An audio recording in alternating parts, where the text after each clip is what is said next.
welcome to the Bolton Tough Sheet Stadium for an evening of professional boxing presented to you by Steve Wood and VIP Boxing Promotions in association with 1111 Management. This evening, we are live and exclusive on VIP Boxing Promotions YouTube channel. And just a quick note to all ringside ticket holders, there is a VIP bar located to the back of the room behind this curtain. This evening, your officials are Area Representative Sally Say. Your timekeepers are Amjad Ditta and Phil Morris MBE. And your referees are Dave Mulholland and Jamie Kirkpatrick. Our first contest of the evening is 4 3-minute rounds sanctioned in the lightweight division. So please welcome into the ring first from Brighton, Sussex, Mark the Bullhammer Butler.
Gentlemen, please welcome his opponent from Wigan, Lancashire, Billy Harvey.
Gentlemen, this contest is presented to you by Steve Wood and VIP Boxing Promotions. Your officials for this contest, timekeeper will be Phil Morris MBE, and your referee in charge of the action is David Mulholland. Introducing to you first, fighting out of the blue corner and wearing the white shorts. He weighed in at 9 stone, 9 pounds and 6 ounces. And he comes to the ring with 22 professional contests, including 3 wins and 1 win by way of knockout. And he comes to us from Brighton, Sussex. Please welcome Mark the Bullhammer Butler. And his opponent fights out of the red corner and wears the black and pink shorts. He weighed in at 9 stone, 8 pounds and 1 ounce. And he comes to the ring unbeaten as a professional with 4 wins against no defeats. He comes to us from Wigan, Lancashire, Billy Harvey.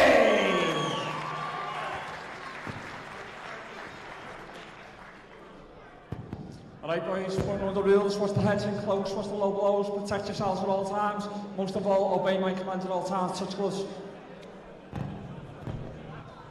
Welcome, ladies and gents, to the first bout of the evening at the Tough Seat Stadium.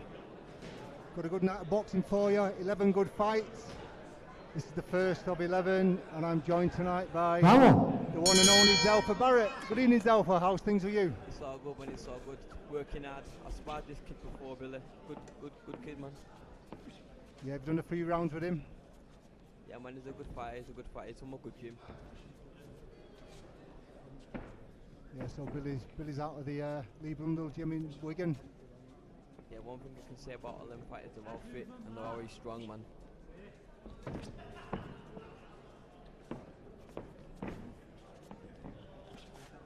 Yeah, they all seem to be good, strong, come forward fighters.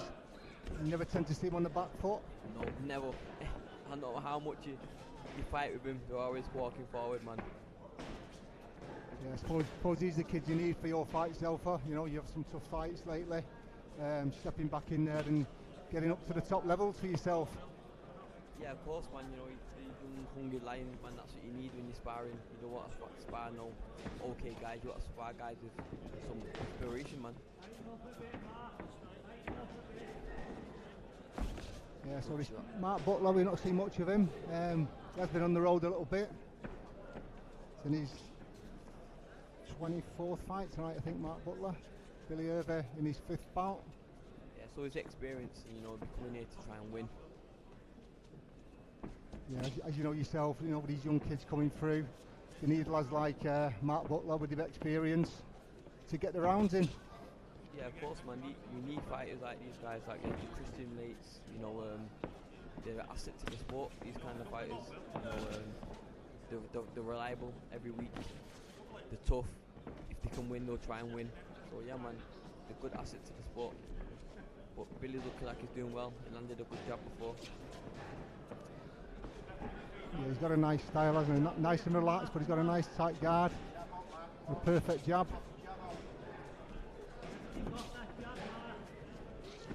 Yeah, I feel like the next couple of rounds will settle more. You know, his first round, probably still a bit nervous. It's only his fourth fight. It's all about having a look in it. You know, when you're starting off, these, you know, your first few fights, probably half a dozen fights. It's not always good to blow them kids out there. You want to get some rounds in. Yeah, it's true. You know, listen, if you're a fighter, you think, you know what, if you can get them out there, get them out. But you know, it does you good, man. Fight, getting the ring crafting and doing the rounds. You know, fighting tough fighters. Because when you step up, you're used to fighting kind of fights like this. Yeah, well, you know, Billy's looking pretty patient at the minute. Yeah, man, Billy's a good fighter. When I sparred him before, he just roll punch that you don't think you can get hit with. He's a good fighter, man.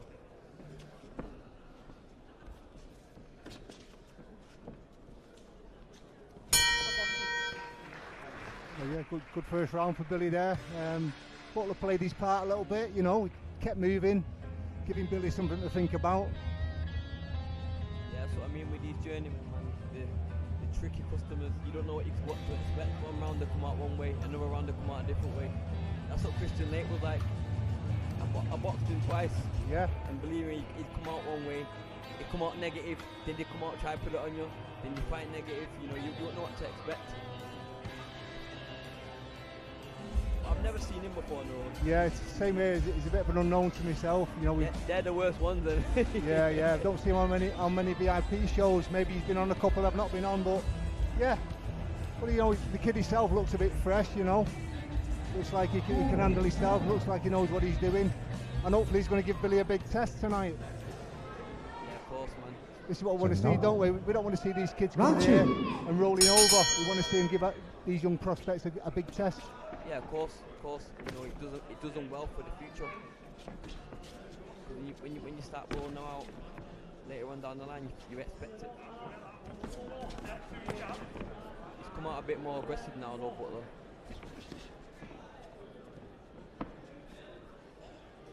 But as I said before, he's got a good style, Billy. He's very patient, isn't he? He doesn't rush in. He's looking for his shots. He's picking his shots. I'd like to see him jab a bit more though, you know, set it up.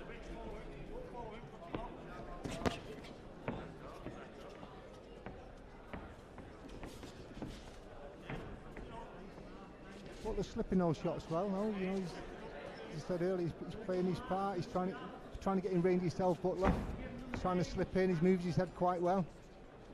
Yeah, like I said, I've never seen him before, man. And you know, coming up and coming, you think if you never heard of the journeyman, you think, oh, who's this guy? Good shot.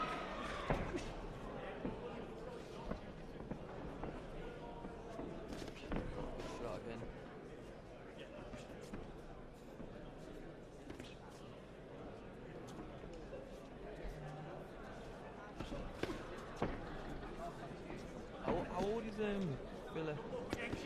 Butler, he's 20. He's only 20 years old. So he's only a baby. Yeah, he's still a young kid in the game anyway. Mark Butler's 32. Hey, we're the same age. It's funny.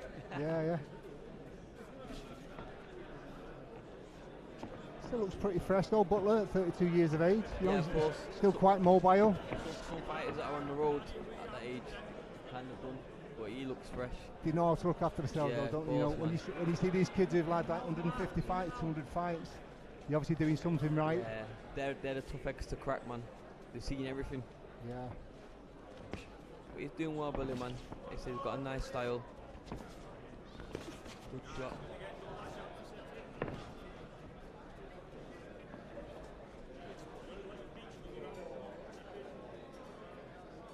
He's had 3 wins himself, Butler. 1 stoppage. The stoppage.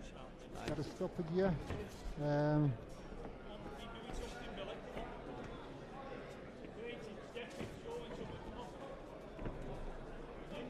What number fight was it when you stopped him? I think it was his first fight actually. No way. His first fight, yeah. He had a KO. He actually stopped the kid in the second round. So he won his first 2 fights. First one was by stoppage. He's obviously then decided to go on the road and earn a bit of cash. Another good round by Billy. Yeah, as you know yourself, Zelfo, you know, these kids, if you can't sell tickets, you don't earn the wages, do they? So some of these kids then decide to go on the road. They might be half decent boxers. Listen, so when I was starting off, all the journeymen were fighters, like real good fighters. Like they weren't there to be taken like qualities. I remember fighting a guy called Ishmael Anwar, and he boxed the week before for the English title, and like got robbed. A guy called Robbie Barrett. So I was like, oh my god. Another Barrett. Another Barrett, but luckily for me, I threw a lucky right hand and knocked him out. Yeah, luckily. nice.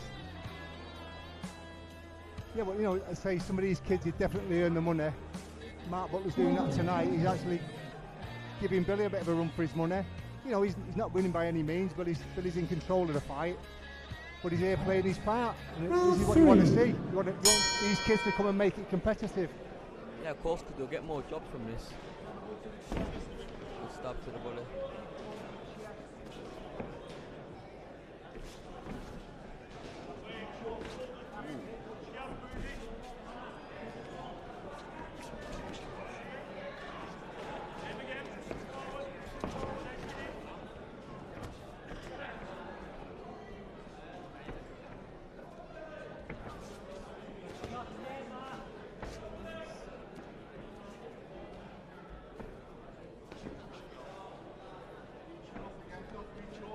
Looks like Billy's trying to get on the front foot a little bit more this round. Yeah, I think Lee must have said to him, put it on him now.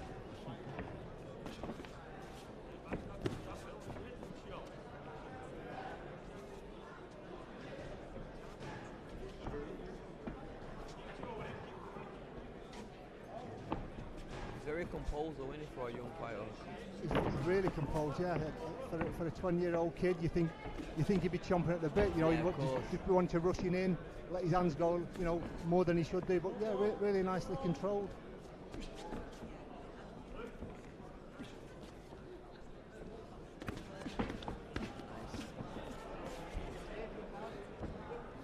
Doesn't really waste many shots. No. Which is good for his age. You know, like you said, normally when you're a young fighter, you're just reckless. Yeah, he's conserving and he's obviously been taught well.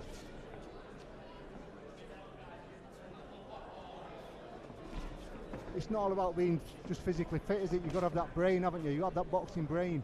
Yeah, of course, man. You've got to have a fit brain to concentrate for 4 rounds, 6 rounds, 8 rounds.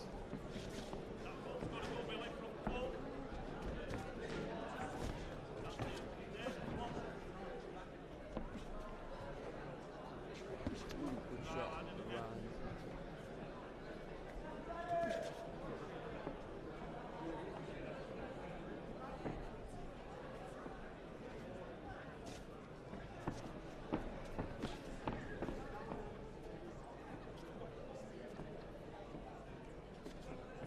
Like you said, Butler's playing his part, moving around the ring, making it as hard as they can.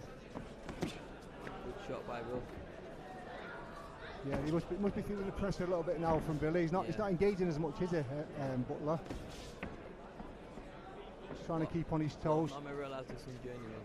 For the first 30 seconds that hard, and then maybe the last 30 seconds they'll throw. But another guy, nice round again, Billy Harvey. So yeah, three in the bag for him. Suppose you see it the same way as Elfor. Quite in control those first 3 rounds. He looks good, man. He looks good. You know, as you know yourself in boxing, you can only beat what's in front of you. If someone's being negative, it's hard to draw it out of him. Is it a little bit similar to when you've sparred with him? Is it sort of similar style, doing the same similar things? Yeah, of course. He's kind of on the front foot and he just throws different kind of shots. How did you find that with him? Was he putting a lot of pressure on you? Kind of. I'm experienced now, so he was kind of. He was kind of. But he wasn't going back. If that makes sense. Like you won't see him on the ropes really. Yeah. A little bit different, isn't it, though? You know, it's control sparring. It's a little bit different than fighting. But you obviously carry things into the ring anyway from the sparring. So yeah, of course. You know, you've obviously done Billy the world of good. You know, him sharing rounds with you. Yeah, of course, man. Experience is everything. I remember being in the same position he was, and I was sparring like the anti-crawlers and whatever. So yeah, you take a lot of experience from other fighters. Yeah, no, hopefully Billy can push on, you know, and do something in his career, and he can always look back and say, you know, he's shared some rounds with you, been in the ring with you. It's, hopefully. It's a nice feather in his cap. Yeah, hopefully. Nice. Looks like he's turning the screw now, though.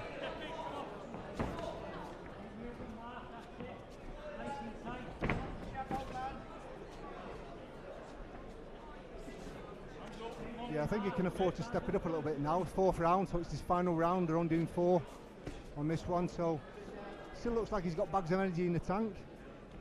Yeah, man, he don't look like he's in a do or die. You know, maybe could step up a gear or 2. But I remember being when I was that young, I just wanted to win, so I'd just be throwing jabs right now.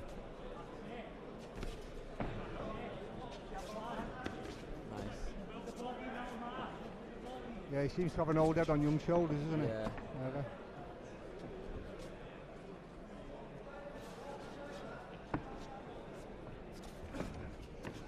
Not really much coming back from Butler, so Harvey's well in control. He probably felt a bit of power and thought, you know what? Ooh, good shot. Just as he said it, he let one go. Yeah. Right on cue.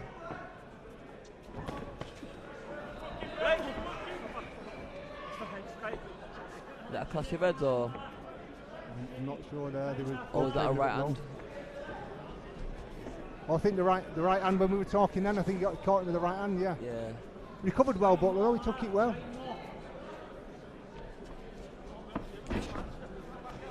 No stoppages on Harvey's record as yet.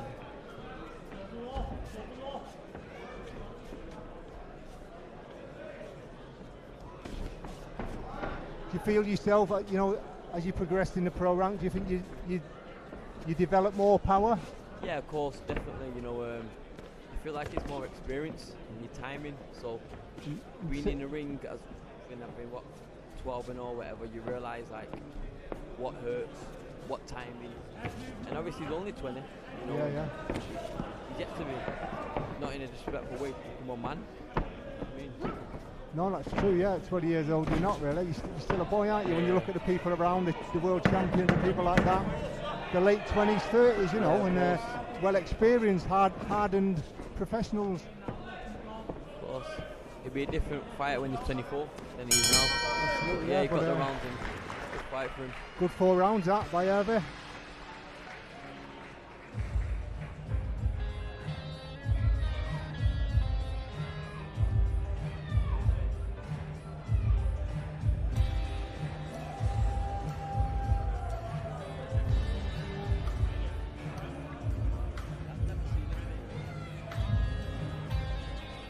Shorter corner will be happy with that.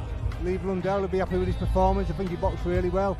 Butler played his part as well, so Butler not looking too bad after that fight as well. So all in all, a good contest. Yeah, a good clean fight. You know, Billy will take a lot from that, and you know, I feel like it can improve on that. He might have thought he could push on later in the rounds, but you know, good on him.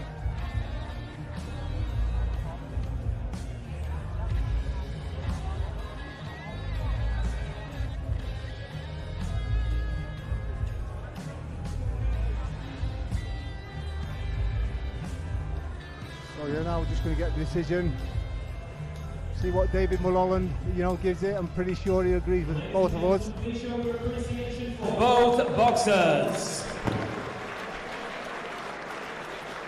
After 4 rounds of boxing, we go to David Mulholland's scorecard, which reads 40 points to 36 points in favor of your winner, Billy the Kid Harvey.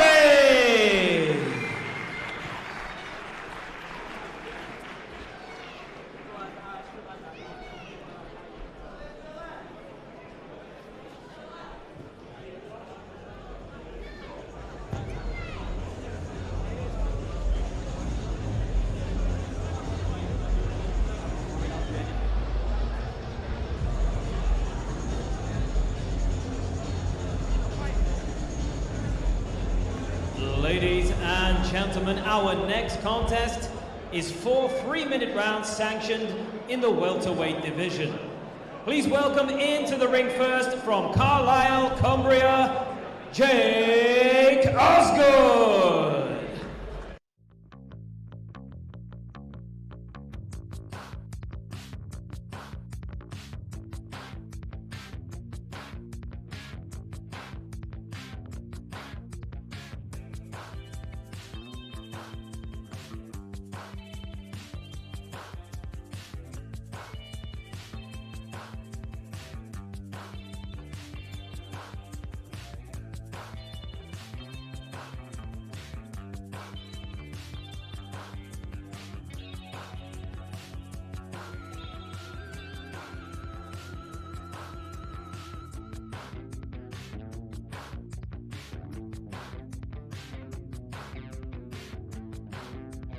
Ladies and gentlemen, please welcome his opponent from right here in Bolton, Leon Entwistle.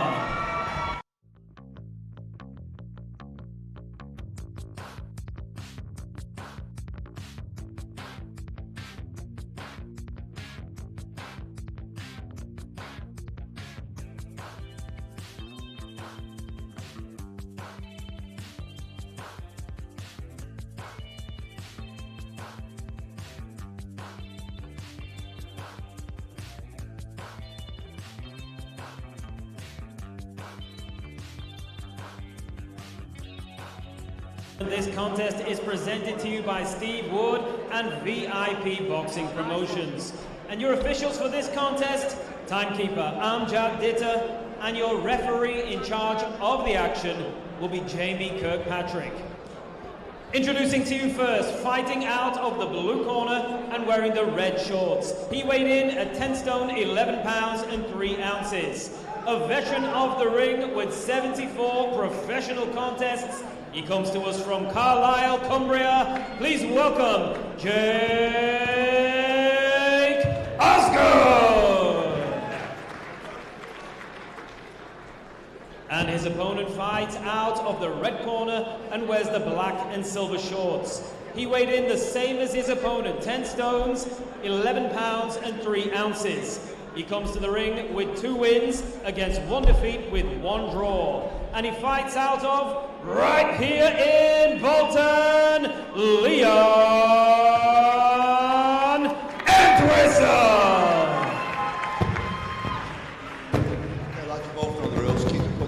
Watch your heads on the inside. Obey my commands at all times. Defend yourselves at all times. Touch gloves. Gloves to both hands.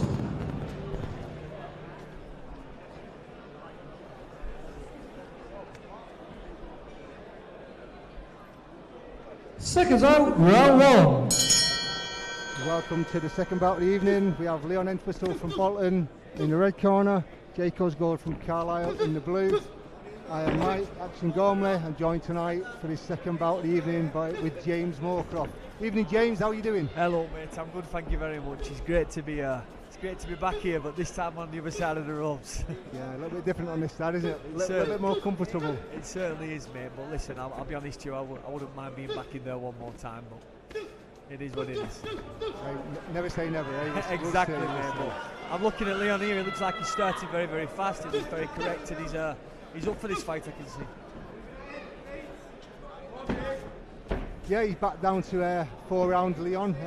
Last time out, he was a 6-rounder. As I say, a bit of a step up last time out against Reese Woods. Yeah. Looking to get back on the winning trail. He is, mate. But I've seen Osgood on the road a few times, and he doesn't come over. He doesn't come here to get put over. He's very, very tough and he's durable, and I'm sure he'll be there to the last bell unless Leon lands some really good shots. So, he's going down to the body very well, and he's understanding that these journeymen, these road warriors, as we say, they like to get the breaks and stuff like that. But he's doing very well here, Leon. I enjoy liking his work. Yeah, he's been quite aggressive, and like you said, Osgood, he's experienced now. I think he's in his 75th fight tonight, so he's doing quite well in such a short period of time. Made his debut in 21. Exactly, but like I said, with Leon dropping back down to 4 rounds here, he knows he's only got 4 rounds. He's starting very, very fast, and I'll be honest here, if he can keep this pace up and this come forward spirit, I think he's going to put Osgood in a really, really tough place here. Yeah, can be quite cagey, Osgood, as well. He's has that peekaboo style. He's landing well. They're both landing, to be fair. It's good to see. It's good to see. Not just a cat and mouse fight, as Turk had said.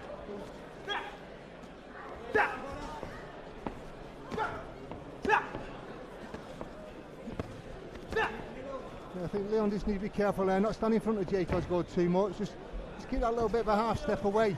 Yeah. Working, stepping in and stepping out, and making himself a few angles. Yeah. So instead, Osgood can be quite a tricky customer. Like you said, mate, I think Osgood's just waiting for that little counter, just letting him know that he's there, just staying in the fight.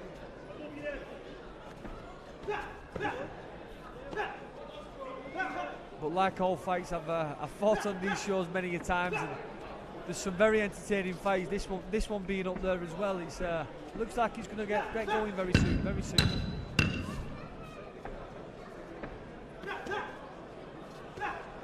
Would you know it? We're in the last 10 of the first round, so it's quite a busy round for both lads, and time flies when you're having fun. It does, mate. I think that's a good round to Leon there. Good one round there.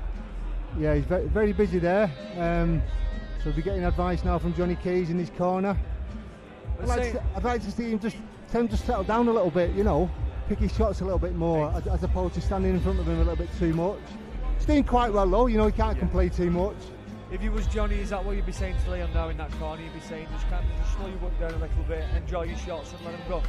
Exactly, yeah, just don't get too close, because as we know, Osgood is quite a tricky customer. Yes, he'll draw you in, and then he'll just pick his shots himself. As we saw there, a few nice little sneaky uppercuts. Leon doesn't need to take those, nothing too damaging. I don't think he's gonna do anything damaging or hurt him, but why take those shots if you don't need to? Exactly, mate. It's going to be good to see how Leon comes out in this now. He's starting to be very fast paced, but every seconds, I don't know. We're going to soon find out.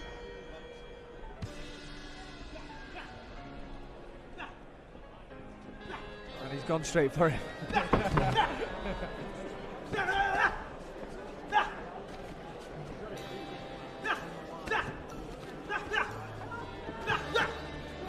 Just pressure, isn't it? Just forward pressure. For me, it'd be nice to see Leon just maybe just sit down on one big shot, you know, a couple of taps like he's doing, and bang.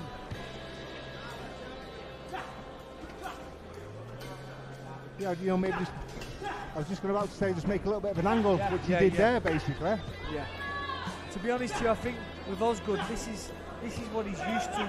He's happy in this position. He wants it here. Maybe, you know, just kind of different the pace up, come forward, take a back foot from Leon, come forward, take a back foot, mate. Variation a little bit more. Yeah, he tries to pick your pocket, as we just seen there. He lets Leon do his work, draws him in, and just sneaks the odd shot in. I think like you were saying before, you know, maybe just the 2 phases of attack from Leon, you know, 1-2, roll, let's go again. But he's doing very well here, he's putting it on him, and he's letting him know he's here, and he's here for the fight.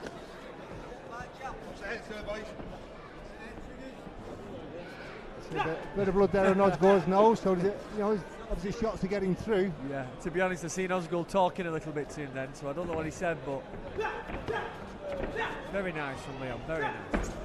A little step round, I'm enjoying that, it's nice. It's a lot better, you know, exactly what we were saying before. It's a lot better. He's making moves now, making himself some angles. He is, mate, and you know, he's got 2 good coaches in his corner, which I know will be guiding him in the right direction. And he's there. There we go.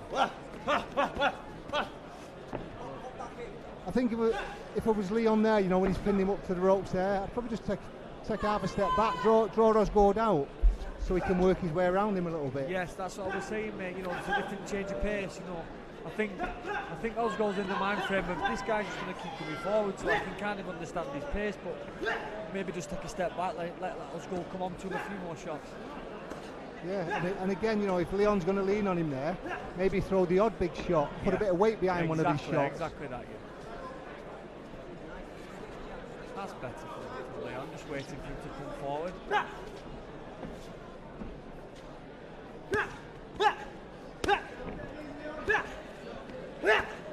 You know, Osgood's taking these quite well. He's quite happy to lean back on the ropes and tuck up, take on the arms and elbows. Yeah. I think, to be honest with you, Leon's shot selection is absolutely brilliant here. He just threw 2 left hooks to the head, one after the other, and you know, I think they both landed, but you know, like you said, we could kind of just change the pace up a touch. He's quite clever at that, though, Osgood, isn't he? He likes to just draw you in. Yes, man.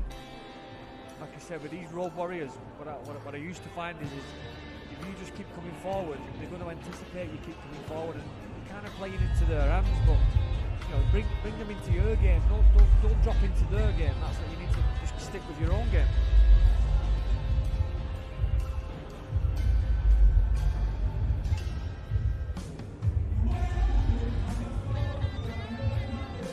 Well, it's nice to be back, mate, anyway. It's really good to be back especially this side of the ropes. It's nice to see you back as well. It's looking fresh instead of weight drained all the time. Eh? Well, I've got my daughter there at home, Mia Moorcroft, who'll be watching this now thinking, well, I'm glad he's not in the ring. I'm glad he's just sat at ringside. Round 3.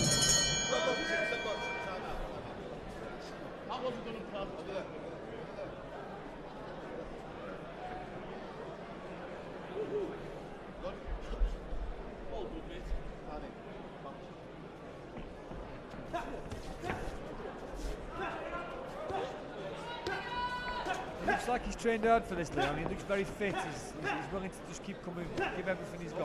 Good respect that.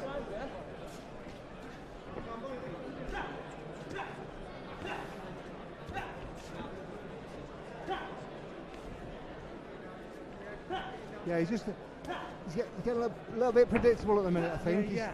If you just, you know, little tip tap, and then again just drop the big shot in. Yeah, exactly that, exactly. And to be fair to you, I would like to see him drop down to the body, you know, just a little stab to the body. The stab to the body is one of the hardest shots to deal with in the world. Straight in the solar plexus, just stab to the body.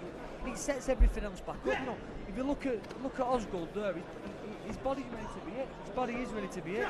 There we go again. It's open, right hook to the body, left hook to the body. Great shot there.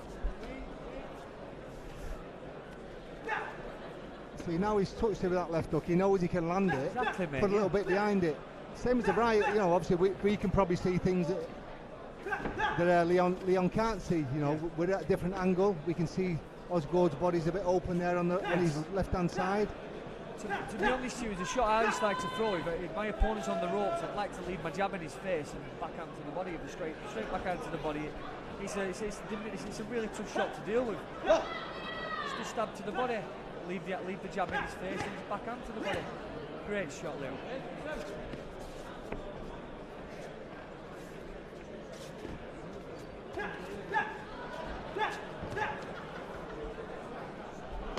Some nice footwork there by Leon. You know, again he's making the angles.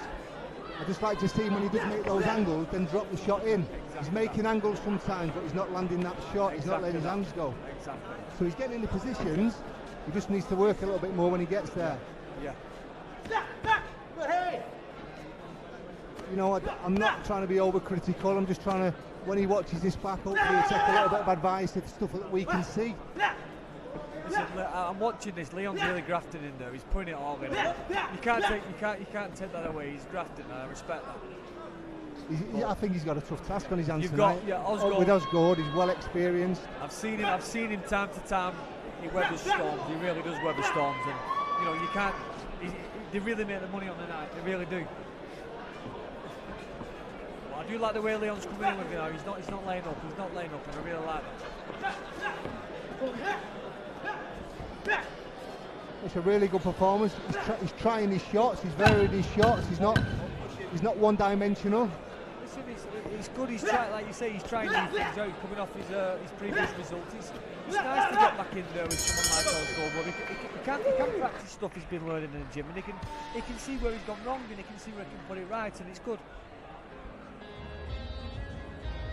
Yeah, obviously from where I'm looking at, I've got Leon 3 rounds up. I'm sure you wouldn't argue with that, James. For sure.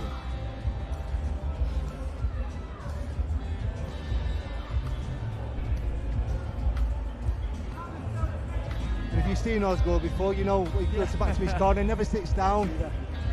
Bit of kidology, I think. I'm sure he's a bit knackered at times, but he likes to play the game, doesn't he? The thing is, they're going into this last round now. If he was in Leon's corner, what would you be telling him? Probably what I said early on, you know, making those angles, but again, like we discussed, when he gets in that position, maybe just drop that one heavy shot in. Yes. Put a bit more emphasis into his single shots when he throws them. Yes. Seconds out for the fourth and final round. Very good performance all around from Leon, I'd say.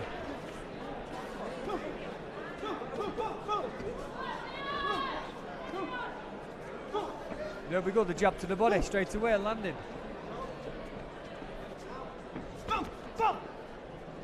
I'm covered in sweat now.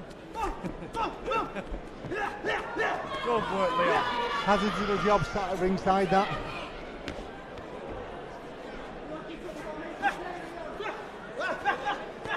There we go. Looks like Osgood's trying to make this last round a bit more competitive, which will do Leon the world of good. Exactly that. Leon's got to have a little think now while Osgood's throwing his shots. To be honest with you, Osgood's going back to his normal ways, dropping his hands, bringing him on. But listen, I remember fighting guys like this, and these are the guys that really do bring you on. They bring you on, they make you realise what boxing's all about. Oh.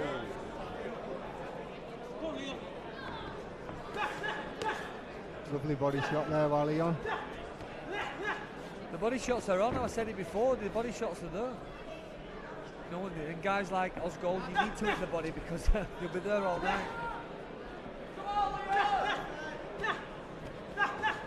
Yeah, he's got a good guard, hasn't he? He covers up quite well. I just say he's got a peekaboo guard. Hands are nice and tight by his face. I think once Leon's let his hands go, he maybe needs to just have a look what's coming back, to be fair. Taking a few unnecessary shots on the inside.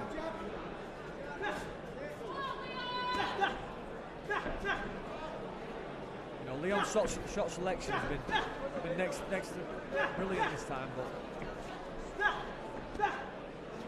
yeah, I think this fight's done in the world of good. His confidence good after that, you know, his last fight, his last time out. Especially with a good character like Osgood. Just seems he's taking a few too many shots that he doesn't need to take, like there again and again there. He's just a little bit too square on in the inside there. As I say, make his angles, just spin off or draw Osgood out.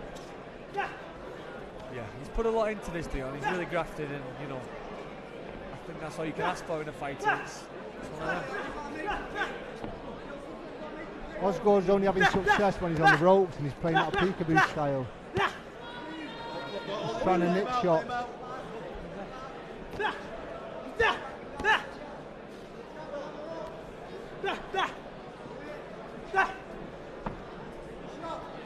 I think Osgood can see the end in sight, clear sight now. Yeah, he's got that automatic clock, hasn't he? He's done it so many times. He knows the 3 minutes like back of his hand. There we go. Very good fight, lads. Very impressed. Yeah, what a good performance by Leon. It's a good 4 rounds in the bank, and hopefully, you know, getting back on track, get back to winning ways now. Definitely. But you know, typical Osgood. I knew when I seen Osgood in that corner. I knew what he was going to do.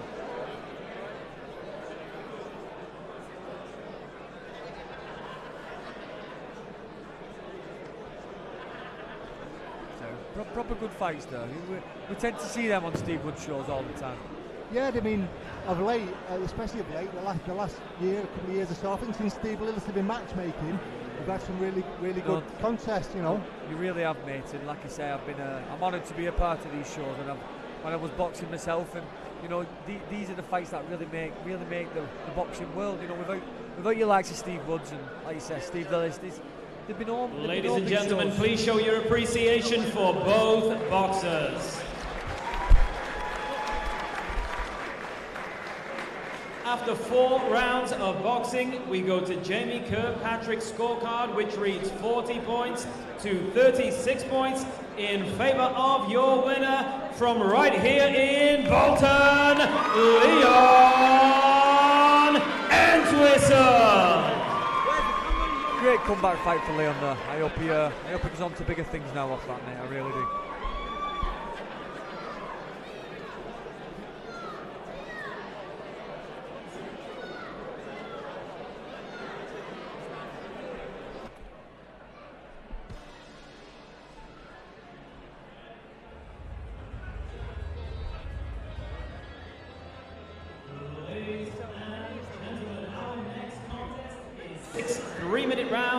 Sanctioned in the super lightweight division.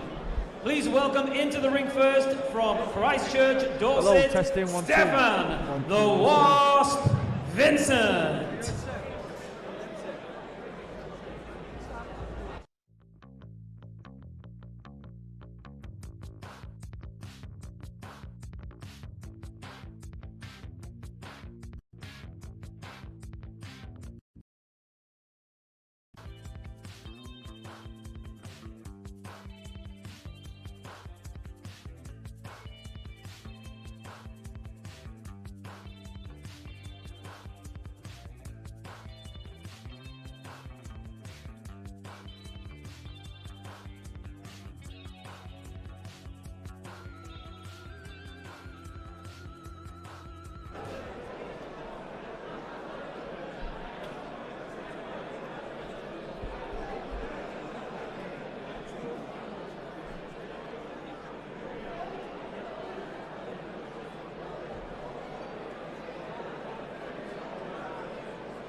And now, ladies and gentlemen, please welcome his opponent from Salford, Lancashire, Yusuf Saeed.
And gentlemen, this contest is brought to you by Steve Wood and VIP Boxing Promotions in association with 1111 Management. Your officials for this contest, your timekeeper will be Phil Morris, MBE, and your referee in charge of the action is David Mulholland. Introducing to you first, fighting out of the blue corner and wearing the white and gold shorts. He weighed in at 10 stone, 6 pounds and 13 ounces. He comes to the ring with 37 professional contests to his name, and he comes to us from Christchurch, Dorset, Stefan the Wasp Vincent. And his opponent fights out of the red corner and wears the white and red. He weighed in at 10 stone, 5 pounds and 1 ounce. And he comes to the ring unbeaten as a professional with 4 wins against no losses, with one of his wins coming by way of knockout. From Salford, Lancashire, please welcome Yusuf Sub-Zero Saeed.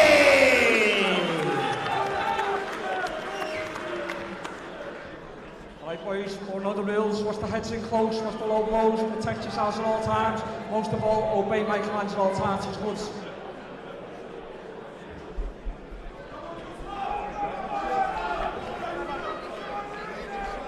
So welcome to our third fight of the evening between Yusuf Sub-Zero Saeed in the red corner and Stefan the Wasp Vincent in the blue corner.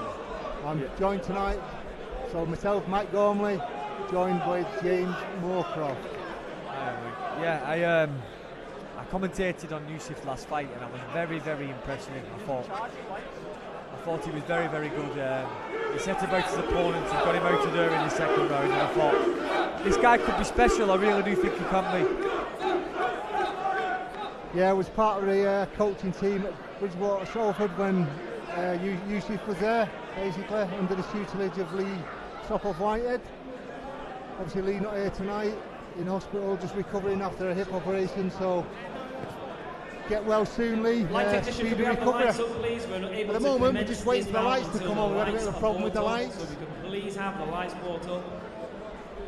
Not sure what's going on there, so apologies for the delay at home. I'm sure you're all excited to see this one. But yeah, moving back to Stefan Vincent, I've never seen much of this guy, mate. Have you seen him? I've seen him. The nickname the Wasp. He's like a wasp. I've never seen him. He's an awkward character. In what way will he come forward? His style. It's just his style. He's like he throws shots from awkward angles. That's the way he moves. He's one of them in the you needs him club, basically. Well, to be fair to you, I think that's what Yusuf needs. Like I say, I watched him take his opponent out clinically and very well in his last fight in the second round, and I was very impressed with him. I thought, like I've just said, I thought this guy could go far. He's very special, but like you say, we've got a guy. He's got 2 odd boots on here, one black one, one white one. So, you know, he's here to be awkward, and I can see it. That's confidence, isn't it? You know, when you do things like that, you can see a bit of confidence. And he's got a white sock and a black sock on as well. So yeah. You know the guy. It's in his 38th fight tonight, and he only turned pro in June 23. Wow. So he's been a busy guy. As I can see, he's got Stephen Bendel in his corner as well, which is a big one. Yeah. I once fought a guy who was trained by Stephen Bendel, a very nice man in Jake Best. They come from Dorset, just like this Stefan guy's come down, so they've come a long way to fight for this fight. Well, he certainly travelled, so I'm guessing he's up for it.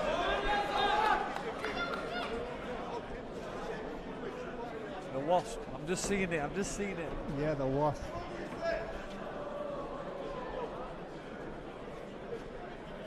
I do like Yusuf though. I really do like it. Yeah, he's a really cool character, Yusuf. Yeah, very controlled, got a great style, very relaxed. You know, he can throw all the shots in the book. I don't know. Is this Yusuf's first planned 6-round fight tonight, or has he? Was he 6 rounds last time when he did get his guy out with a TKO in the second round? I think. I'm not too sure, to be honest with you. I should have researched that, James. I think it's actually his first 6 rounds tonight. I'm pretty sure it is. It probably makes sense, to be fair. 4 rounders, and then you move on to 6s, don't you? But yeah. You know, and he's got the quality to be able to do that. He's a fit kid. He lives the game. He lives clean. Doesn't drink, smoke. And as far as I know, no other bad habits, no other vices.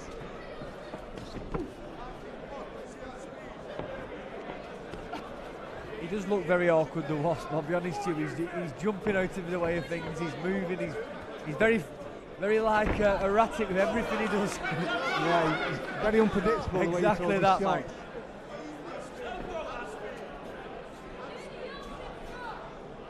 I feel like Yusuf's just collecting a bit of data here. He's just trying to understand where this guy's moving, what he's doing, and he's doing it very well, Yusuf. He's understanding where he's at.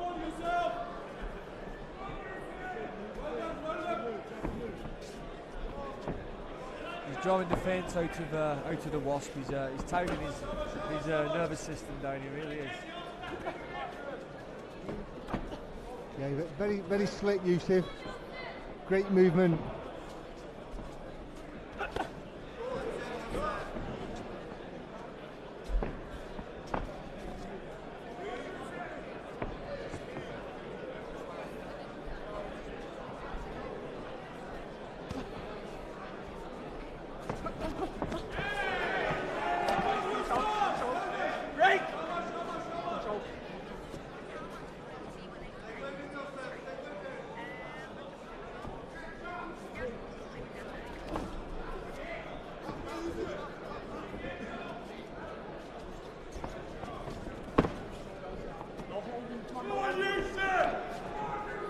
I've seen Vincent, cause a lot of kids more problems than he is doing tonight, but I think he's a bit wary of Yusuf Saeed, of his style. He's a bit unsure what to do. Yeah. I think with the style that the Wasp is bringing, I do believe that in a few more rounds' time he's going to slow right down, to be fair. I think he's moving far too much, and Yusuf's just kind of luring him into a false sense of security here. And he handled that round very well. Great first round from Yusuf.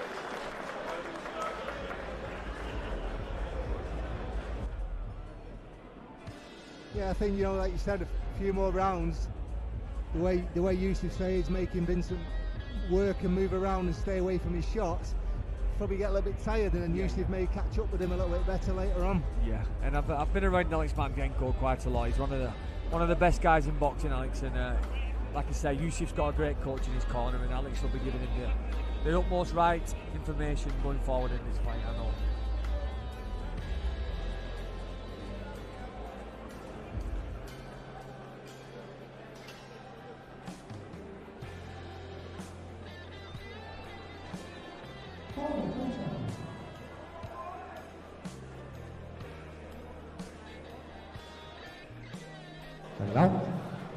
Round 2.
Been very patient, Yusuf Saeed, just looking to pick those accurate shots.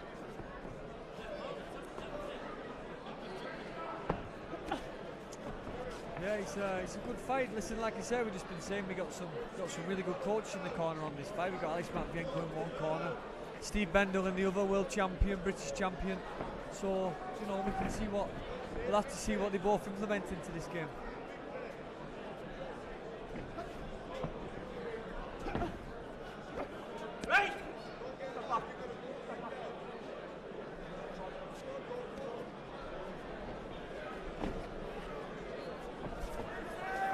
As you can see there, you know, Vincent he moves quite well, just staying out of range. Obviously got a clip with a shot there, but his footwork's quite good. You know, he's all over the place. He's pretty hard to pin down.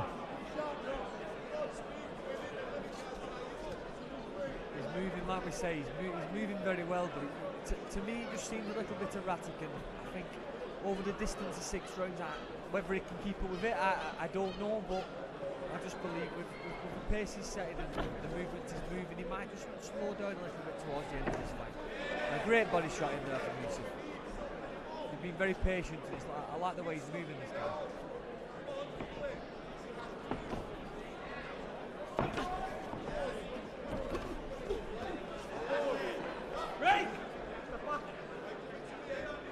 I like to see Yusuf do that because the Wasp here is he's running around and he's out to it. Well, once Yusuf gets to him and he's in front of him, he's just laying his hands go, and I believe that's what you need to do with these kind of guys.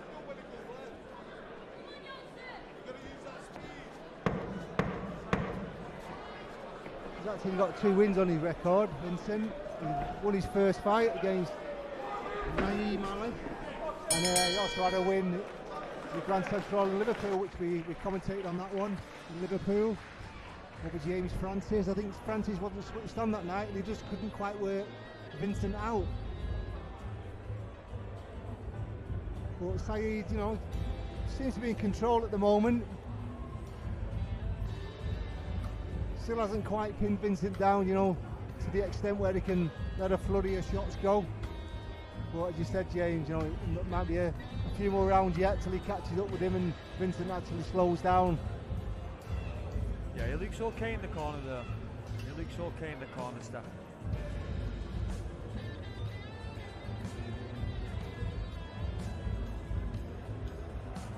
I do like the way that Yusuf's going about this though. It's, like we say, he's a very tough cookie to pin down, this Stefan. So, you know, maybe Yusuf start building on that. Round 3.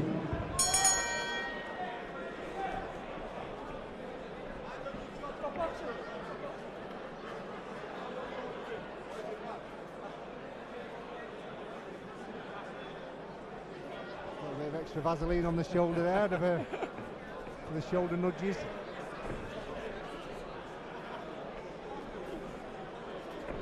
Don't know if that came off Saeed's corner or if it was off Vincent's gloves maybe.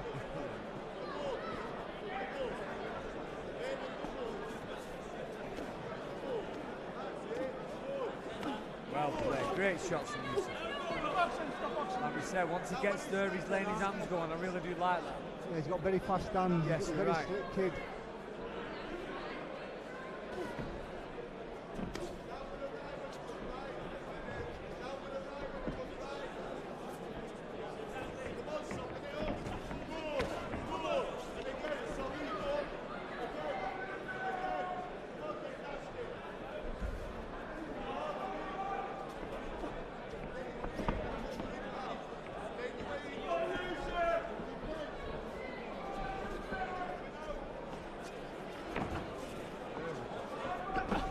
Jab into that body, it's an absolute lovely shot and a sickness to go with that.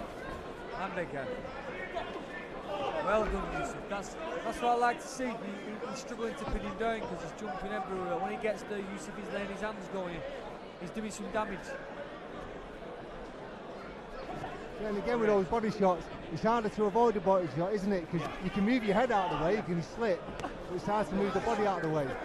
So it's a little bit more of a target, which makes sense.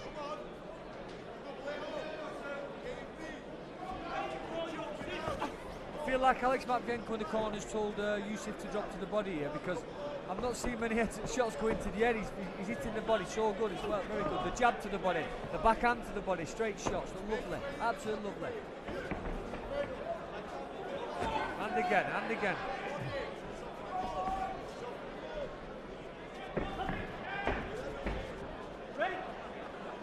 You normally say, you know, when you get these away fight and you're thinking there must be a nightmare to fight, but imagine if you were Vincent and you're fighting Yusuf.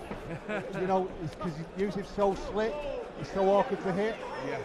Well, like I say, after commentating on Yusuf's last fight, I watched him blow his opponent out there in 2 rounds, and he did it in great fashion. The first round was amazing. The second round he got him out of there. So, you know, if this goes all the way now, I think he'll do Yusuf the world of good. You know, 6 rounds under his belt against a very tough opponent, sets him up for the bigger fights going forward.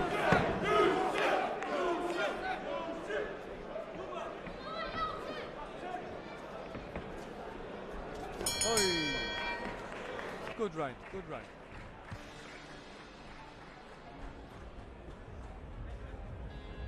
Yeah, I mean, both guys still lively after 3 rounds. You can see that. I mean, Saeed in the corner there. Doesn't even look out of breath, looks well in control, nice and relaxed. Vincent pretty similar. He's done it 38 times, so he's an experienced kid, such a short space of time. You're right, it's his job, and he's doing it very well tonight. Yeah, I mean, well, when I say kid, 34 years of age. Yeah, he looks older than me, and I'm only 32. He looks younger than me, and I'm 32.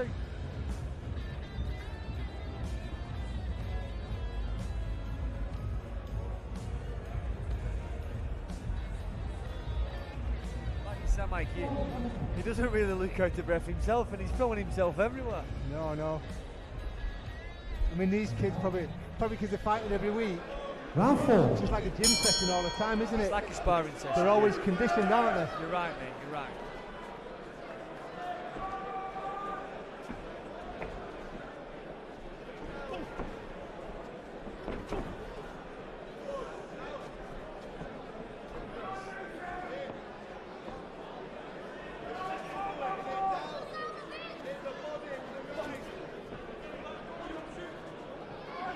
I can hear Alex shouting for the body. We're trying to slow him down. There we go. I like that. When Yusuf gets him, he pins him down, he lets his hands go, and I do like that. Yeah, I think he's come out with a bit of venom this round. Yusuf Saeed. I think it's what he needs to do in fights like this. Someone who's willing to jump around for the 6th round. Once you get there, you've got to let yourself go.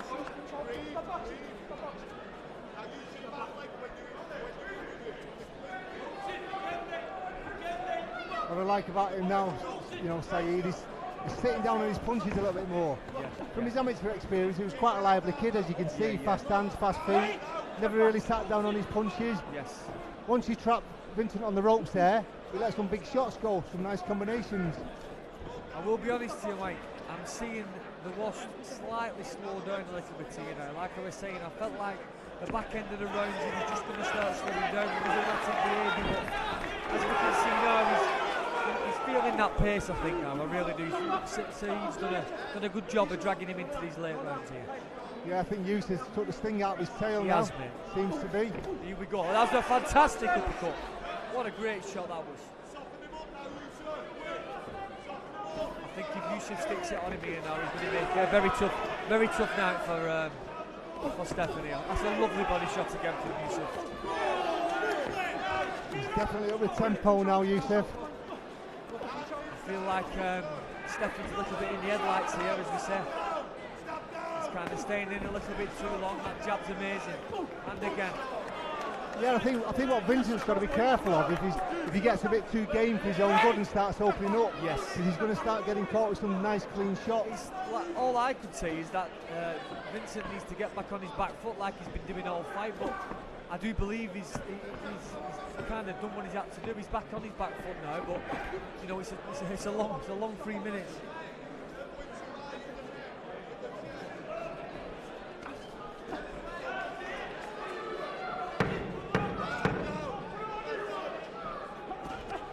I think Saeed's got to him in this round, and I think He's going to sit down on his stool now, Stefan, and realise that he's in a fight now.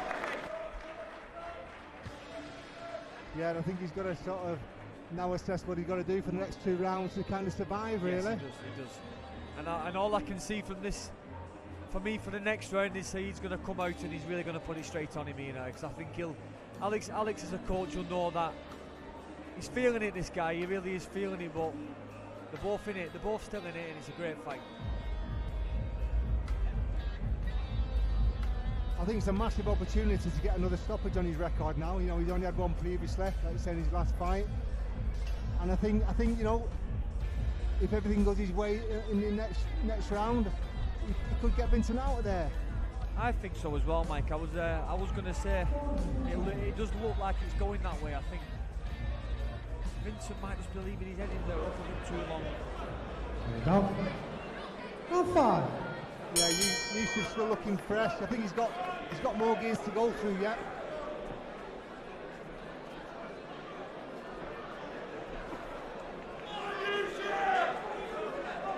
I'm looking at Stefan Vincent here. He's only been stopped 6 times in his 35 losses, so you know he's a tough guy. So to get him out of here tonight would be a fantastic statement for Yusuf.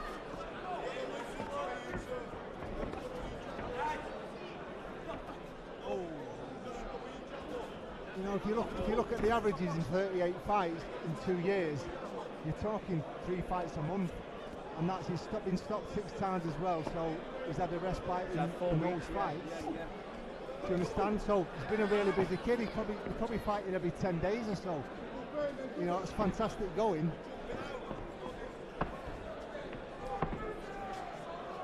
And he's still giving value for money, you know. Seems like he's got a little new lease of life, to be fair, in this round. He's bouncing around like the first.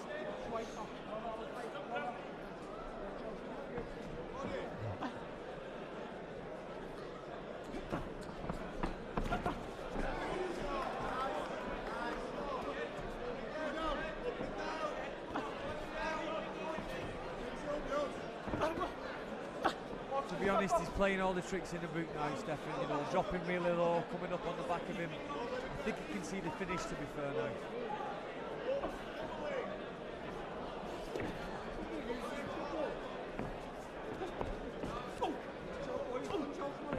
There we go. Nice overrun right there. Again, follow up on that. Ray! Step back! Step back!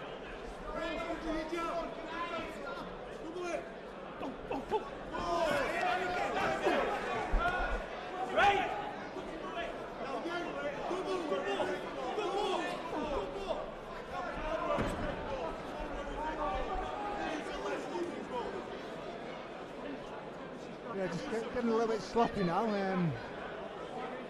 If he just tell him to tidy it up a little bit. Bit of a clash of styles.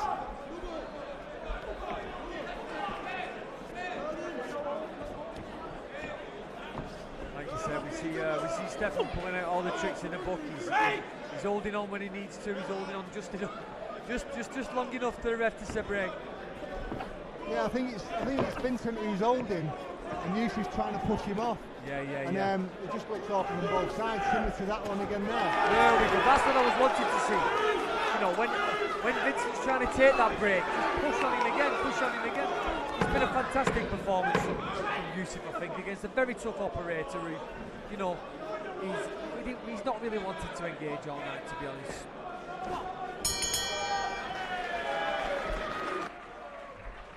Yeah, no, tough round that one for Vincent, 5th round. So again, a little bit messy from Yusuf, but that was all down to Vincent, I think, trying to hold.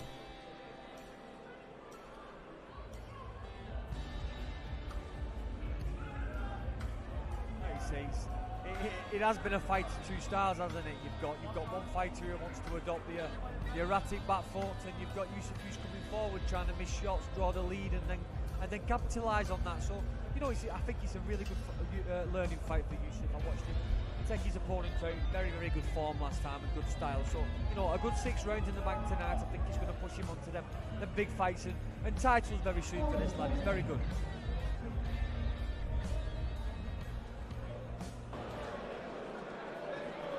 We're out for the 6th and final round.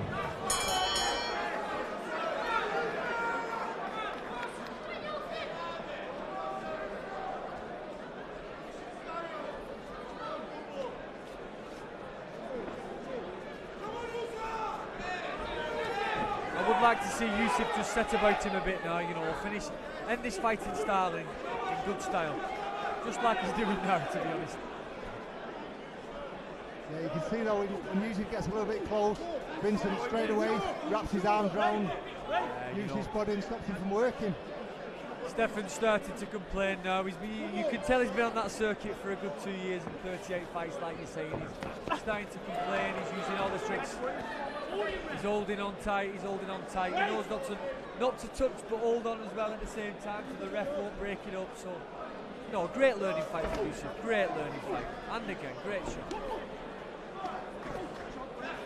I really do think Yusuf's got a bright future. I said that last time I watched him. He's ingrained that in me as well.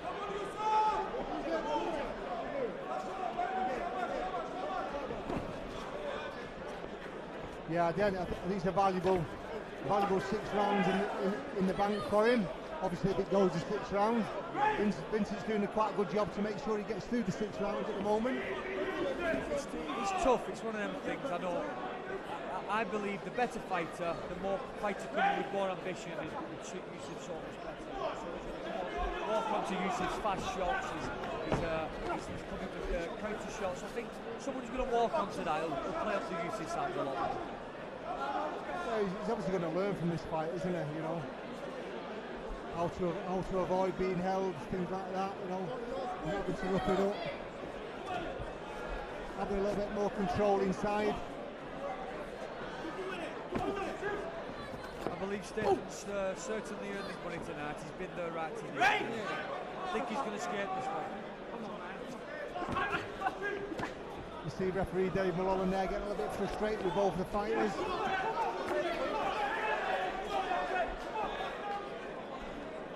When they come on a clinch, Yusuf just trying his best to break away and let his shots go, but he's not being allowed.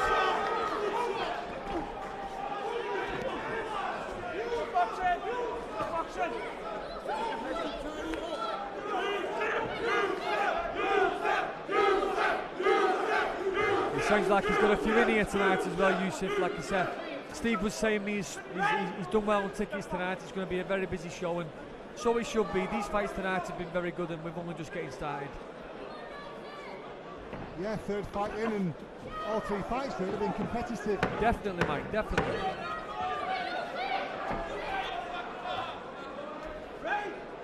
A valuable 6 rounds to Saeed here, Yusuf. It's very valuable 6 rounds. It'll do him the world of good going forward.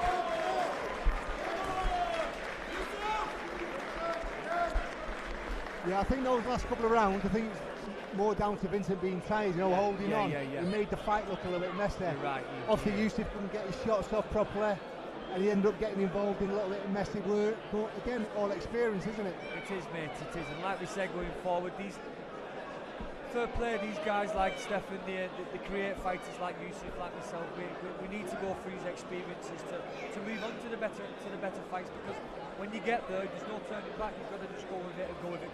So the valuable experience that they can gain from these fights, and these next couple of fights for Yusuf moving forward, they'll pay dividends down the line for sure. Yeah, no, obviously you've got to give credit as well to Vincent, you know. Good journeyman, good tough journeyman. And we go on to fight another day, probably next week again. Looking at his record, he's a busy lad. Yeah, must have a few quid in the bank. He's got a lot of money in the bank, I'm guessing. And I'm looking at him now. He's got a washed out front of his boxing shorts. I don't know what that's all about. Last time I seen that was on what's the film called now? Dirty Grandpa. Is that a wasp? It's a wash down his pants. Yeah, a lot of these journeyman away fighters, whatever you want to call them, the characters. Ladies and gentlemen, please show your appreciation for both boxers. After 6 rounds, David Mulholland's scorecard which reads 60 points to 54 points in favor of your winner from Salford, Sub-Zero Saeed. Well, it's come to an end, Mike. It's been great to be back back at the boxing now, especially at this side of the ropes for once. But yeah, thank you very much, Mike, and hopefully be back here again soon, mate. Okay, Jay.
Is 6 3-minute rounds sanctioned in the middleweight division.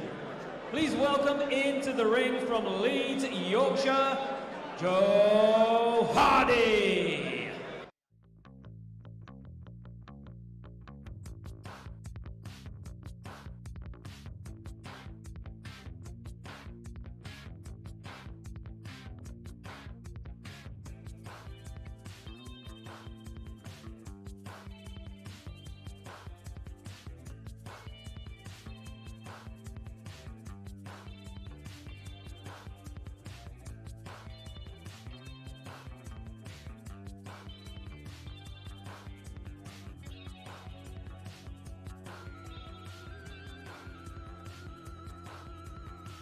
From his opponent from Wigan, Lancashire, Owen, the Body Snatcher Anderton.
This contest is brought to you by Steve Wood and VIP Boxing Promotions.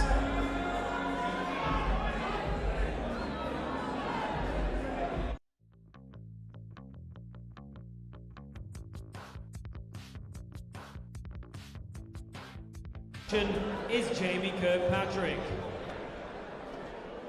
Introducing to you first, fighting out of the blue corner and wearing the yellow, white and blue shorts.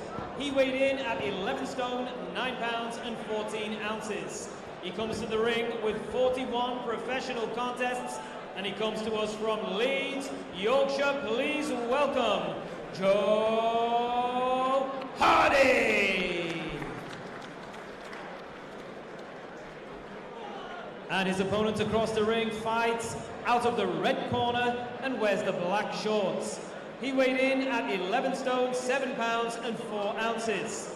He comes to the ring unbeaten with 5 wins and 1 draw and 1 win coming by way of knockout.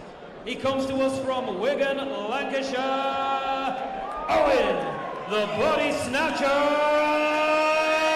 Anderton.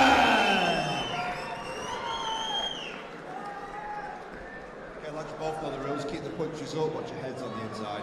Obey my commands at all times, defend yourselves at all times. Touch gloves. Welcome to the fourth bout of the evening. Owen Anderton in the red corner, Joe Hardy in the blue corner. I have Mike Action Gormley, joined by Zelfa. Are we still Brown Flash, Zelfa? Just the flash now. Just the Flash. Zelfa the Flash, Barrett. You know a good fighter, Owen. Seen him before sparring. Good fighter, man. Yeah, Owen the Body Snatcher. Anderson. Starting off fast.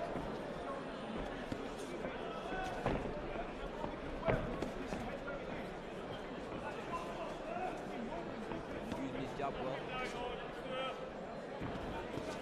Good shot, body shot.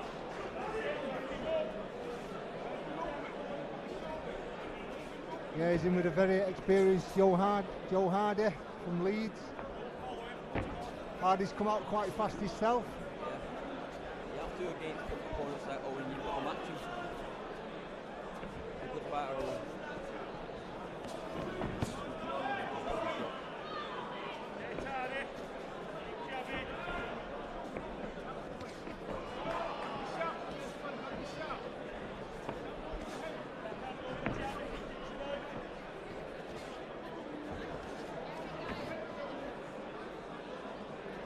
Very dominant.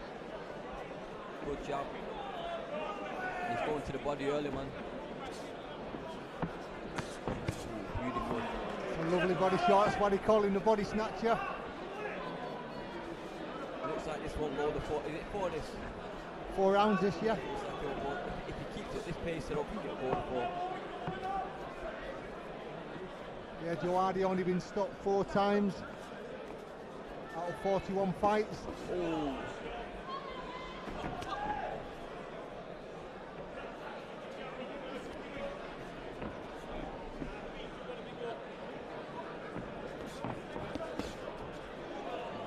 Lee Blundell Gym, Zelfa, they're all similar kind of fighters, man, come forward aggressive fighters.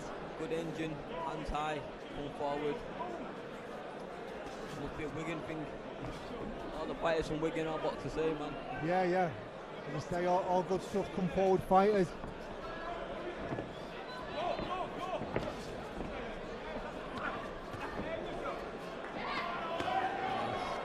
Nice. Body shot. Yeah, certainly let some big shots go there, Owen. Oh, nice. Getting a good body shot. I think Hardy felt that one, got that left hook right up the middle on the inside.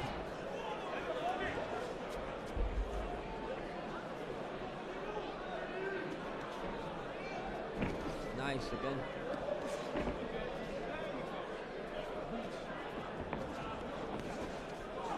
Good job.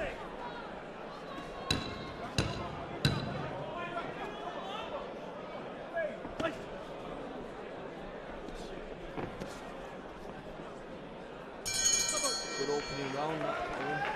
Yeah, good round there from Anderton. Again, lovely style, all similar styles at the Lee Blundell Gym.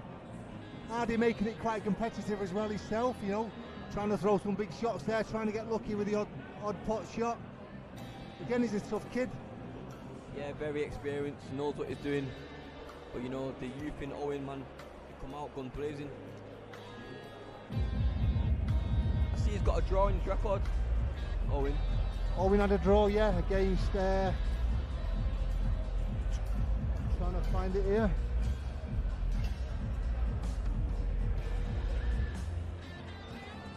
I think it was Jay Goodwin, sorry. Yeah, Jay Goodwin, he got a draw. That was in March this year. Yeah, he would have learnt a lot from that. Also had a good win over Jordan Granham. I'm sure you heard of Jordan Granham on the circuit. Really tough kid. He's a good fighter as well. Seconds out, round 2.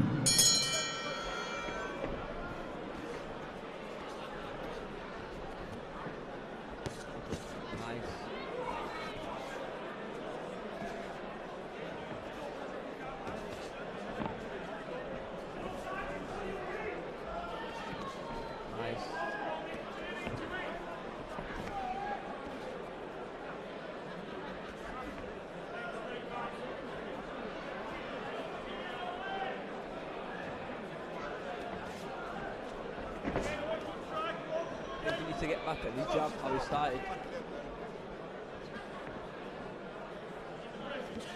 Nice, there it is. Yeah, he's just touching that nice long jab, isn't it? And then setting everything up with that left hand. Yeah. Good long jab.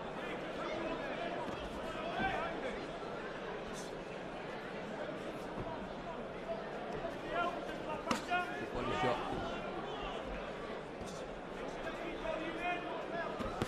Nice. Nice. Lovely double up there.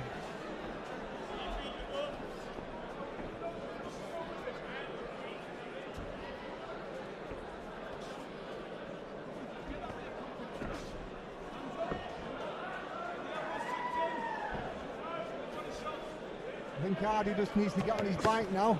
Yeah. He's just staying in the pocket too long with Anderton. He's just taking some big shots now. Yeah. I agree. I think he's feeling his body shots though.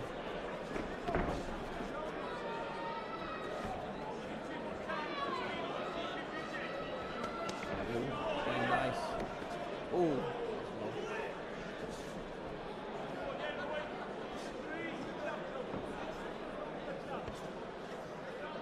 Good long jab. Nice.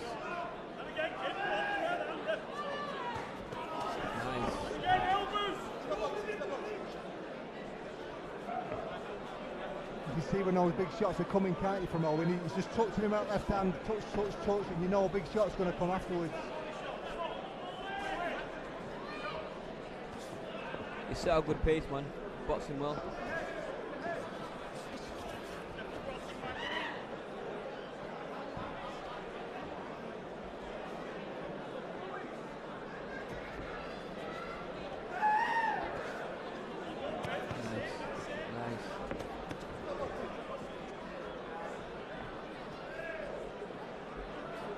He's doing the up-roll move there, hitting him low on purpose, buying a bit of time.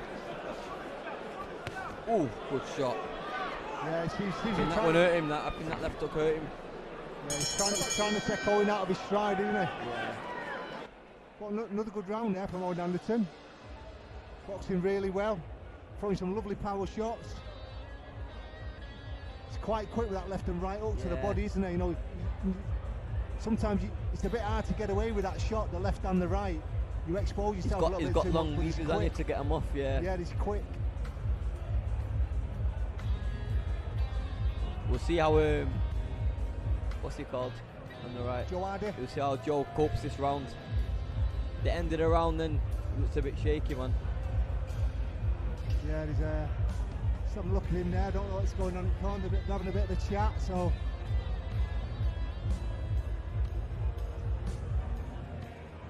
Sometimes you can tell, can't you, by the fighter's body language. If they're not happy, you know. You can tell by the body language, man. Looks like he's quite happy to come out. Round 3.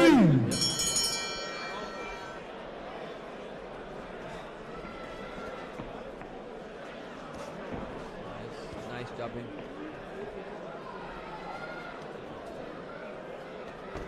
Good shot. Good shot. Same shot again, left and right to the body, round the sides.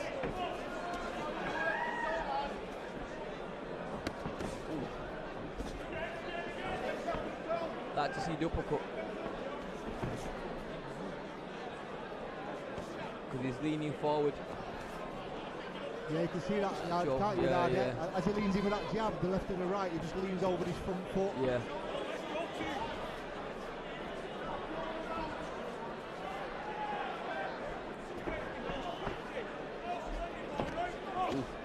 shot. Good body shot.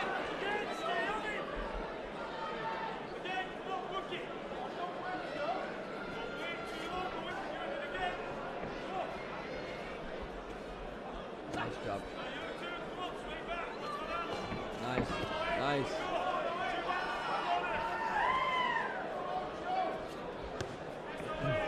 Nice body shots. Do you think maybe, you know, look at those body shots there, you throw some cracking body shots around the sides, you know, maybe if he kind of turned into them a little bit more, Yeah, there seems to be a little bit more of arm shots than sort of power shots, if you know what I mean. Yeah, I agree. Or maybe if he just narrows it down, he scoped the middle instead of round, because he's got a tight defence, that Joe. Shot.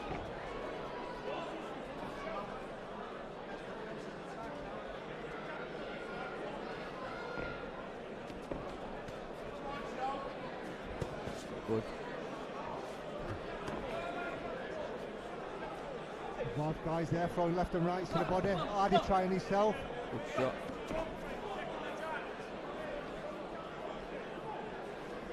Oh, he needs to get back on his jab. To set everything up. Yeah, he just seems to be thinking a little bit more now, a little bit too long, doesn't he? He's just hesitating a little bit. Giving Hardy a little bit of a chance to have a breather.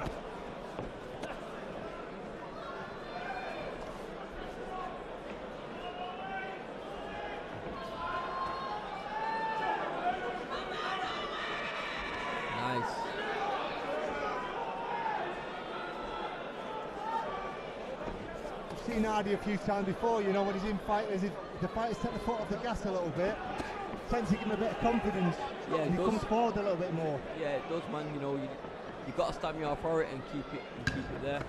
Nice.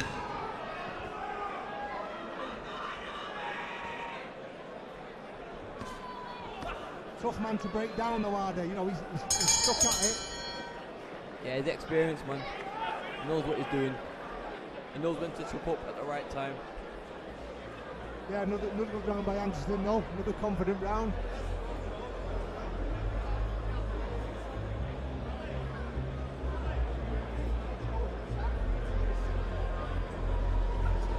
I think he's just still got to stick to what he's doing though, stick to the game plan. It's working well. Just maybe a little bit more of it now this last round. I agree. You know, that jab that he's throwing, just stick to it. You know, when there's nothing happening, just keep ramming it down the middle.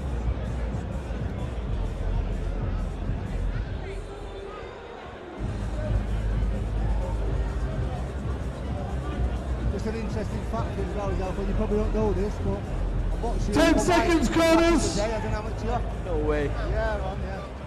No way. In the early days. Second round. Round 4. Yeah, so I know your Uncle Mike pretty well. Yeah, no way. We've been good friends after that, you know. I don't see him that much, but we see him now and again. We have a good chat and that. Nice. So you tell him I said hello when you see him again. Most definitely. Nice. Ooh.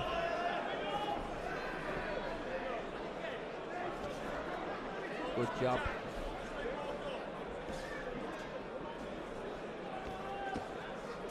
Ooh, nice.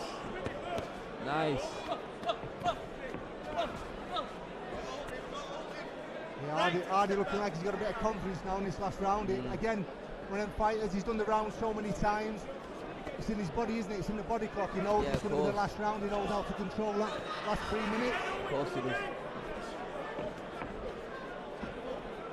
I think Owen wants a stoppage though, man.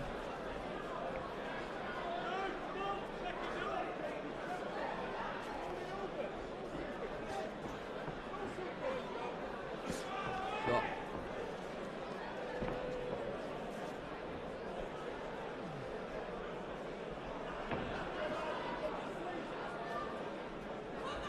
Just needs to keep popping that jab to set everything up from there.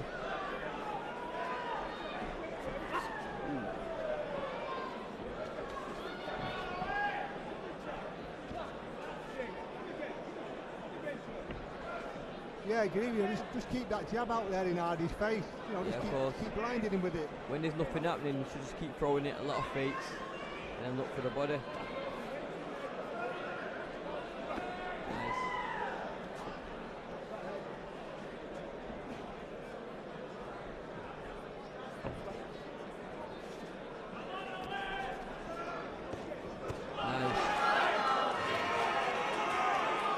to go again.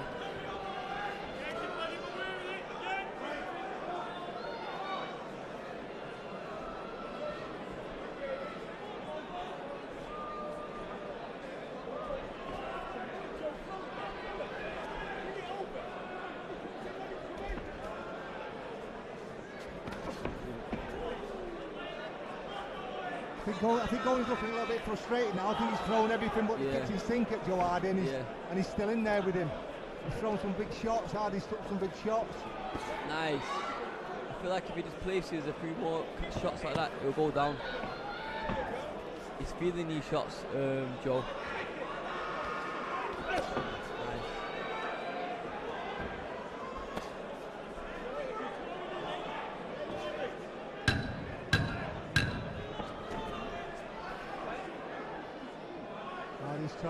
Trying to draw Owen in there, get a kidology. Was it a 6th rounder? Yeah, it must be a 6th rounder, surprise, yeah. We obviously had a 6th rounder before, so we must be on 6 rounders now. Joe looks like he's having a hard time in the corner.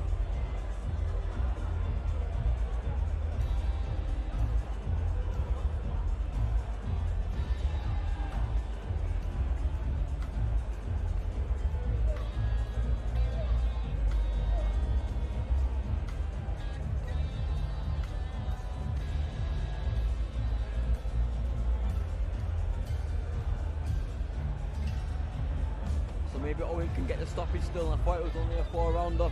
Yeah, he's still got another couple of rounds. What do you think the game plan is now? What for Owen? From Owen, yeah. What do you think he needs to do now?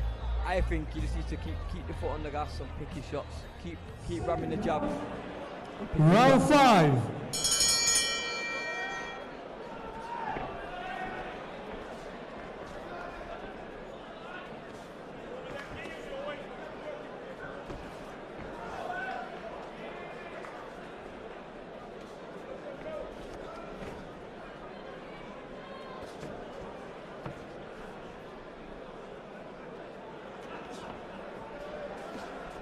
Nice right hand.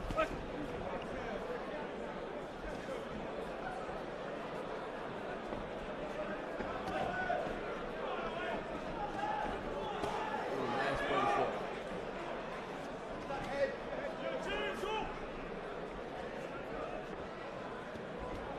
Good. Nice.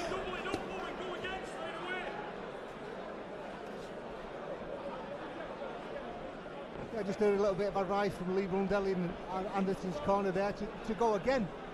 He's just hesitating a little bit, he's getting himself in a position, he's throwing the shots, and then he's just waiting just a little bit too long, and then Hardy's just recovering. Yeah, that second phase, man. He's fit enough. He's fit enough for it.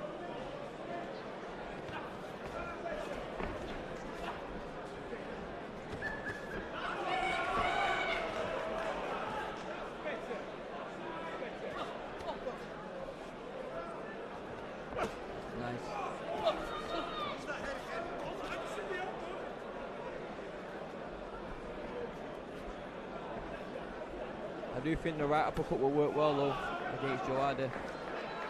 Yeah, he's still leaning in a little bit. Yeah, leans in.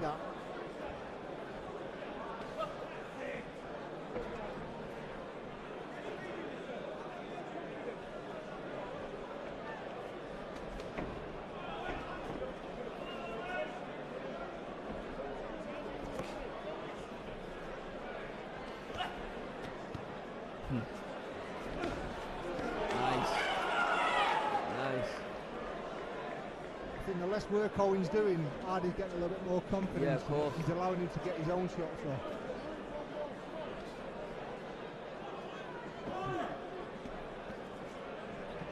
Oh, nice. You must have felt that one, sticking the tongue out again. You can always see, can't you, when a fighter's been hurt, when they start smiling or trying to laugh it off.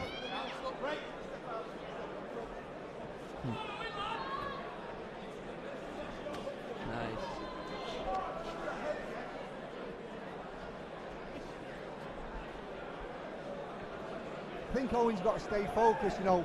he's thrown a lot of Joe Hardy, he's hitting with a lot of big shots. Yeah. He may be getting a bit despondent, you know, thinking what does he need to do. But as long as he plugs away, it's only a matter of time, I think, before it actually wears him down. Yeah, of course. He's just got to keep doing what he's doing. Of course.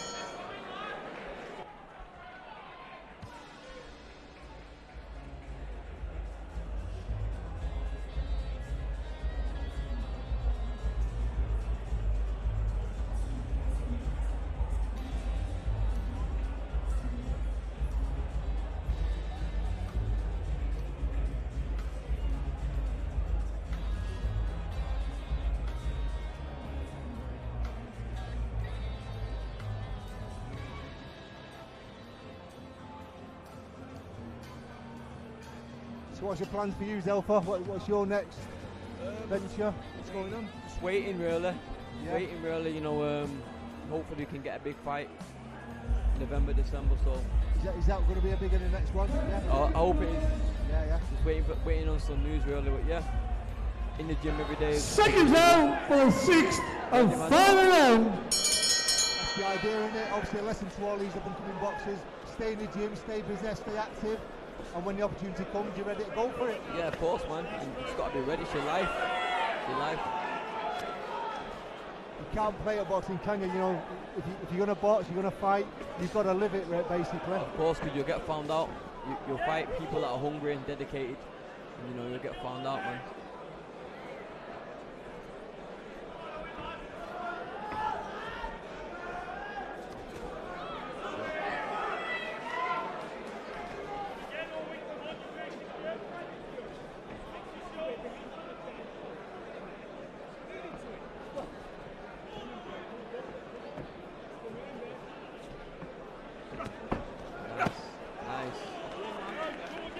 A lovely body shot there. Nice straight right hand. As we said before, you know, if you keep plugging away with the same shots, it's like Chinese water torture, isn't it? Yeah, of you course. hit the same spot so many times. It's going to weaken. So many times you Yeah, can it's take going to it. weaken, yeah.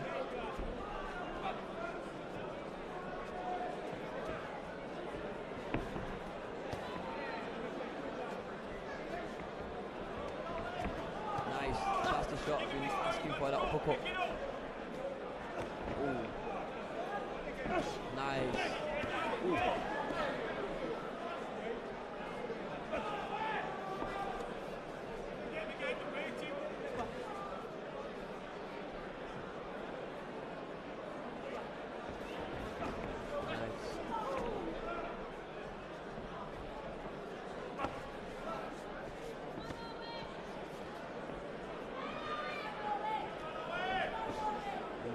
See, both fighters are really tired now. It's been a bit of a grueling contest, hasn't it? Because, you know, we're in the 6th round now. Yeah, I'll see.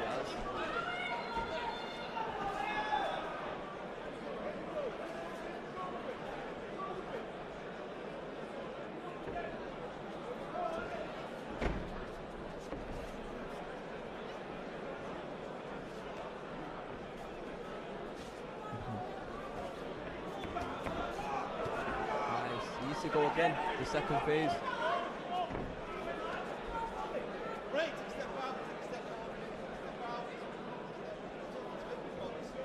Yeah, he's not quite reacting to that, is he, that second one? No.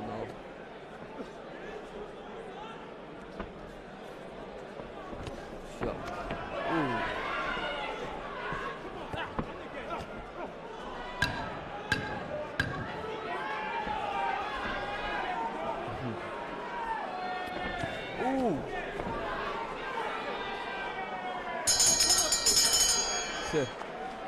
Yeah, great finish to that last round then. Again, a bit of kidology from Hardy, but yeah, you know, he's a little bit too late for him, that one. But great performance again by Owen Anderson. Yeah, man. Joe was just playing the game, man. Playing the game.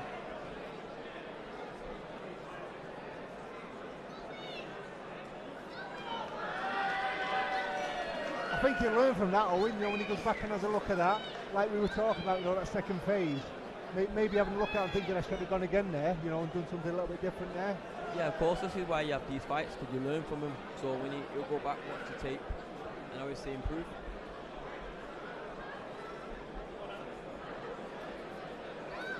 And again, you know, take your hat off to Joe Harder. So tough customer. He come and did a job. Ladies and gentlemen, please show your appreciation for both boxers. After 6 rounds of boxing, we go to Jamie Kirkpatrick's scorecard, which reads 60 points to 55 points in favour of your winner from Wigan, Owen, the body snatcher, Anderton.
Our next contest is 4 3-minute rounds sanctioned in the super featherweight division. Please welcome into the ring first from Buenos Aires, Argentina, Juan Alberto Batista.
And now, ladies and gentlemen, please welcome his opponent from Warrington, Cheshire, Nassie.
Contest is brought to you by Steve Wood and VIP Boxing Promotions in association with 1111 Management.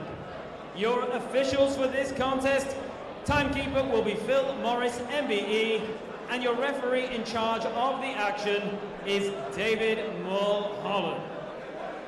Introducing to you first, fighting out of the blue corner and wearing the red shorts. He weighed in at 8 stone 13 pounds and 11 ounces. He comes to the ring with 20 professional contests to his name, and he comes to us from Buenos Aires, Argentina, Juan Alberto Batista. And his opponent fights out of the red corner and wears the red and black shorts. He weighed in at 8 stone, 12 pounds and 5 ounces. He comes to the ring unbeaten with 5 wins against no defeats. He is the fighting pride of Warrington, Cheshire. Please welcome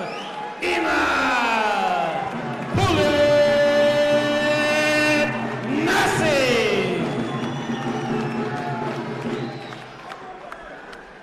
Likewise, won't know the rules. Watch the heads in close, watch the low blows, protect yourselves at all times. Welcome to the big belt evening between Imad Nazib in the red corner and Juan Alberto Batista from Argentina in the blue corner.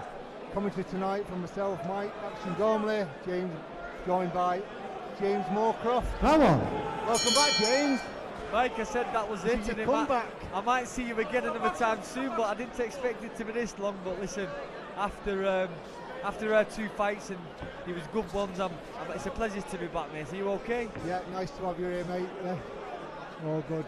So, as you've probably seen there, sat at ringside, some 4 good fights so far, some really good competitive fights. Mate, I've said it over and over again. Steve Woods is one of the busiest and best promoters in Britain, and you know, like you said with Steve Lillis now, matching the fights. I think these fights are really, really good. There's been 4 great fights, and I like him, man. I've seen him walk out a few times. I said to my girlfriend, sat ringside with me, as I said, listen, get your phone out because this guy walks out and he does it real.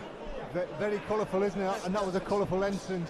Yeah, he's got that little swag about him. He comes in with his sunglasses on, he jumps over the ropes, and let's be honest to you now, Mike, you've got in this boxing game, you've got to be seen. You know, he's selling plenty of tickets, I can see there's plenty of fans at ringside watching him. He's coming into great music, he's got the drums on, and you know, that's what Eddie Hearn and Frank Warren and Ben Chillon love to see.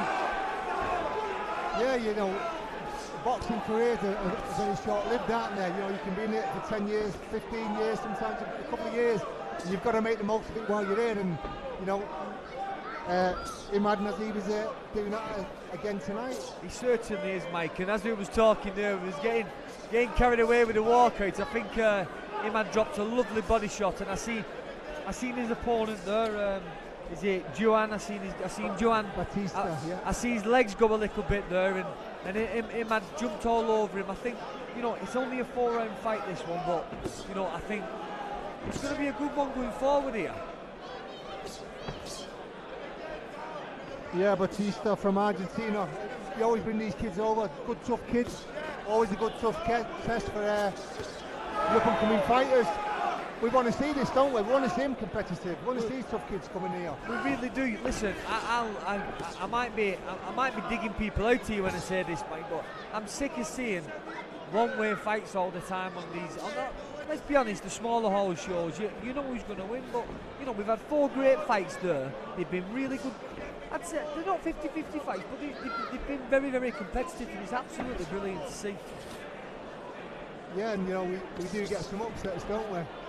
Like you say, they're very well matched, and we expect the own fighters to win because it's to progress their careers. It certainly is. It's all about learning, you know, bringing them in to learn. You can't throw them straight into the fire, you know, at the start of their careers, early days. But they are competitive, and especially when they bring these kids in from overseas. It really isn't. Like I say, I was privileged to be with Steve Woods all my boxing career, and you know, he guided me in the right direction. We got the right fights, the right time, and that's how it was. But you know, that was a very good round from Imad there. Nice to see he's countering shots. He's going fast. He's trying to come over this guy's jab, but he looks up for it, this lad. Did you say Argentina, Mike? He's come over. Yeah, Batista, yeah, from Argentina. He actually fought last week on at Winter Gardens on a VIP show. He got against Corey Scott, another local kid from Chorley, another up-and-coming prospect. So he's a busy lad. Obviously, these kids come over, they want to earn some money, so they've got to put a effort in. They've got to put up a good fight to be on these shows and earn some money to send back home to the families. That's what they do it for. That's what it's all about. Yeah, Blackpool Winter Gardens, an absolutely fantastic venue for another Steve Woods. You don't see many people putting boxing shows on there. It's only darts, but Steve Woods likes to put a boxing show on at Blackpool Winter Gardens. I've fought there 3 times. I'm privileged to have fought there, and what a fantastic venue that is, Mike.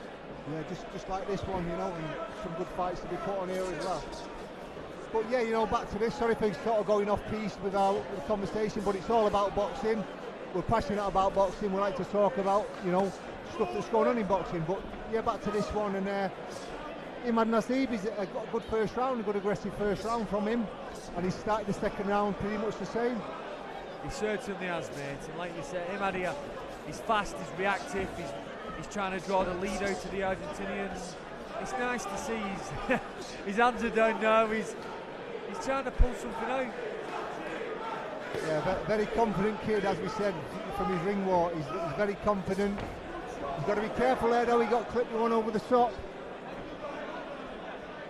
You see Imad's hands have gone straight back up there now. He obviously a shot must have registered a little bit, and he realises he's in a fight here now. Yeah, you know, there's confidence and there's complacency there. You've got to, you can do one, but you can't do the other. You can't be complacent in this game.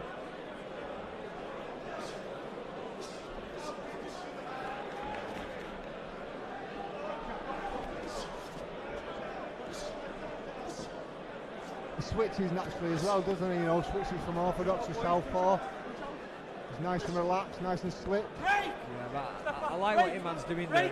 He's switching, but he's switching with a punch, so he's not just switching so he can see what he's doing, but he's throwing a shot and switching at the same time. So as an opponent, you can't register it straight away, which is a great move coming from him, especially going so well down in his career.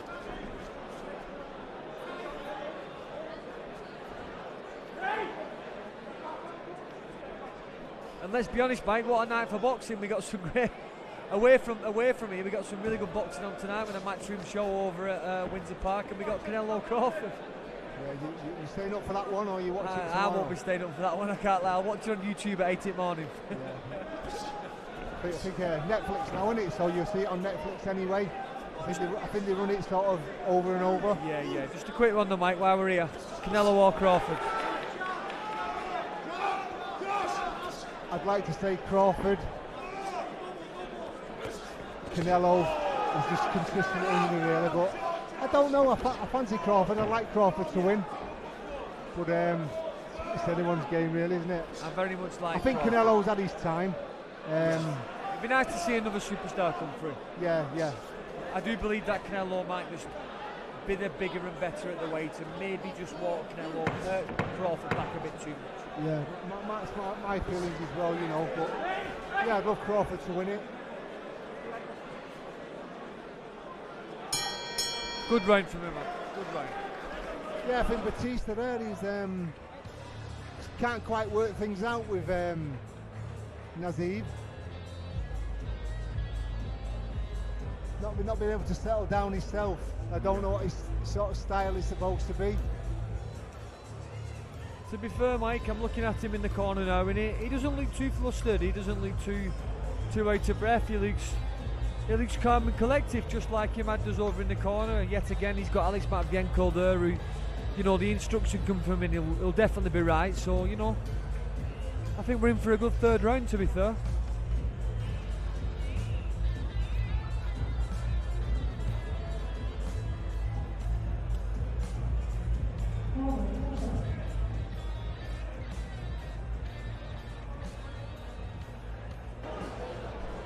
Second out.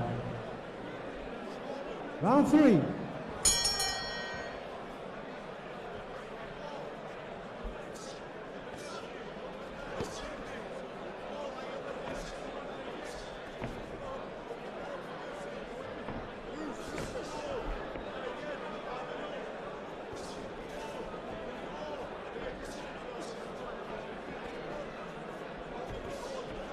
Batista looks he's very over his front foot, he's very tight, he's got his arms over his body, his arms over his head, he's very defensive. If you was Alex Matvienko in the corner, Mike, what would you be telling him to do?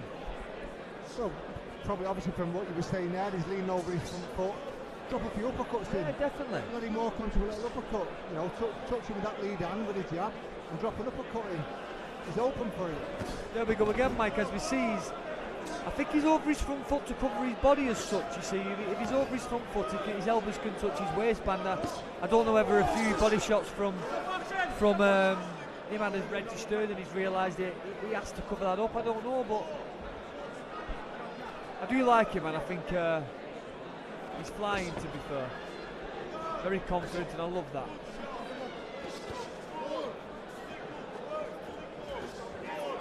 Yeah, I mean, looking at Batista, he's not actually got a style, has he? You know, you're watching him, he doesn't throw like an accurate jab or... Yeah. His shots are a little bit awkward and loose. Exactly. If you watch just then, Mike, you see he dropped his hands like below his waistband there, Batista. It's as if he knows that the body shots are going to come in from him, and he's doing everything in his power. He's willing to take a shot to the head just to cover his body. So I'm guessing that something's registered down there, and he don't want to get hit by one of them again.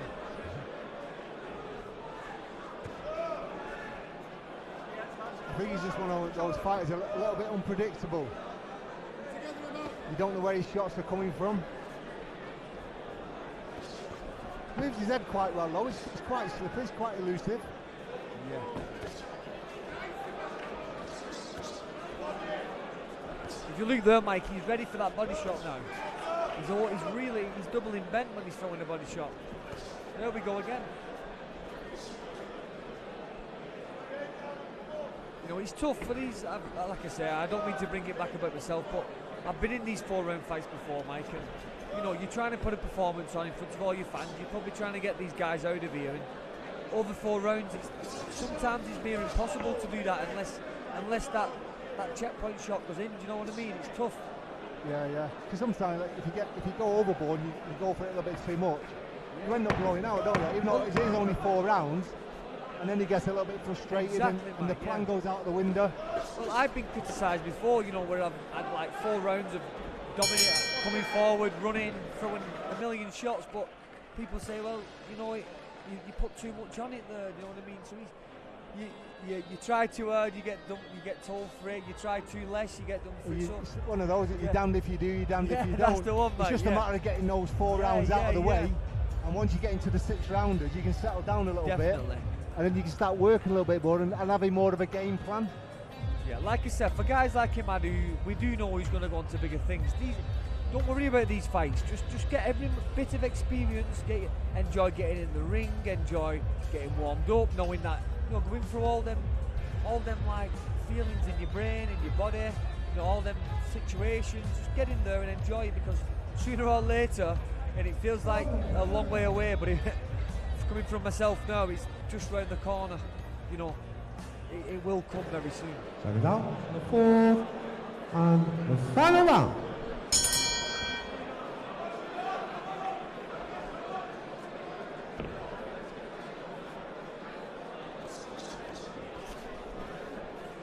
You're just talking there, how time flies and it goes very quickly. You've got to get the rounds in. 4th round already, so again another exciting bout. 3 exciting rounds gone, well into the 4th round, and I think he might just needs to keep doing what he's doing really. Yeah. But maybe look for that shot a little bit more, the perfect shot up the middle with that uppercut. Definitely, Mike. I think, like you say, it's a punch perfect performance from him, man. It's a punch perfect performance, but this guy looks tough as boots, he really does. I don't know what we'd need to do to get the likes of this guy out of here, especially over 4 rounds, but just it might just be 4 more rounds.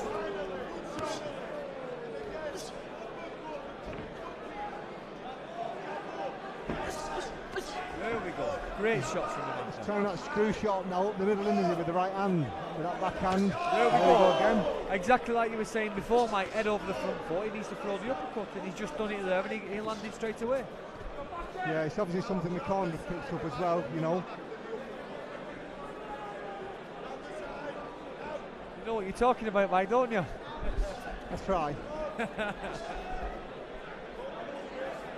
No, but all in all, mate, it's been so far, I know there's still plenty more great fights to come. It's been a really good night of boxing.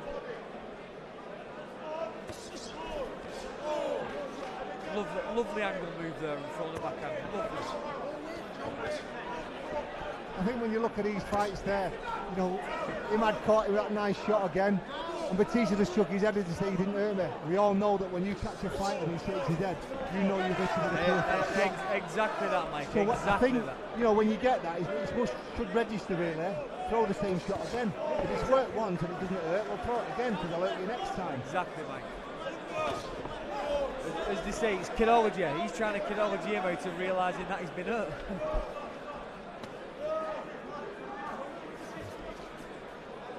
I do like the attitude that Imam brings. People will say, oh, it's a little bit cocky, or it's this, but boxing nowadays, you've got to have a little bit of something about you, and I feel like this guy has. Yeah, definitely. I mean, that's what attracts people, isn't it? Love him or hate him,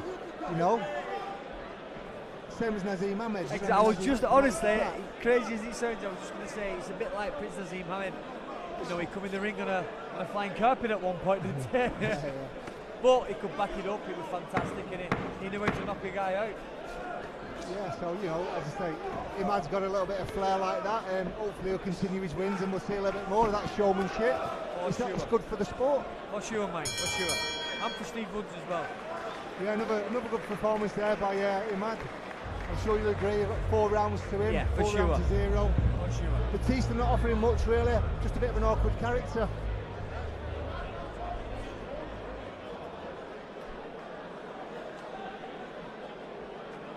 For the second time of the night, Mike, I'm going to have to say bye-bye to you. You're not going again, are you, James? I'm going to have to. But this time I think it's for good. You're going home. You're going home to watch the fight now, aren't you? Have a few hours and go watch Canelo and no chance. No one's getting me up at 2 in the morning, I'll be honest with you. It's more like 4 that one. I'll get it. Time that's on. I'll get it on YouTube in the morning. So you're still training, James, obviously before you go, a little bit of an insight into what's going on. I can't lie to you, I'm PTing boxing at the moment. I've had maybe 25 PTs in this week, so I'm doing quite well, I can't lie to you. I'm shattered, but I'm loving it. Who needs to box when you've got 25 PTs? Ladies and gentlemen, please show your appreciation for both boxers.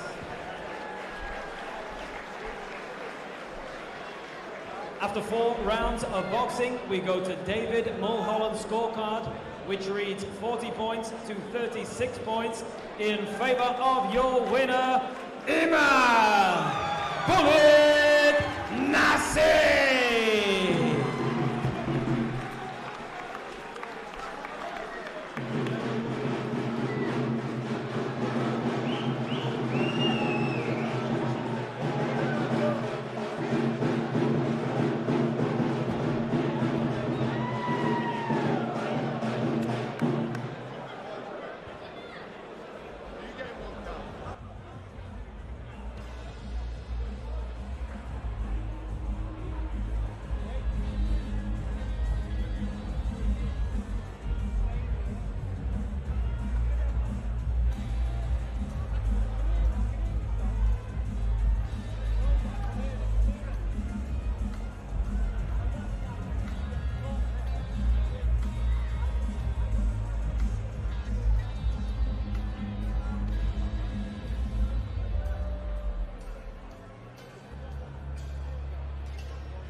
Three-minute round sanctioned in the welterweight division.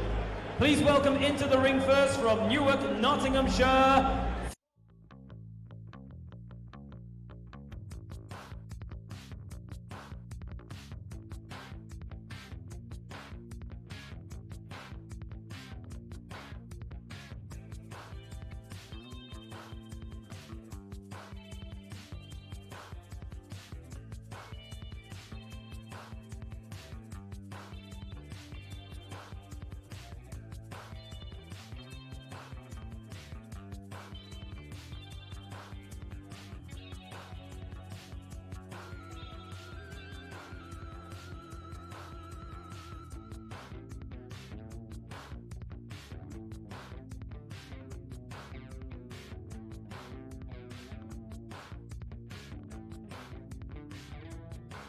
Ladies and gentlemen, please welcome his opponent from Stretford, Lancashire, Harry the Hatchet Martin.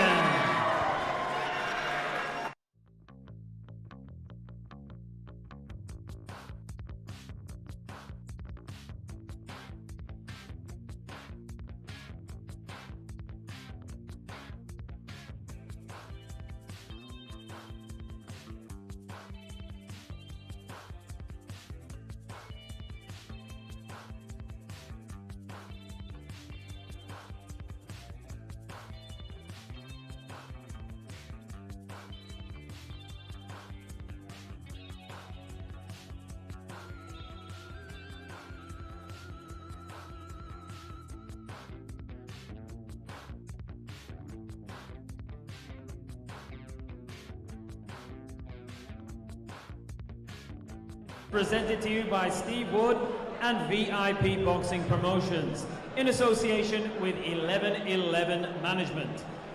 Your officials for this contest, timekeeper will be Amjad Ditta, and your referee in charge of the action is Jamie Kirkpatrick. Introducing to you first, fighting out of the blue corner, he wears the blue and silver shorts. He weighed in at 10 stone, 11 pounds and 3 ounces, and comes to the ring as a veteran. Tonight, he takes part in his 188th professional contest. From Newark, Nottinghamshire, please welcome Fons Alexander! And his opponent across the ring fights out of the red corner and wears the grey and orange shorts. He weighed in at 10 stone, 5 pounds and 1 ounce. He comes to the ring unbeaten as a professional with 3 wins against no defeats. From Stretford, Lancashire, please welcome Harry the Hatchet Marron!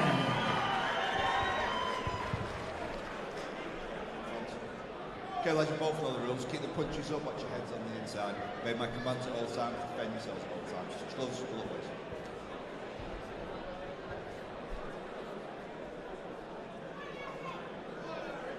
Welcome to the 6th bout of the evening. Well on. Harry Martin in the blue corner from Stretford. Fons Alexander from Newark in Nottinghamshire in the blue corner.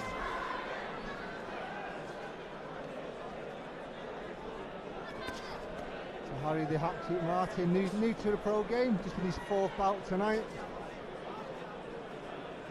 3 wins, no stoppages against the experienced Fons Alexander. 185th fight tonight, 188th fight tonight. Fons has 10 wins on his record, 175 losses, so he's a well-experienced kid, so it's a good step up this for Martin.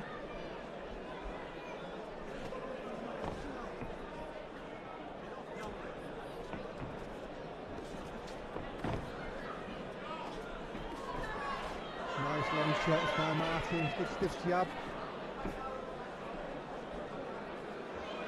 Straight right, look focused Martin.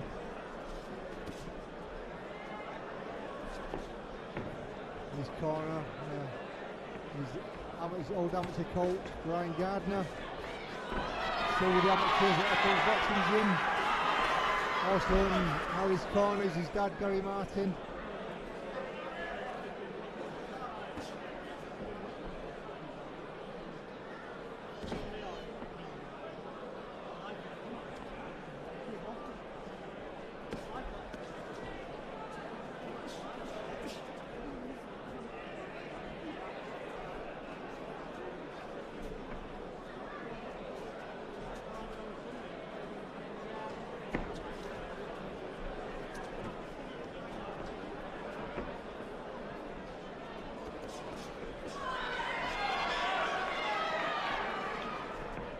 Shots there, Martin. Nice quick hands, good straight shots.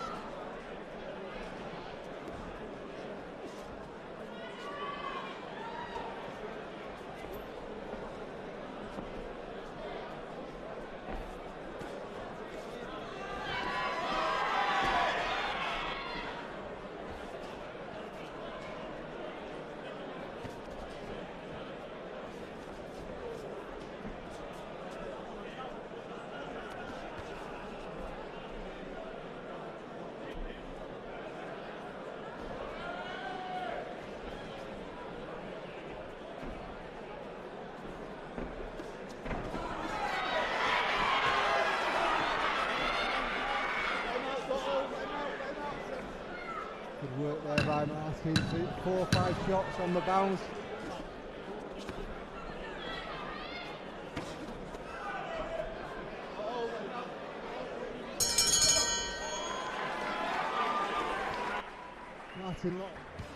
Martin not looking too happy there to go back to the corner. I don't know if there's a clash of heads. Felt he got a little bit of a bump on the eye. Corner just having a look at it now. You know, all accidental. If we look at Fons Alexander's corner, you can see there Alexander came out worse for wear in that, so it must have been a clash of heads. Alexander just suffering from a cut at the moment.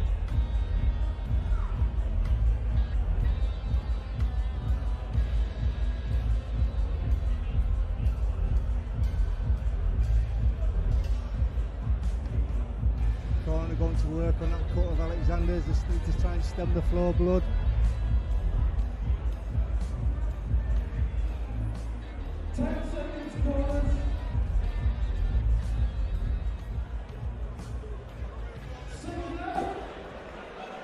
Round 2.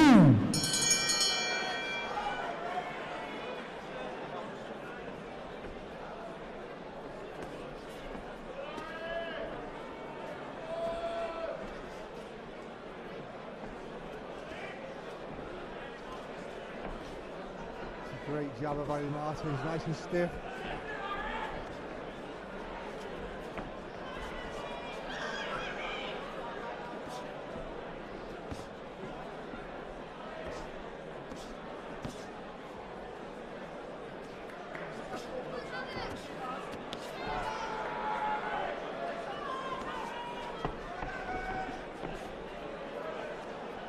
Blood starting to flow again from Alexander's left eye.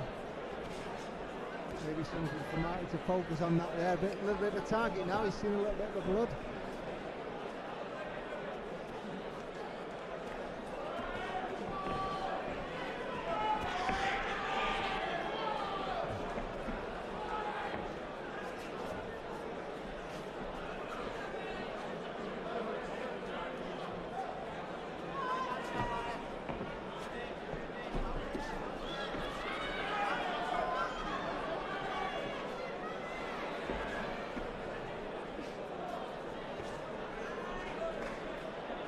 Right hand over the top, and again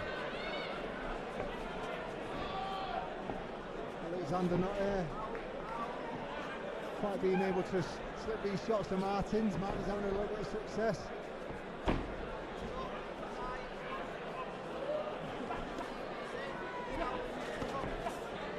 Good work again, nice fast jab.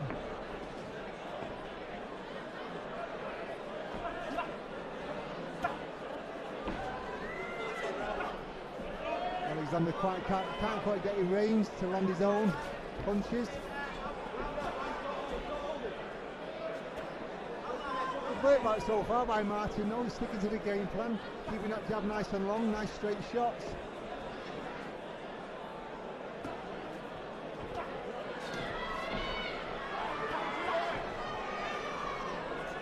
I think he just needs to tuck his chin in a little bit more, keep his head nice and tight, chin down.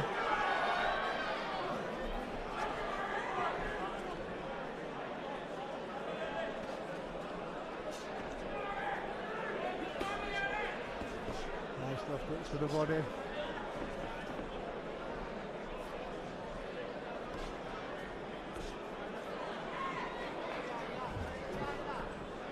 Martin having a lot of success with that jab.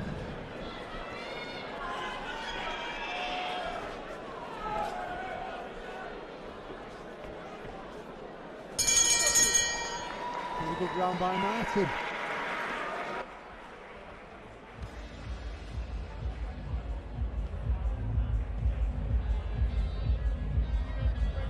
Really good performance so far by Harry Martin, 2 rounds in the bank. I'm sure his corner will be happy with him, probably tell him to keep doing what he's doing. Alexander just can't quite get in range to land his shots, he's throwing some wild hooks.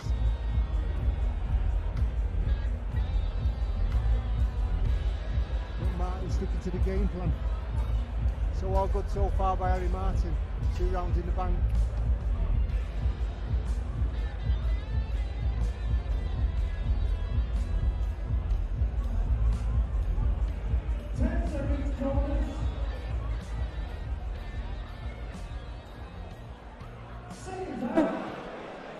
Round 3.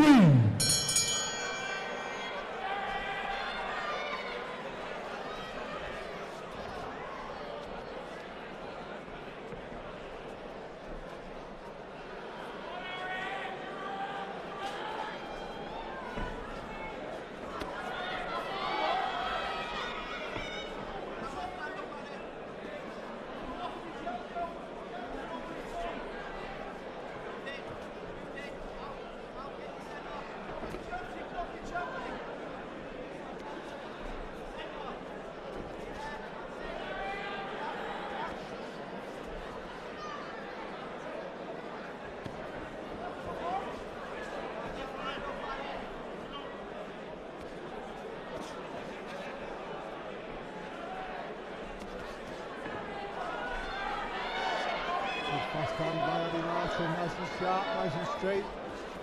Right down the pipe, as you say. So be careful though. Fons Alexander might get a little bit ambitious and just trying to throw a few of those wild hooks over the top.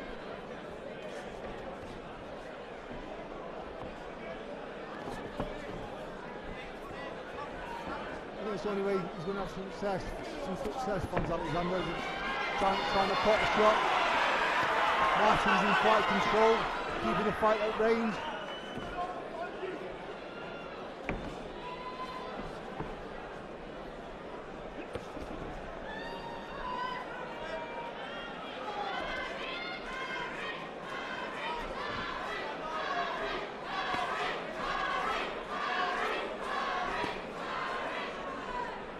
In tonight for Harvey Martin.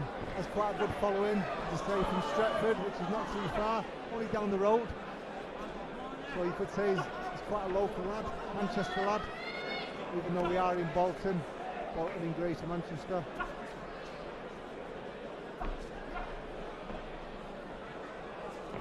Quite a nice kid outside the ring, nice pleasant lad.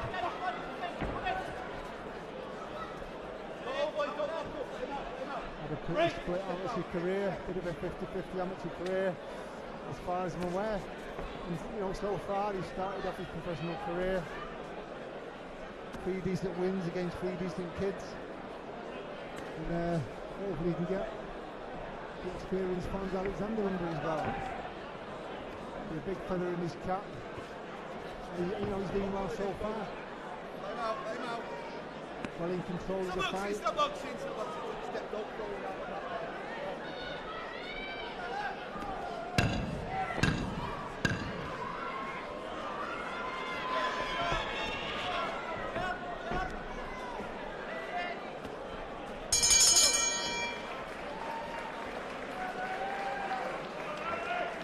Alexander goes back to the corner, a little bit worse for wear. You know, I've seen Fons Alexander fight on many occasions under the VIP banner as the away fighter. He's quite a decent kid, you know, he generally puts up a decent performance. He's trying tonight, but he just can't get quite close enough to Harry Martin to land his shots, some clean shots. Martin having a better success, or a higher percentage of success so far as we go into the final and 4th round.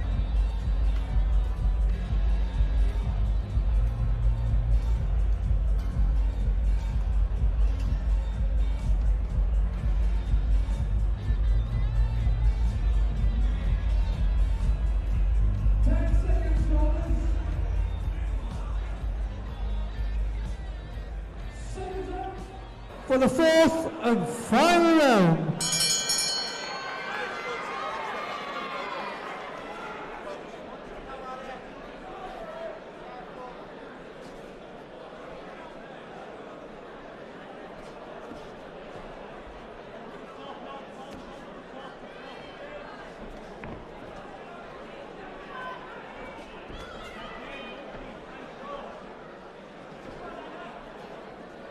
Good stiff jab again by Martin.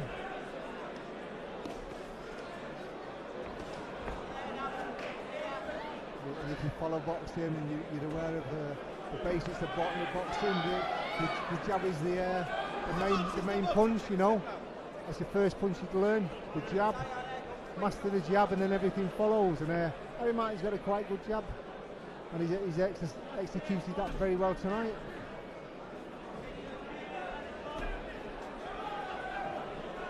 Fons Alexander not been able to quite get into the fight tonight. Again, just trying to put a shot with that overhand right. Martin just needs to be careful and stay switched on. Again, Fons Alexander has done this many times, 188 times.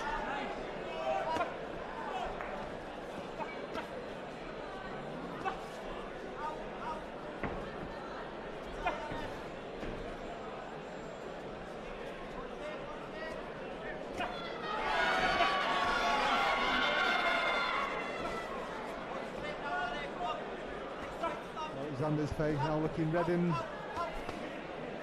See the impact of Harry Martin's punches. Martin stepping up a little bit.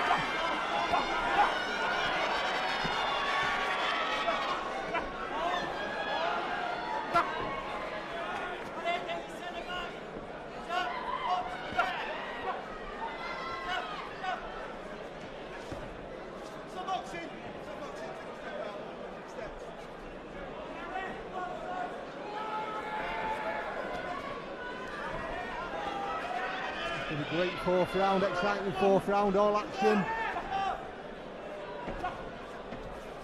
As we've seen tonight, I don't think anybody's been disappointed tonight. If you come and bought a ticket or if you sat at home watching this. Always good shows, always good fights, always good matchmaking with VIP promotions, value for money. If you sat at home watching this, if you ever fancy coming down to a VIP show, get yourself down here, you know, enjoy the atmosphere, be live at ringside, see what's going on. Back to the action in the ring, still staying busy, Harry Martin. He's been well in control of the fight, dominated the fight from start to finish, kept it long. Not got involved too much. And a bit of a frustrating night for Fons Alexander, but great performance by Harry Martin.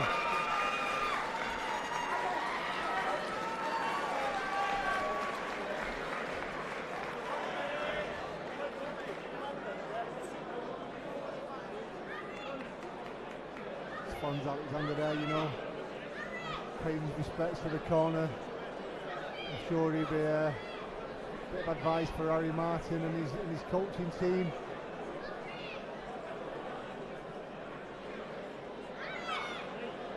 And again, hats off to Fons Alexander, you know, for making it rumors coming on, giving Harry Martin a good stiff test tonight, and I think Harry Martin's come through with flying colours.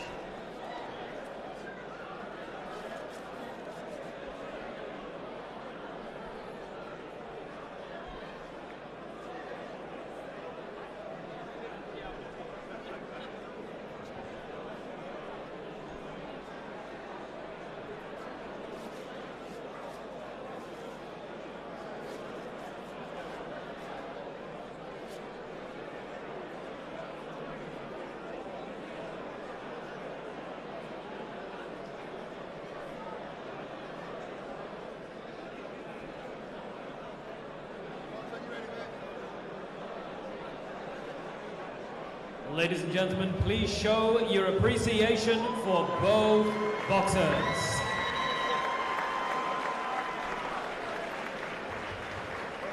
After 4 rounds of boxing, we go to Jamie Kirkpatrick's scorecard, which reads 40 points to 36 points in favor of your winner, Harry the Hatchet Martin.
Gentlemen, this contest is presented to you by Steve Wood and VIP Boxing Promotions. Your officials for this contest, timekeeper will be Phil Morris, MBE, and your referee in charge of the action is David Mulholland. Introducing to you first, fighting out of the blue corner, wearing the black shorts, he weighed in at 8 stone 5 pounds and 8 ounces. He comes to the ring with 12 contests, including 3 wins and 1 draw, with 1 win coming by way of knockout. De Ciudad Neza, Mexico, Brandon El Caballito Vargas. And his opponent across the ring fights out of the red corner and wears the grey and red shorts. He weighed in at 8 stone 8 pounds and 13 ounces and comes to the ring unbeaten with 3 wins against no defeats. Fighting out of Wigan, Lancashire, please welcome Harris Brown!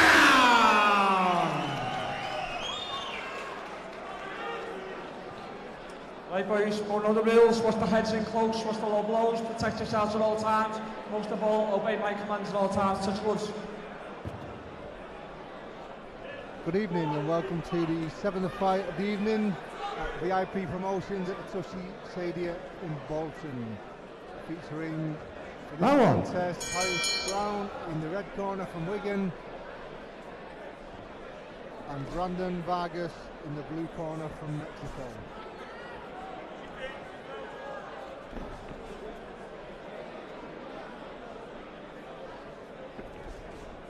Harris Brown in his 4th contest of his career. Three previous fights, 3 wins. Very good technical boxer. Typical Lee Blundell gym fighter. All action, come forward.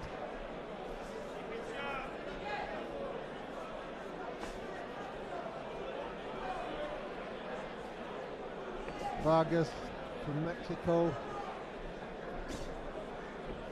His 13th fight of his career. Don't really know much about Vargas. Not seen him before on VIP shows. I think he's pretty new to the VIP circuit as an away fighter. Has got 3 wins on his record himself with 1 stoppage, Vargas. 8 losses and 1 draw.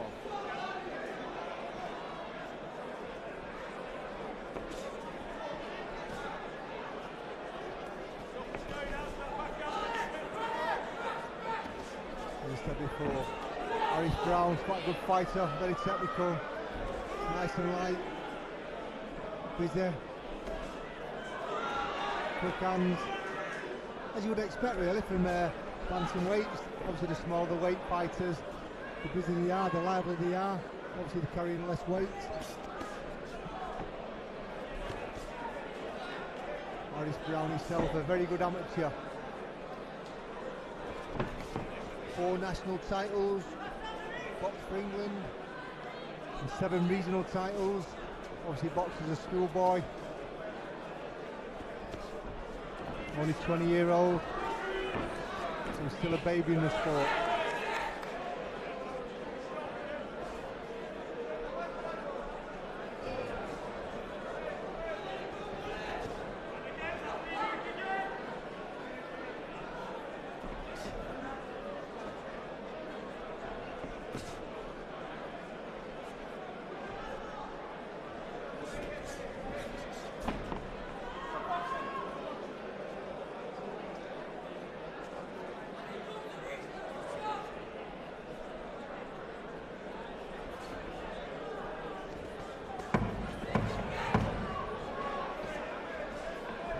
Stand by Harris Brown, stepping in with his shot, stepping out. Vargas struggling to land his own shot. So a good first round by Harris Brown. Well controlled, nice and relaxed, good steady performance there. He's back to his corner, just getting advice now from Lee Blundell.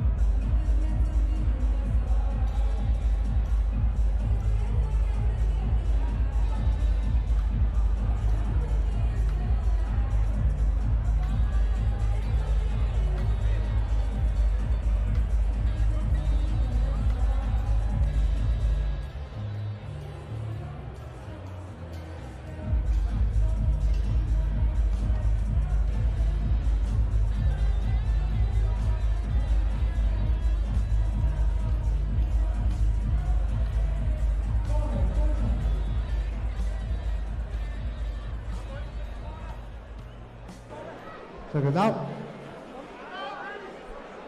Round 2. Round 2 of this bantamweight contest. Brown in the red corner, Vargas in the blue.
Brown likes to throw his punches and bunches.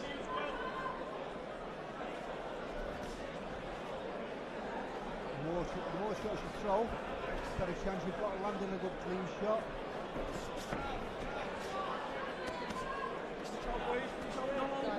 Break! Vargas quite happy to roll then. Harris Brown comes in close.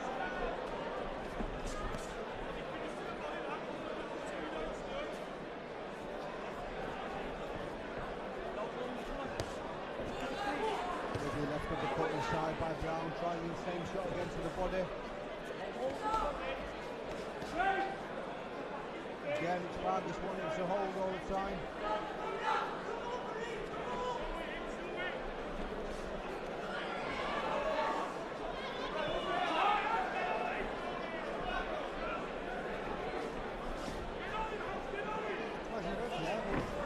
Brown didn't seem to complain too much. I think there's only damage done.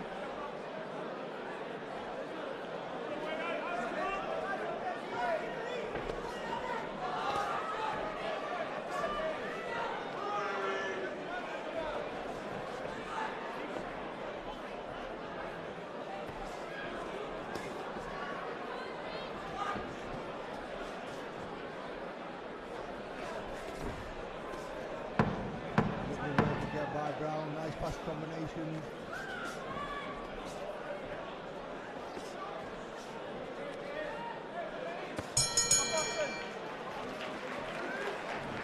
Really good Brown by Brown. Vargas complained a little bit there. Obviously felt it was a clash of heads. He seemed to think it was a bit more intentional than what it was, I think.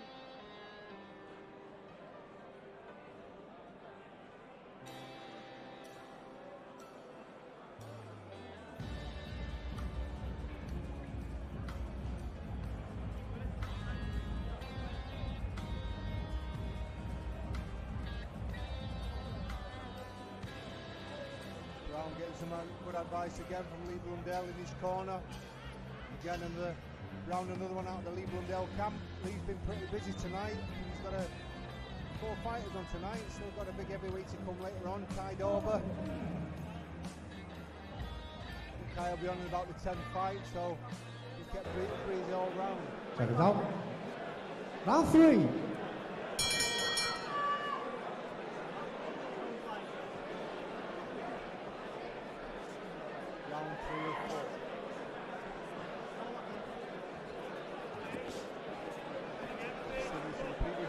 Brown on his front foot.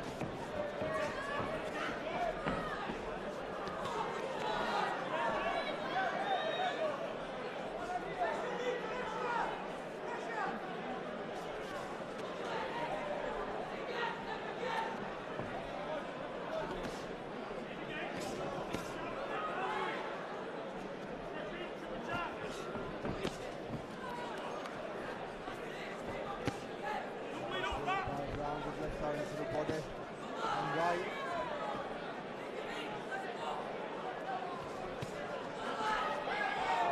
Seems like the advice from the corner to step it up this round. He seems to be doing that with his Brown. Vargas doesn't quite know. Or he's not sure what to do with Harris Brown at this moment. With a little bit of complaint. He sees too much wrong there.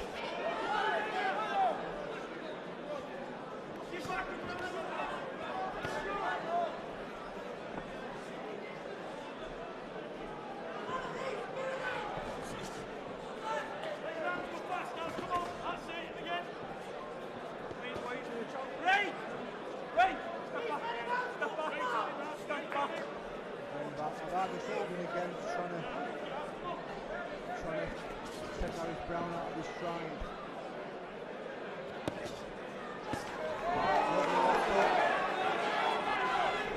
Legs seems to go a little bit of length in that left foot.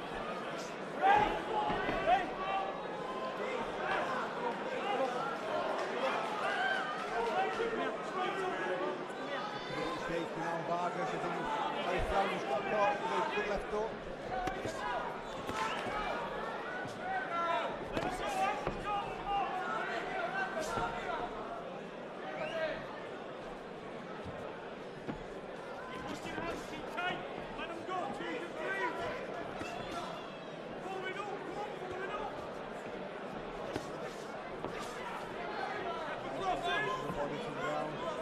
Pressure on Vargas.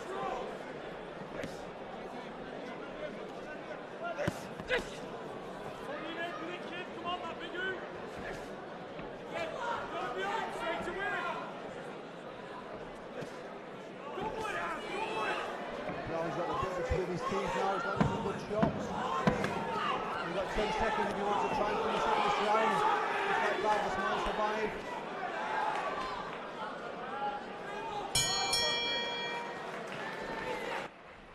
Another good, strong, dominant round by Harris Brown.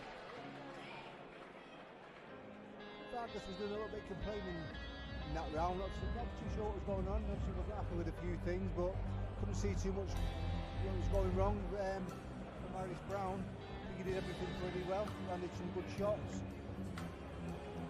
Just I think Vargas couldn't cope with him.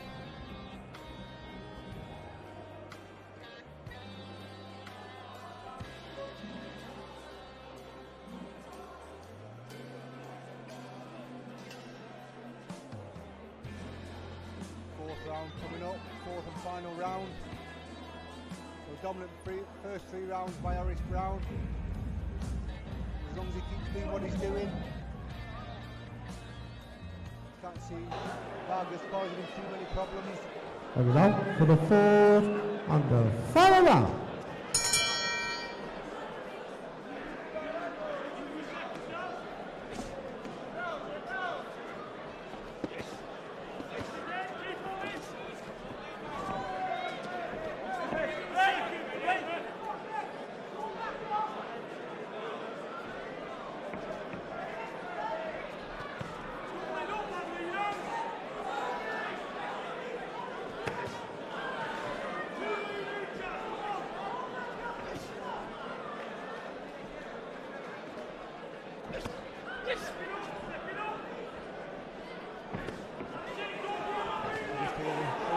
Corner there, advice coming from Iddon to step it up.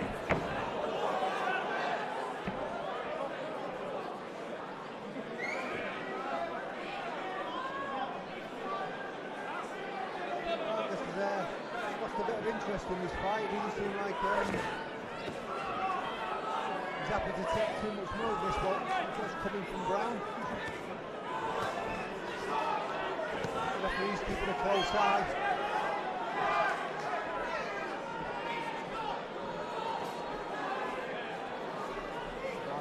Again, I'm sure he's going to get a round at some point, or a talking to by the referee. David Holland.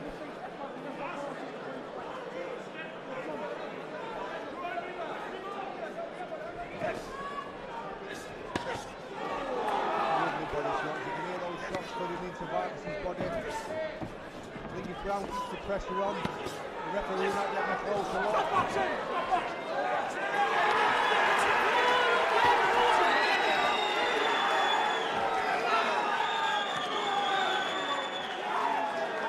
Complaining there, but referee didn't have much to Vargas was holding a little bit. Brown was letting him some clean shots. A bit debatable about the decision, but the referee's decision is final. But overall, good performance by Irish Brown.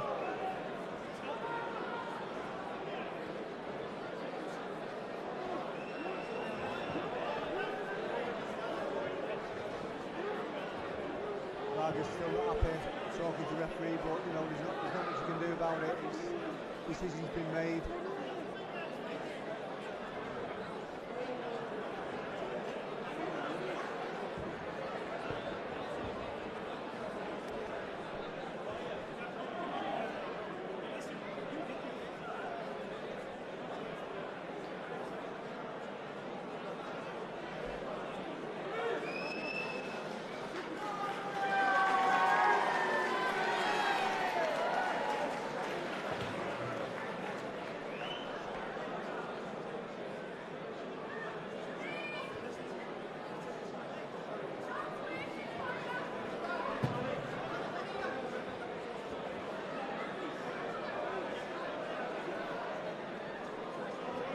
Ladies and gentlemen, please show your appreciation for both boxers.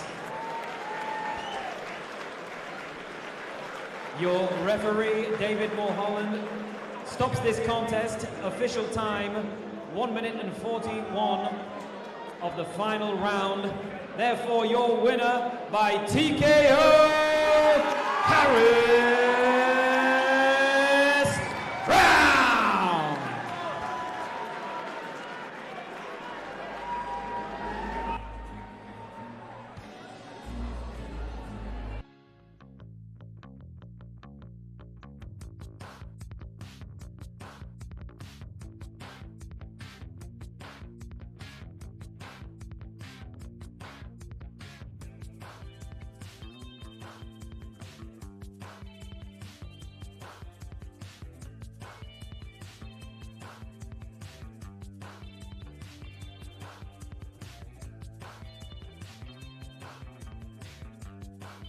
Minute rounds sanctioned in the lightweight division.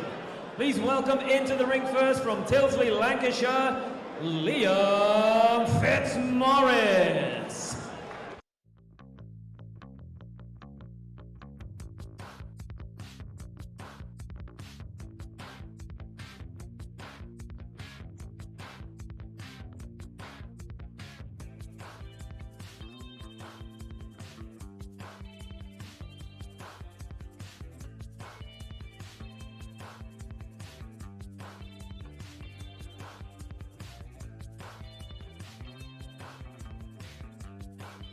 Welcome his opponent from Wythenshawe, Manchester, Joe McInness.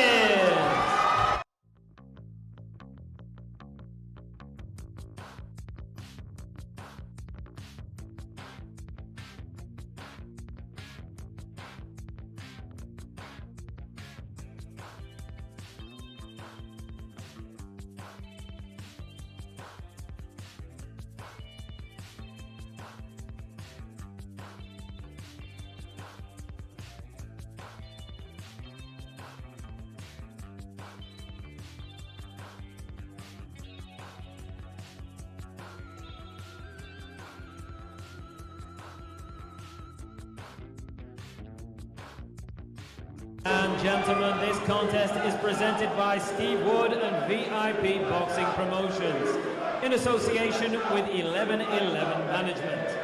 Your officials for this contest, timekeeper Amjad Ditta, and your referee in charge of the action is Jamie Kirkpatrick.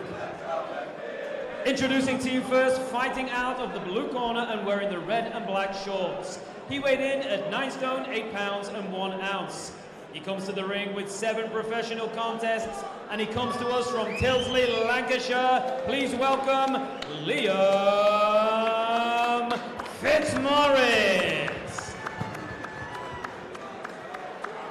And his opponent across the ring fights out of the red corner and wears the red shorts. He weighed in at 9 stone, 8 pounds and 15 ounces. He comes to the ring unbeaten with 1 win against no defeats. And he comes to us from Wythenshawe, Manchester, Punches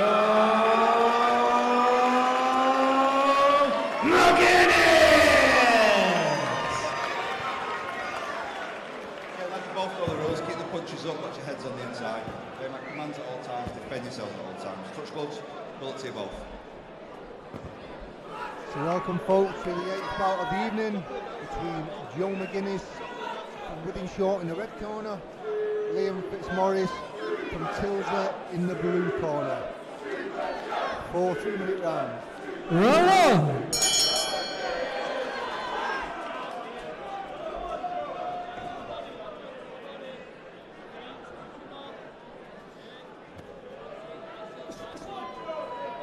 McInness in his second bout of his professional career, Fitzmaurice in his 8th bout.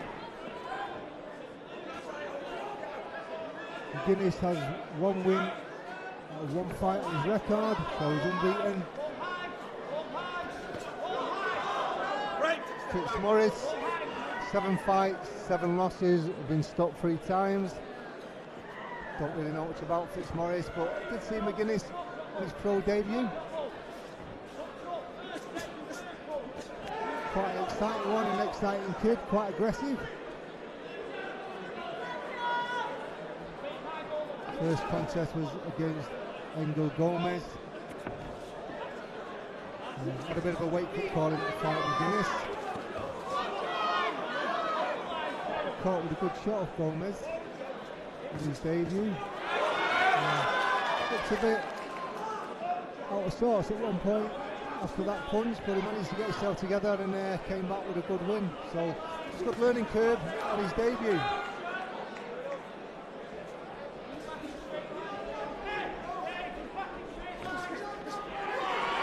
It's a good start by McInness.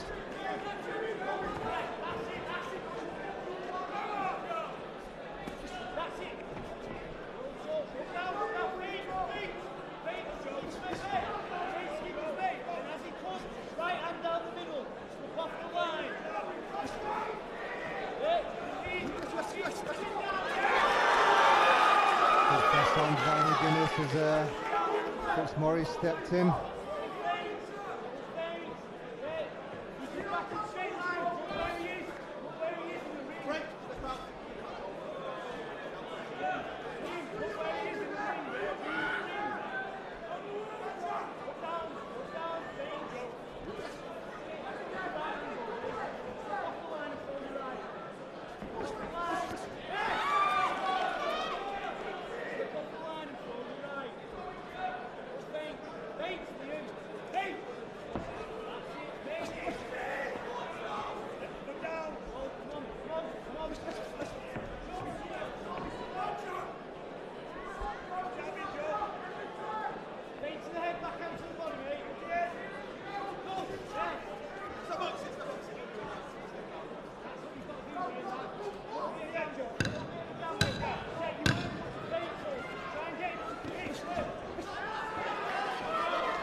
Good first round by Joe McInness. You say one previous fight, I remember on his debut, came out full of beans, full of energy, probably a little bit over eager to please, 100 mile an hour, but seems to have settled down already on the start of his second bout. Fitzmaurice still not got a win on his record, probably looking to try and get his first win tonight. We'll see which Fitzmaurice turns up, see how ambitious he is.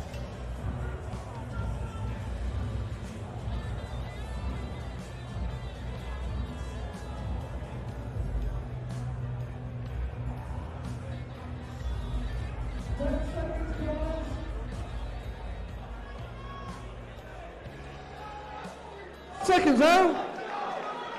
Round 2.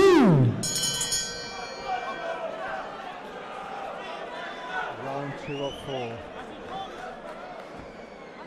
Good first round by McInness.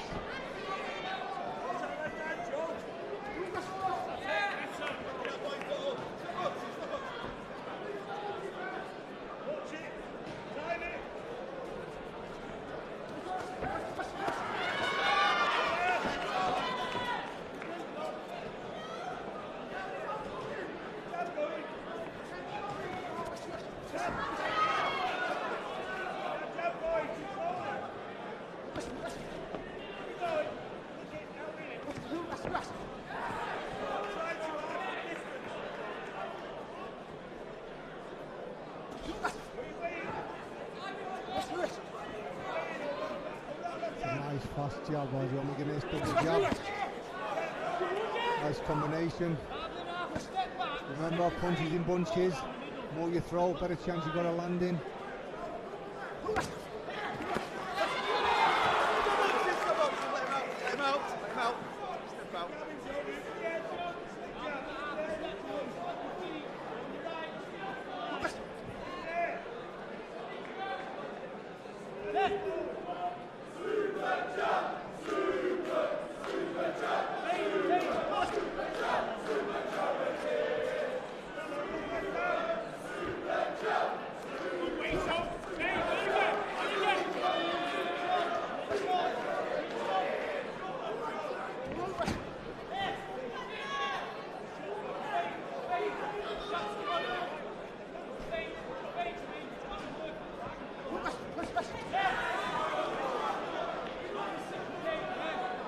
McInness putting a lot into his shots. I'd just like to see him just maybe settle down a little bit and start touching Fitz, maybe touching with that left hand, the jab, set the bigger shots up.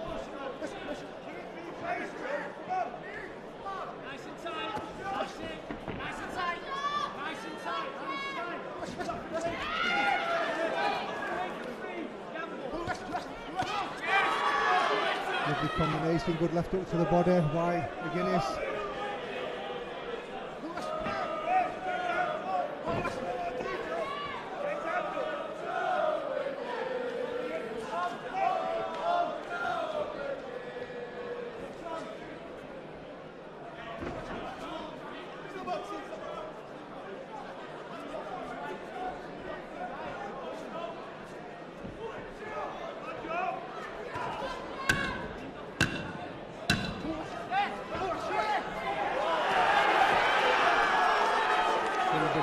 By Fitz Morris, crowd got a little bit excited, caught the end of the shot, but I think just got his foot tangled up a little bit. Good performance, second round by McInness. Once again, quite aggressive, just his style.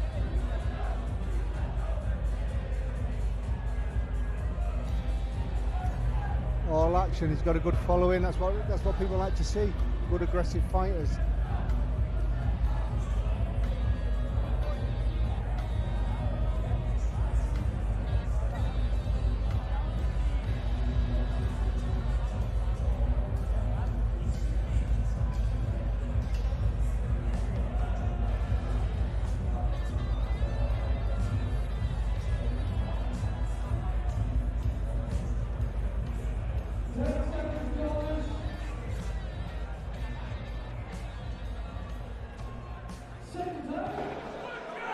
Round 3. Third round of 4.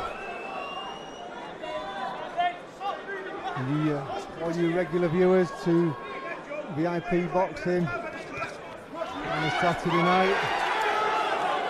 Apologies for the no boom boom shake the room. Unfortunately, I missed the top off, Lee top off Whitehead. Had an operation today, nothing major. Just like to be in hospital, just at the end of the day surgery operation, so just want to wish you well, so get well soon, Lee, and hope to see you back on the next show, maybe next week. Speedy recovery.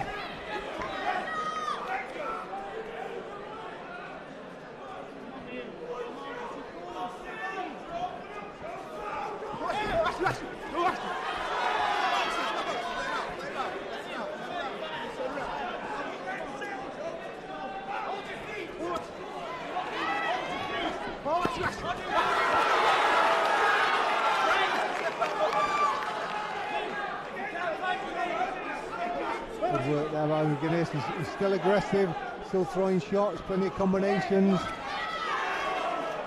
Fitz Morris's corner telling him to hold his feet, but it's a little bit hard to hold your feet when you've got a bit of a tornado like Joe McInness in front of you. Throwing 2s and 3s and 4s.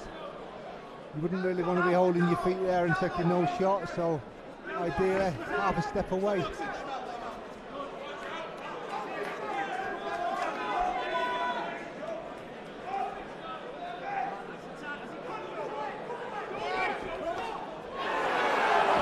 Lovely straight right hand by McInness.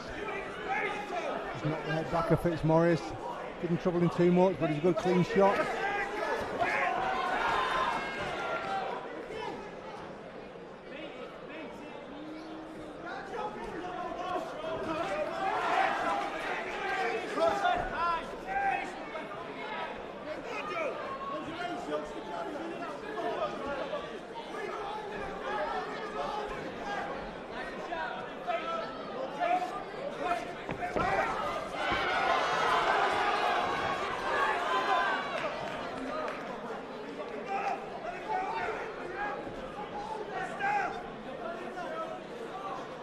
McInness still looking composed, still sticking to the task.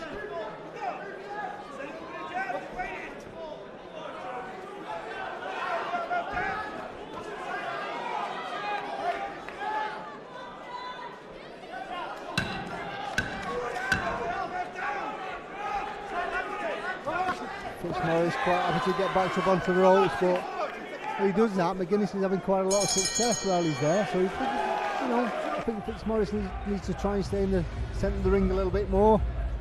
As his corner said, just hold his feet a little bit more and not let McInness push him back. Saying is easier than doing, so let's see what comes out of the fourth and final round. Again, so far for me, McInness on top, boxing really well, nice and composed, he's nice and relaxed, also with that aggression as well.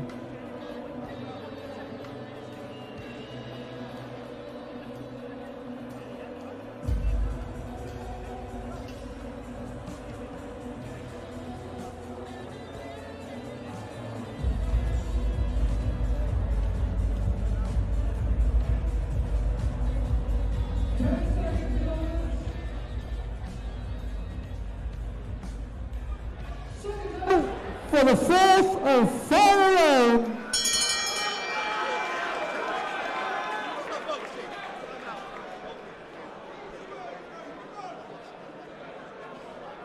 So fourth round. Fourth round's getting a little bit of talking to the referee. Maybe the referee feels it gets a little bit messy at times.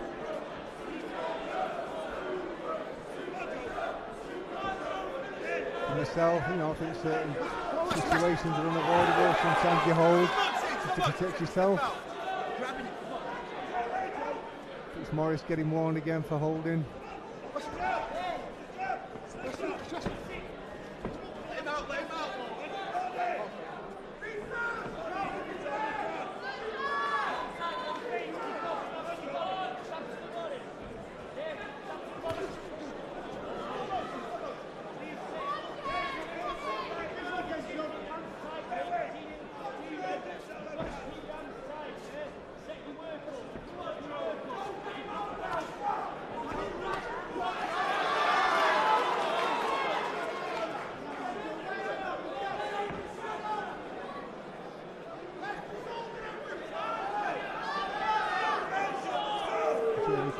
The referee's not too happy with Fitzmaurice's holding. A bit too much of it. I think he's going to give him a talking to this time. I think next time could be a point off.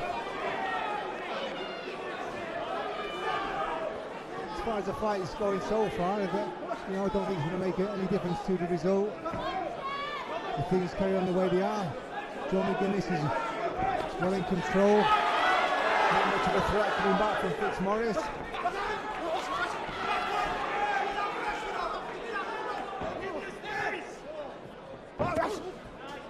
Let him out, take a step. Look him up there.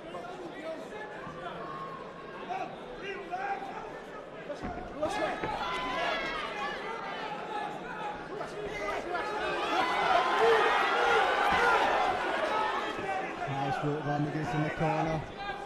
Fitzmaurice just picking off and stepping out of range, giving himself a little bit of a breather. Step out, step out.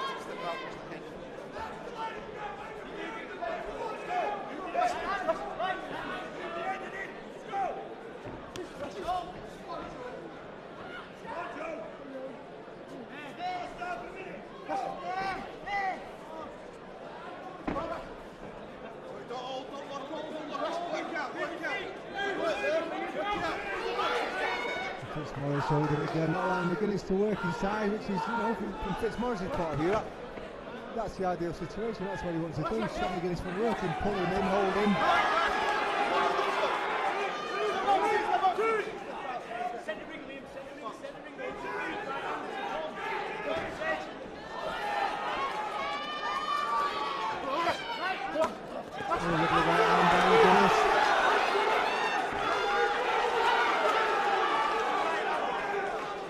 Morris felt that one to the right and the left. Legs went a little bit but managed to recover. A little bit too late now for McInness to get hit out this.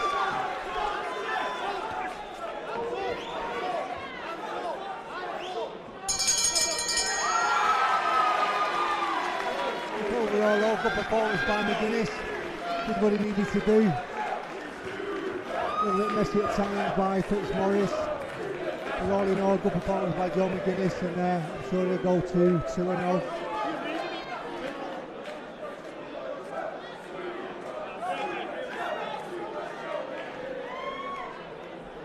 And again, hats off to Liam Fitzmaurice, making a contest of it. Just Joe McInness at this moment in time did a little bit too much for him.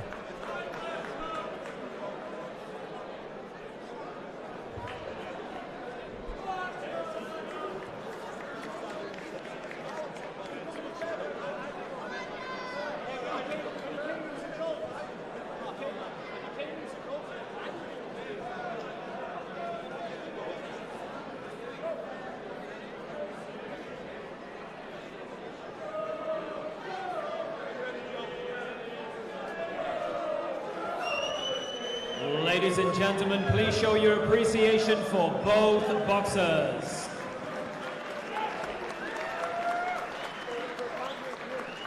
After 4 rounds of boxing, we go to Jamie Kirkpatrick's scorecard, which reads 40 points to 36 points in favor of your winner from Wythenshawe, Super Joe McInness.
Gentlemen, our next contest, 6 3-minute rounds sanctioned in the super featherweight division.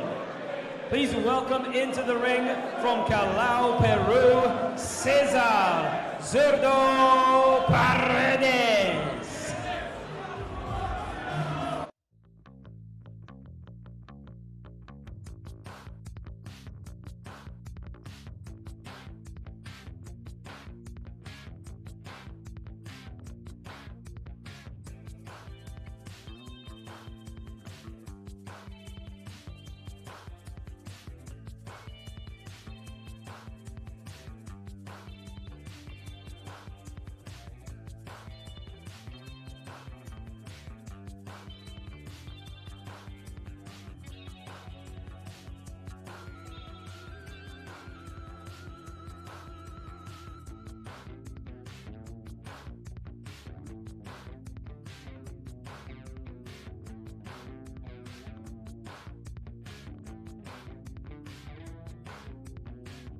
Ladies and gentlemen, please welcome his opponent from Stockport, Cheshire, Jack Murphy.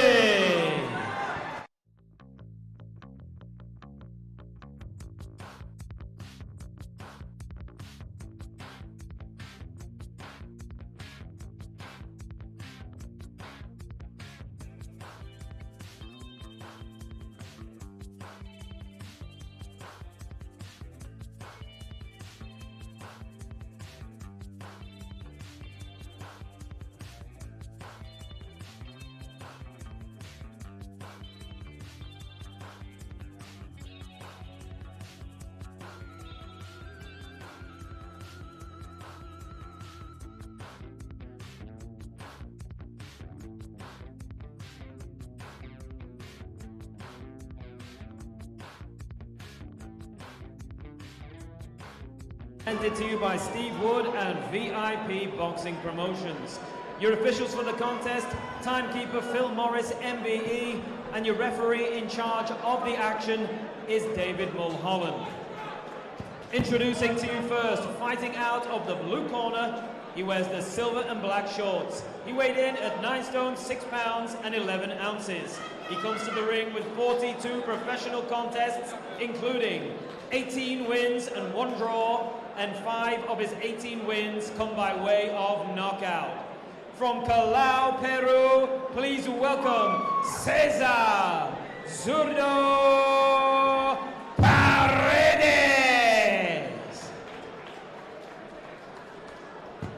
And his opponent across the ring fights out of the red corner and wears the grey and black shorts. He weighed in at 9 stone, 7 pounds and 3 ounces. And comes to the ring unbeaten as a professional with 8 wins against no defeats. He comes to us from Stockport, Cheshire. Please welcome Jack Murphy!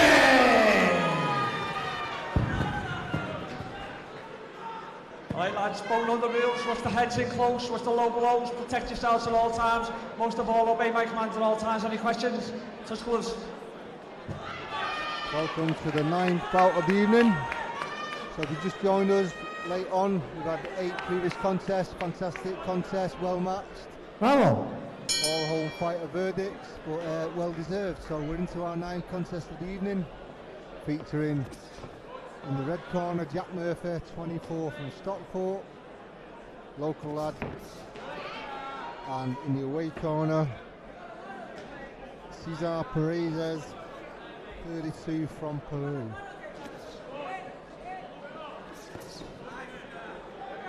So it could be a little bit of a step up here for Jack Murphy. Paredes, he's in his 43rd contest,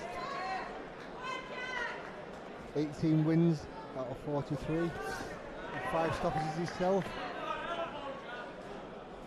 Murphy in his 9th fight, 8 wins, no stoppages on his record. Few folks out there have seen Jack before, probably a little bit surprised he's never had a stoppage on his record. What a talented fighter Jack, fast hands. Throws his shots with a lot of venom.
Murphy staying patient.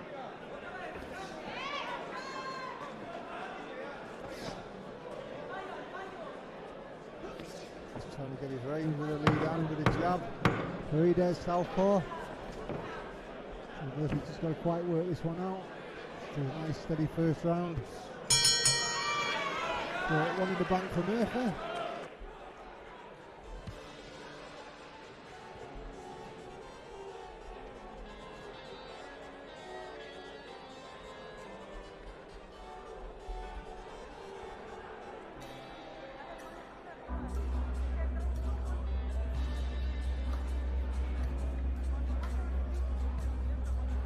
Paredes unbeaten in his first 15 fights, so he had a great start to his professional career.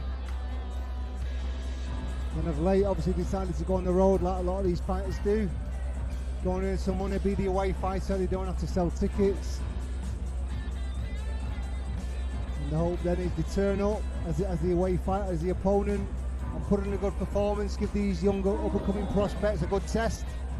And we'll just see what he's got to offer tonight for Jack Murphy. Obviously Jack looking to move on now in his 9th contest. Round 2. I'm sure somewhere around after this one they'll be looking at kind of getting maybe some kind of title, try and pick something up.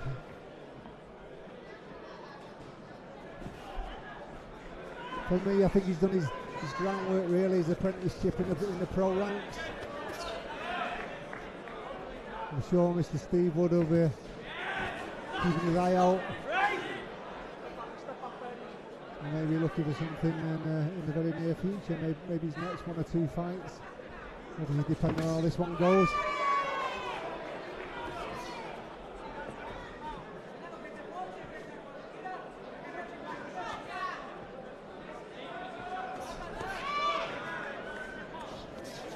Really straight right shot to the body from Murphy.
Steve Murphy just use that left hand a little bit more now, just try and get a little bit busy with it with the left hand.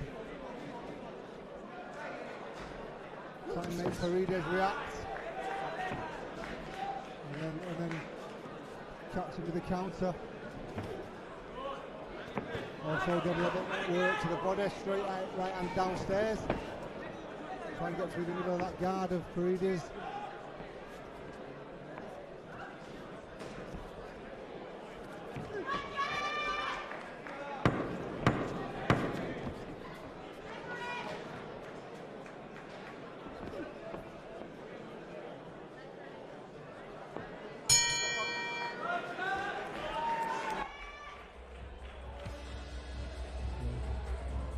Another good round for Murphy, that's 2 in the bank. Nice and steady though, he's not quite caught fire yet this contest.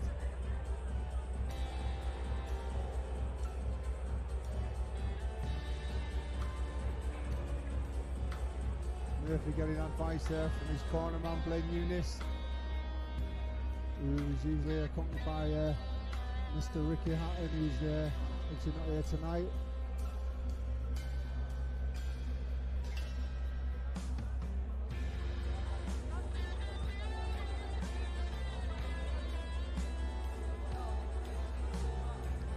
Paredes looking nice and relaxed in the corner.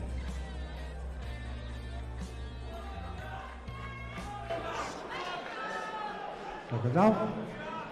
Round 3.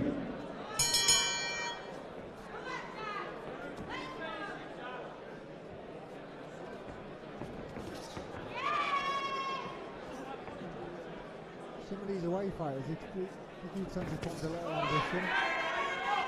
Let's see what Paredes has come with tonight, where he's happy just to come in and make up the numbers. Just be a dancing partner for Jack Murphy and maybe not offer too much.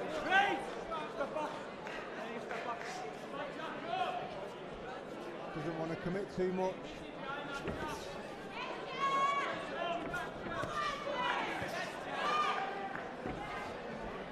We'd like to see them be a little bit more competitive though. Just try and push, Jack Murphy back. Just more for the sake of Jack Murphy really, just to give him a little bit of a test, make Jack think a little bit more, make him work a little bit more. With opponents like these, sometimes you can switch off.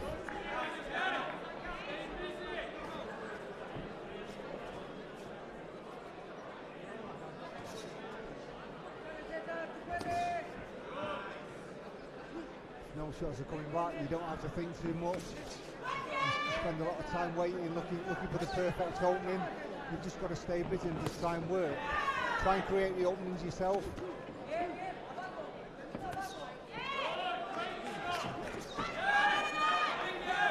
The distance is all there. Freedom's opened up a little bit. It's forced Jack then into, doing a counter attack. Just seem to wake Jack up a little bit.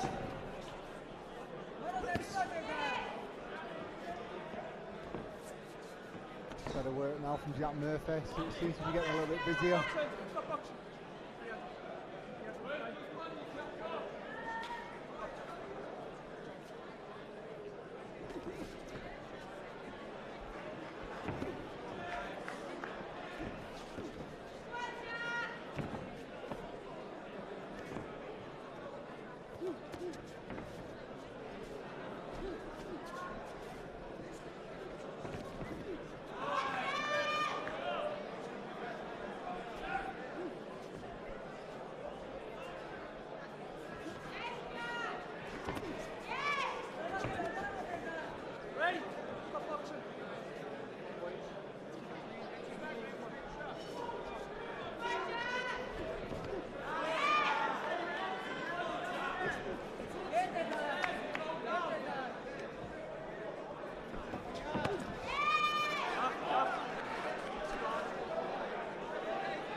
Cheeky one around the kidneys from Murphy. Not intentional, obviously. Breeders just turned to his side a little bit, and one got away. A little bit of a quiet round there from Murphy, but all in all, he won the round. There's no dispute about that. I think Breeders offered it a little bit more. When Breeders opened up a little bit, he made Jack work, and then Jack kind of got into gear. So while there's a bit of a lull, I think Jack's having just to stand off a little bit and just not get engaged too much.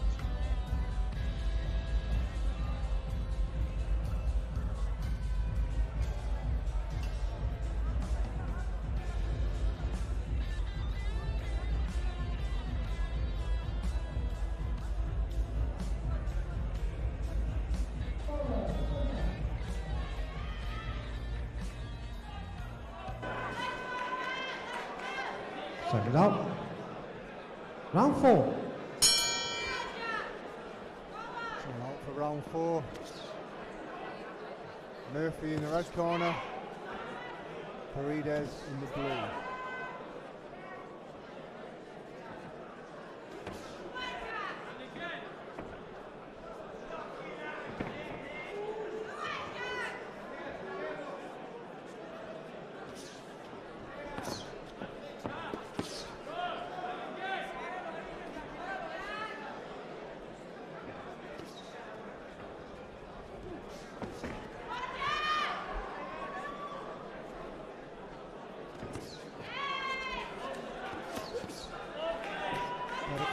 As he's picked it up at the start of the fourth round.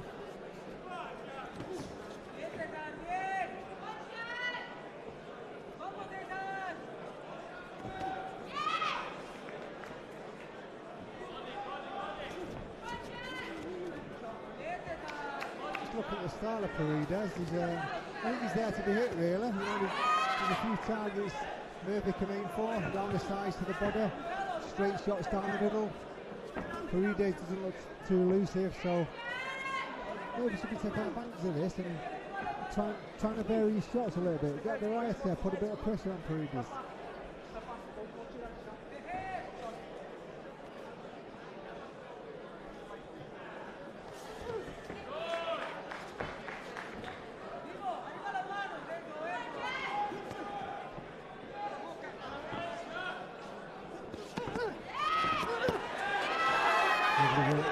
Murphy putting a bit of pressure on.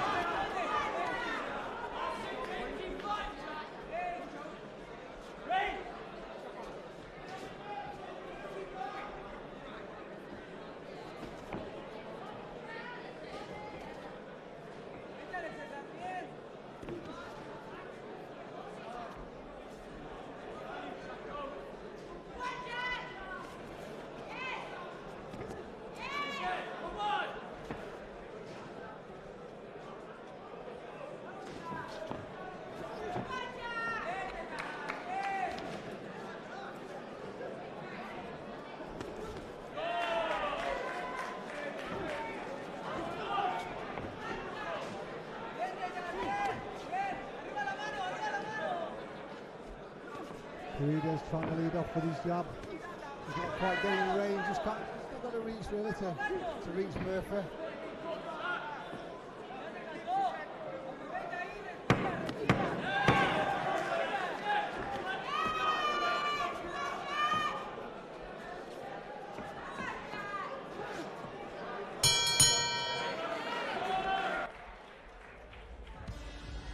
4 rounds down again. I would give that last round again to Murphy. I don't think there's any question of it. You guys watching at home, you know, Murphy's been in control now for 4 rounds.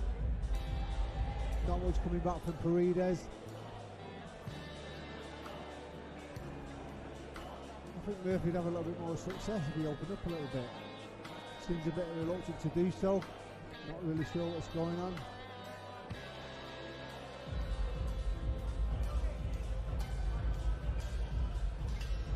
Having a look over in the corner. I don't know if Murphy's got a problem with his right shoulder.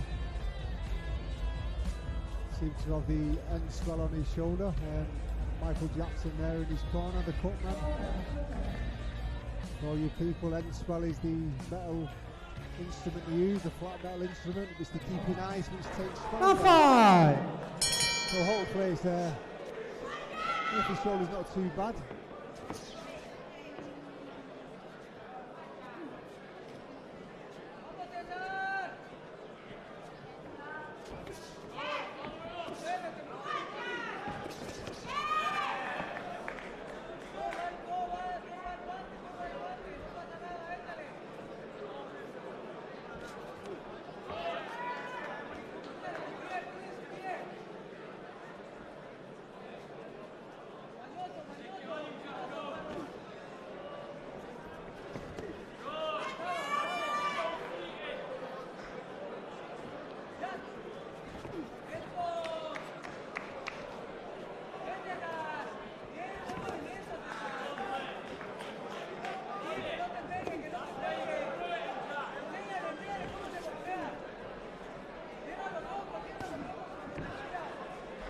Paredes quite happy to stand his ground, trying to take the step to the ring.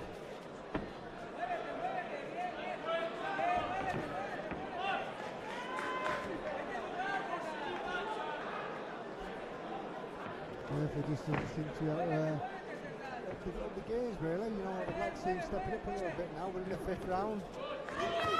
5 of 6.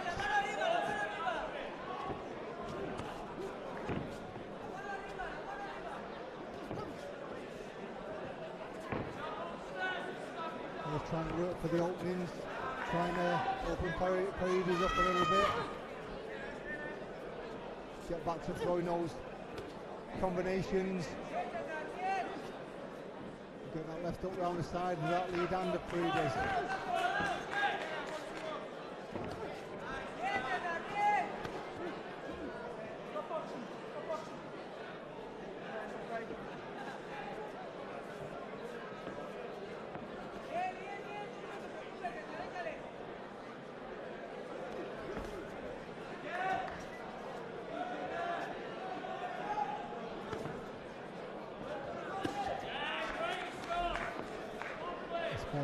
You know, once he lands that left hook to the body, maybe try that one again.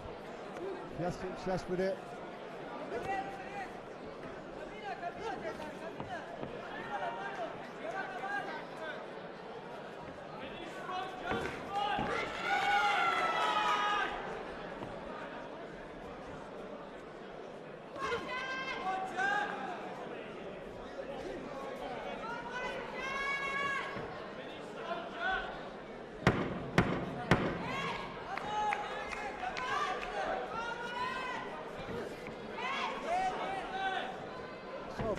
that reserve round again by Jack Murphy.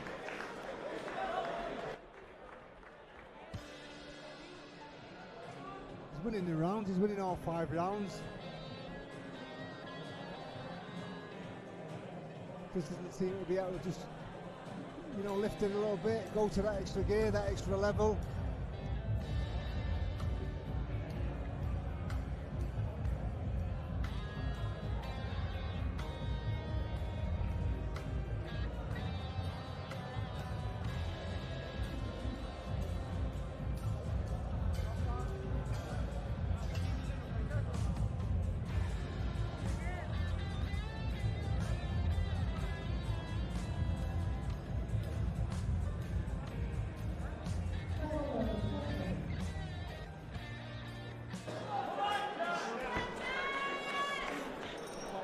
And now for the 6th and final round.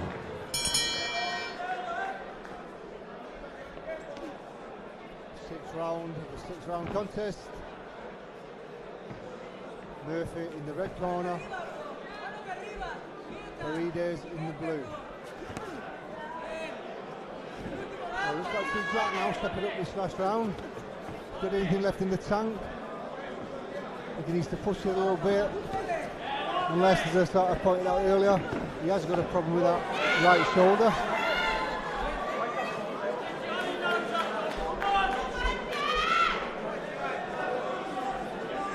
A little bit of a slip there from Paredes. A little bit of water in the corners now cleaned up.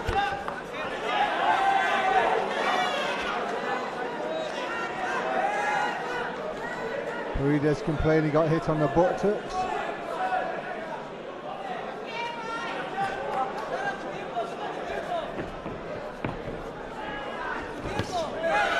A lovely strong right hand by Murphy.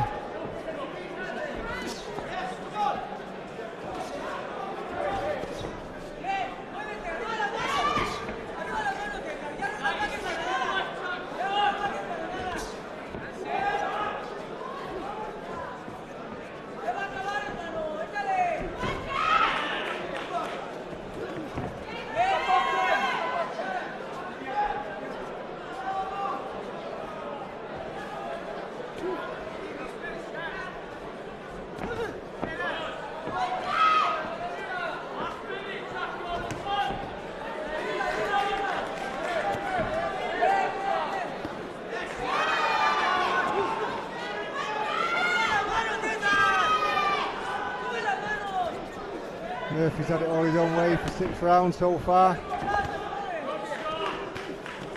Paredes not been too competitive. Don't really think he's had any success in the fight. Getting a little bit brave in this last round now, Paredes. And Murphy just needs to get through these 6 rounds now. Just keep it nice and long, stick to his boxing. Get 6 rounds under his belt. Go and watch the fight, you know, in a few days' time, once he's kind of got this one out of the system, have a look, see what's right, see what could have gone a little bit better. Overall, though, decent performance by Jack. He's kept his composure. But I think something's missing there tonight from Jack Murphy. If there is, you know, hopefully everything will be okay, and he'll just get back on his game in his next contest. Yeah, all in all, decent performance by Jack. I think he'll be happy to get the 6th round under his belt and move on.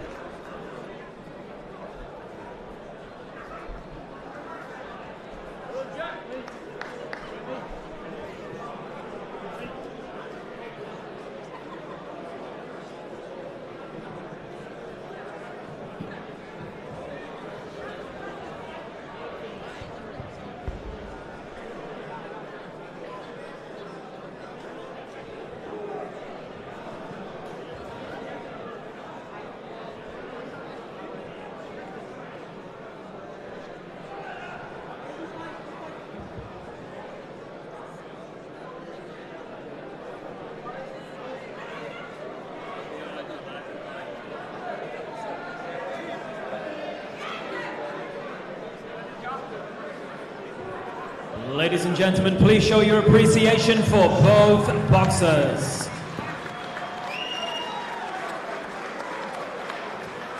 After 6 rounds of boxing, we go to David Mulholland's scorecard, which reads 60 points to 55 points in favor of your winner from Stockport, Jack Murphy.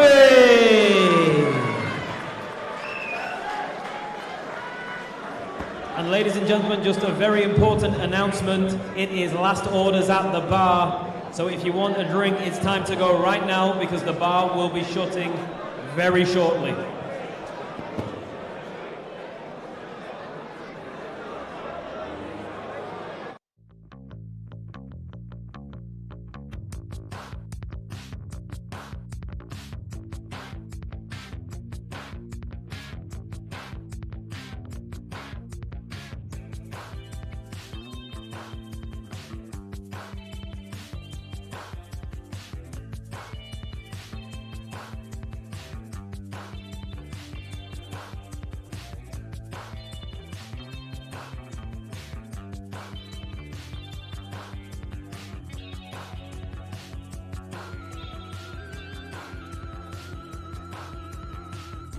Our next contest is 6 3-minute rounds and is the battle of unbeaten cruiserweights. Please welcome into the ring first from Bulwell, Nottinghamshire, Craig Nelson.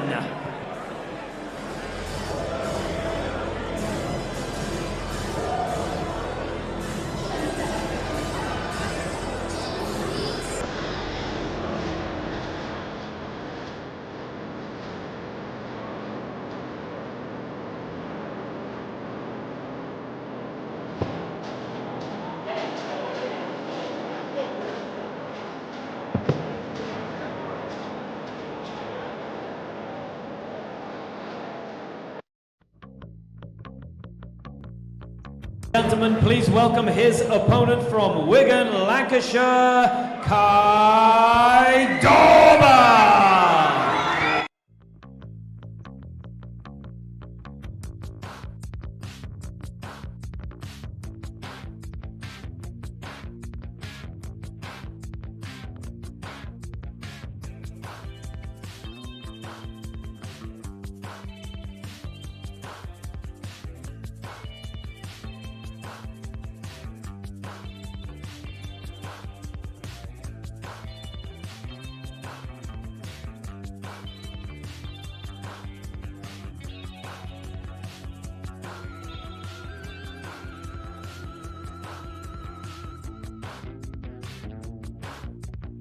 Is presented to you by Steve Wood and VIP Boxing Promotions in association with 1111 Management.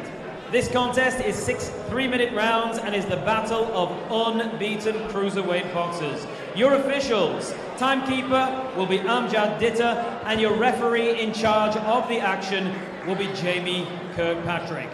And now, ladies and gentlemen, somebody's unbeaten record must go. Introducing to you first, fighting out of the blue corner and wearing the black shorts. He weighed in at 14 stone, 4 pounds and 11 ounces and comes to the ring unbeaten with 2 wins against no losses, and one of his wins comes by way of knockout. He comes to us from Bulwell, Nottinghamshire. Please welcome Craig Nelson! And his opponent across the ring fights out of the red corner and wears the grey and pink shorts. He weighed in at 14 stone and 7 pounds and is also unbeaten with 4 wins against no losses. He comes to us from Wigan, Lancashire. Please welcome Kai Dorber!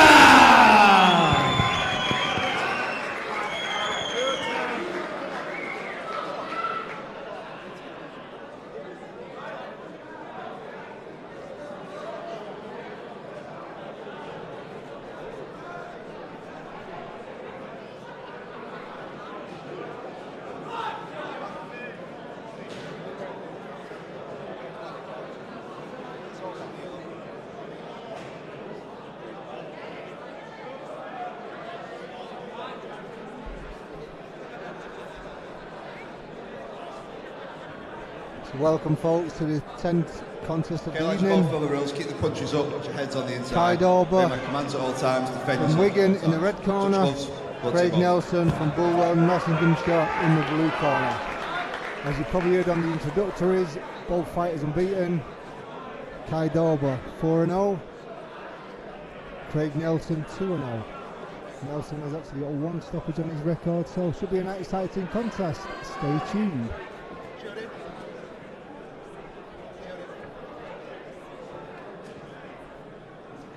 Marron!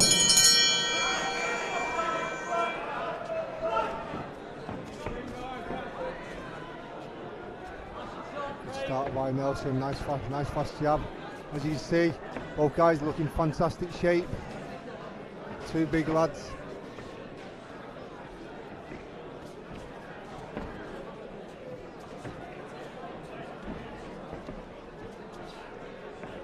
I'm sure Nelson has not come all the way to Bolton from Nottinghamshire to be the away fighter. He's obviously come with some ambition. He is unbeaten as well. Kai Dorber will be looking to take his record to 5-0.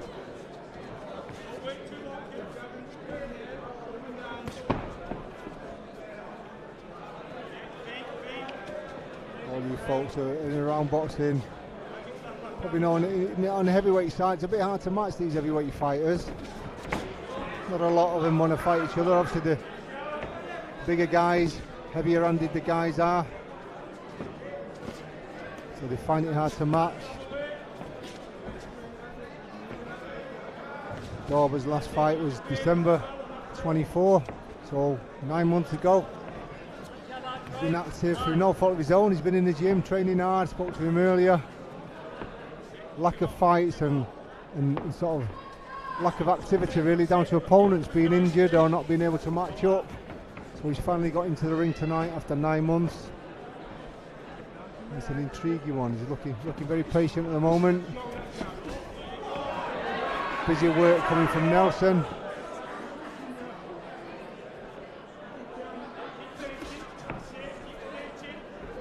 Good job and nice counter from Dorber.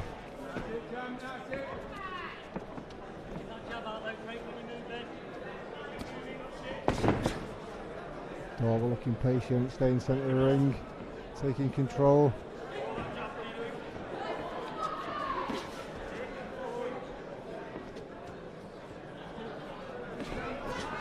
No stoppages yet, as on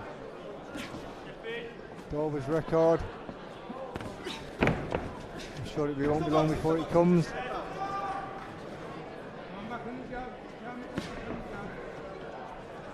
Not always a good thing to look for a stoppage, you know. If it comes, it comes. The idea is to concentrate, focus on your fights, focus on your shots, keeping a good work rate, elusive, staying out of range.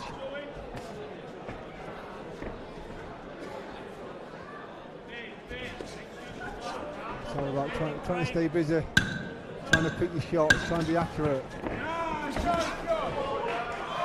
Both guys exchanging there, landing big shots.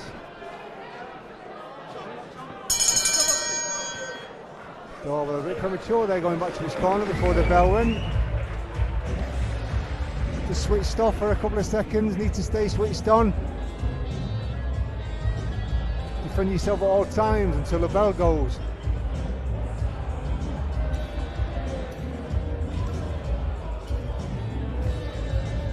Well, yeah, quite a close round from both guys. Both guys having success. For me, it's quite an even round. A bit hard to split the two guys.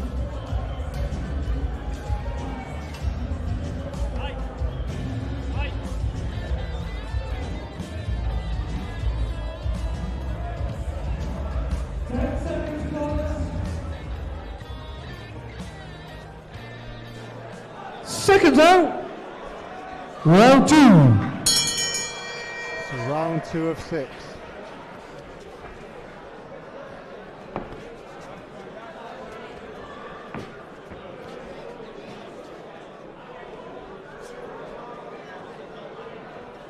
Nelson starting the round as he started the first, without trying to get off of that lead left hand.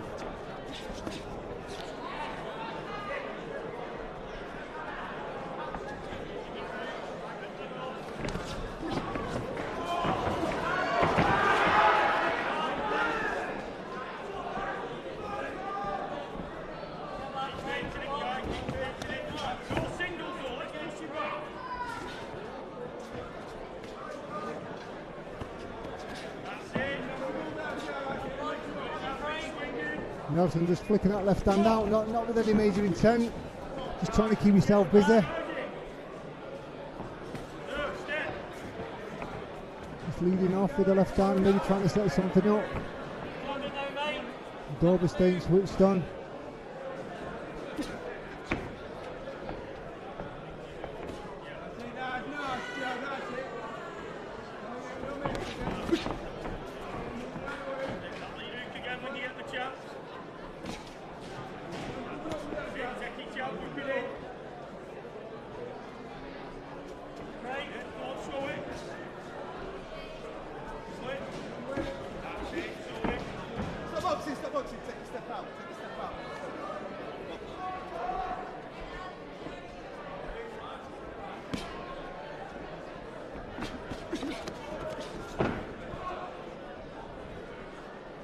Just looking at both fighters, you know, the shots to throw in, they all seem to be leading to the head, all working upstairs. I can't quite recall a body shot being thrown yet, quite neglected. So I'd like to see either guy really, just start throwing body shots, trying to open up from downstairs, get the opponent to drop the hands. Make a few openings.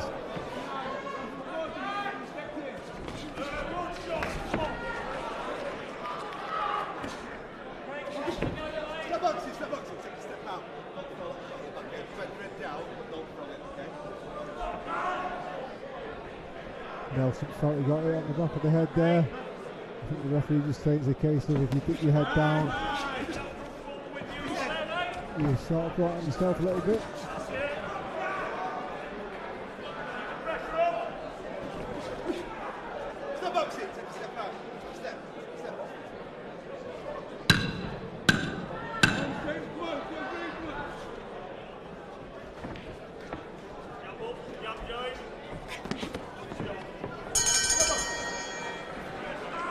Again, another close round for me, but I think Dover just has that one.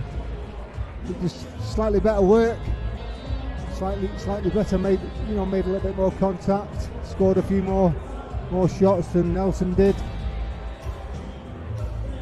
Both guys are tending to be looking at power shots basically, instead of setting things up, throwing combinations. A little bit too much head hunting.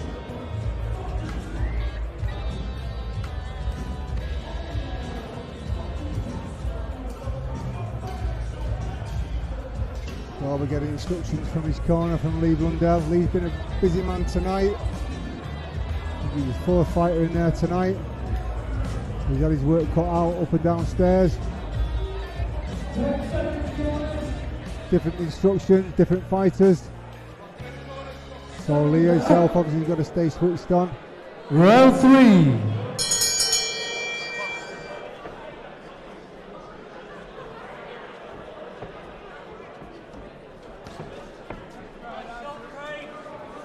Nice double jab from Nelson. It's probably the first body shot I've seen him throw down Nelson. Little jab to the body.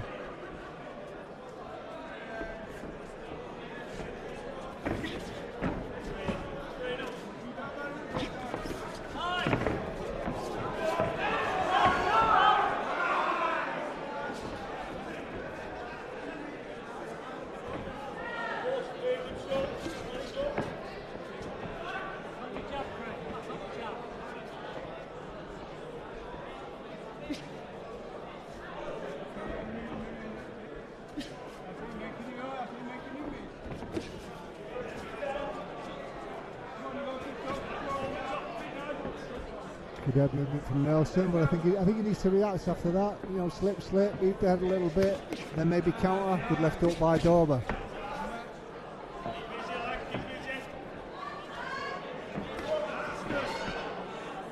And again, a little looping left hook over the top.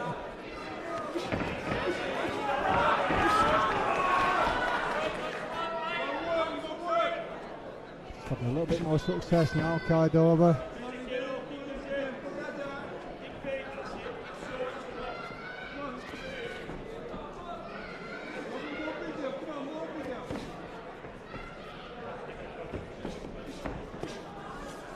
Nelson's corner trying to encourage him to get a little bit busier.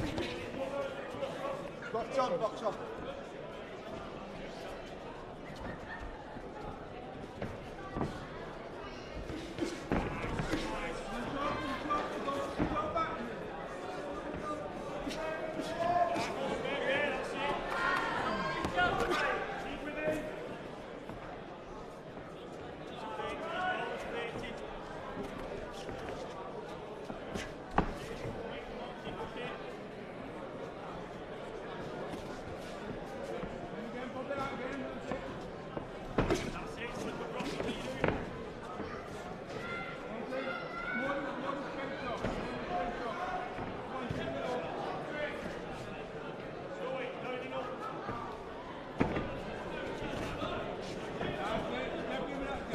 Work again by Nelson, double jab. Dorber comes back with his own double jab.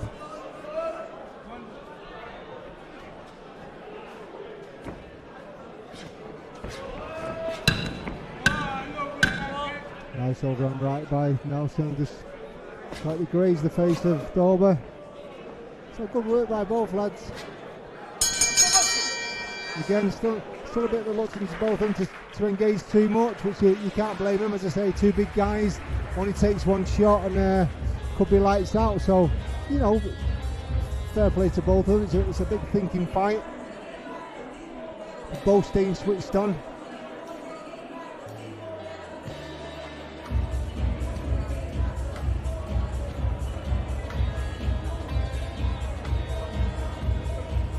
And again, I think Dorber just edging that round, maybe close, but I think it's Dorber. So I think so far I've got 2 to Dorber and 1 drawn round. As we go into the second half of the fight, again, that's just my opinion. It's just what I'm seeing from sat down here at ringside. I'm looking up. You're looking down on the TV or monitors. Yeah, and you may see it a little bit different than I do. Seconds out. Round 4. So into round 4 of 6.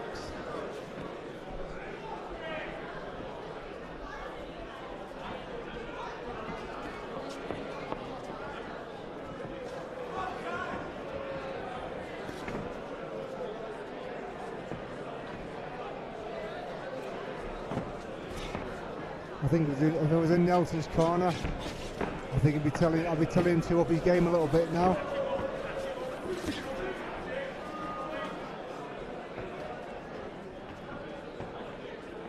Maybe if it's in Dorber's corner, maybe try and force Nelson back a little bit now, put a little bit of pressure on him in the second half of the fight.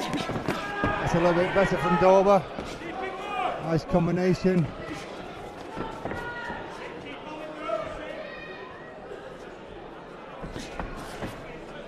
Nelson coming back with his own shots.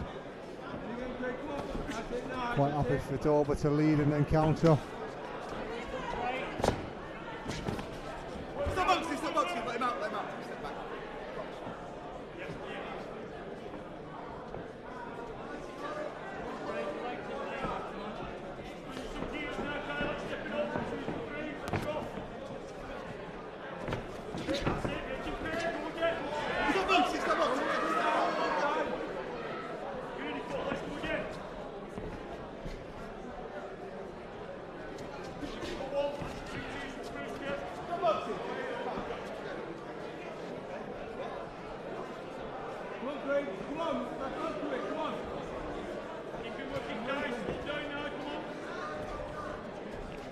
Nelson's corner trying to get him going again, trying to get their man to liven up a little bit, take it to Dorber a little bit more, up his work rate.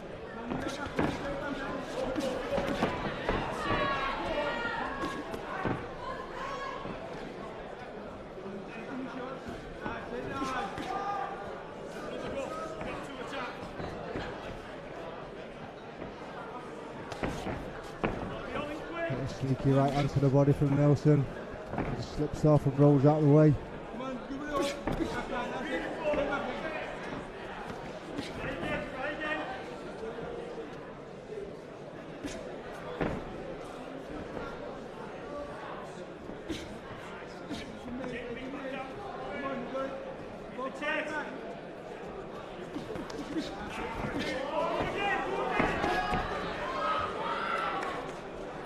Again by both lads engaging. Both lads having a little bit of success. A nice overhand right by Nelson.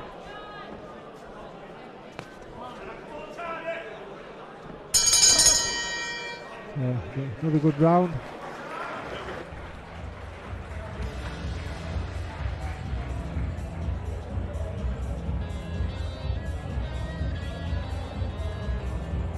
So yeah, another close round there. 4th round.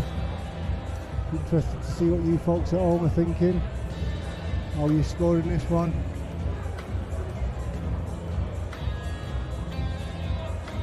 So I've got it quite close.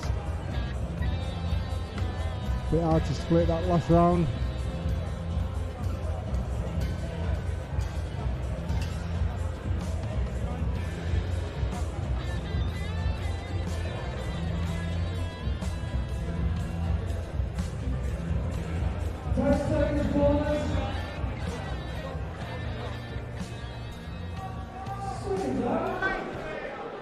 Round 5.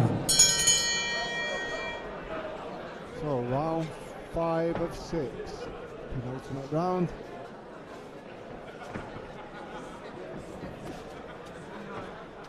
And for me, I think Darby's just edging the fight. He's had a little bit more success than Nelson. He's you know, he's gone forward a little bit more. He's been on the front foot a little bit more. I think it's Nelson that needs to up his game. I'd like to see Darby up his game a little bit. You know, within the 5th round, 2 to go. I'd like to see Darby up it a little bit, take it a little bit more to Nelson, put a little bit more pressure on him, let his hands go a little bit more, put the combinations together.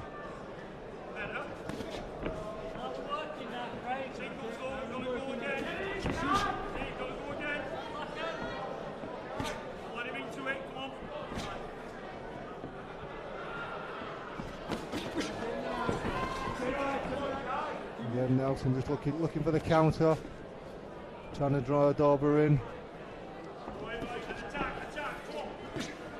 A bit lazy with a body shot.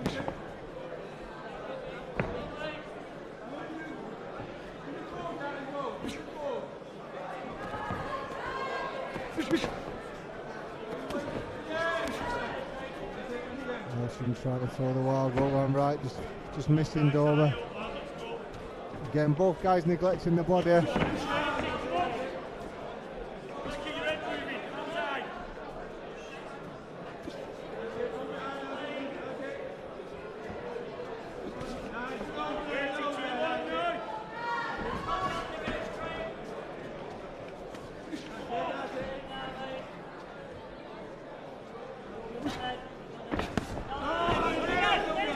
Overarm right from Nelson. Now he's tried that a few times.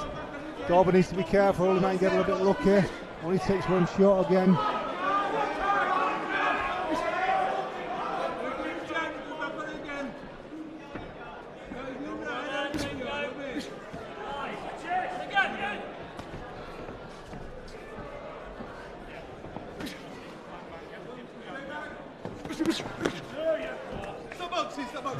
Got through by Darby, just not quite clean enough to do any damage. And again, that overhand right, Darby needs to be careful. Oh, boys, don't work it out, don't.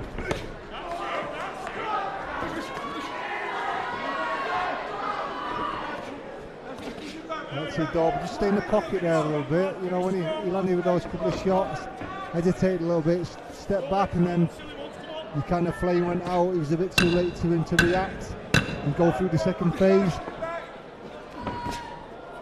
Nelson trying to overhand right, missing by a mile that time. Another good round. Again, it's a close fight, as I say, a little bit subjective this one, which way people are seeing it.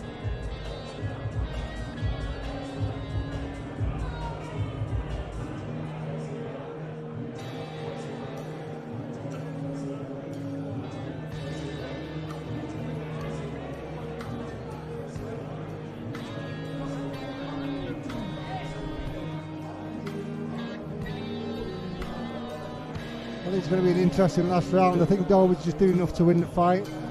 I think Nelson just needs to step his game up now, so we may see a different round. If we see the same round, I think Darby's going to walk away with the decision. If Nelson ups his game, then you know it all depends on how much he raises his game and how the referee sees it. Seconds out for the 6th and final round. So 6 rounds, hopefully we're in for an exciting last round.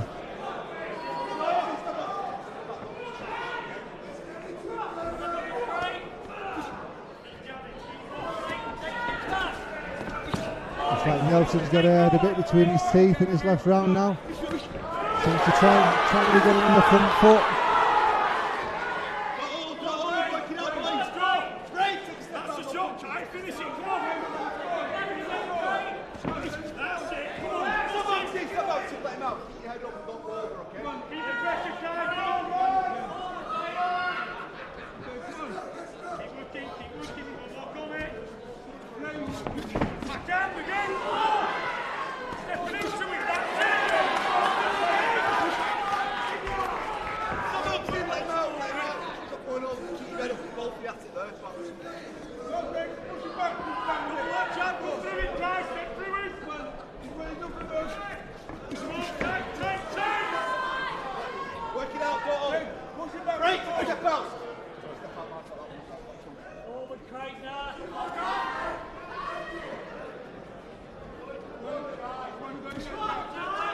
sure the way Nelson came out for this last round, he came out quite fiery, so I'm pretty sure he's had a talking to from his corner, and I'm pretty sure that they feel he needs to get something out of this round to at least get something out of the contest. Or do you think it's closer than that? Not too sure.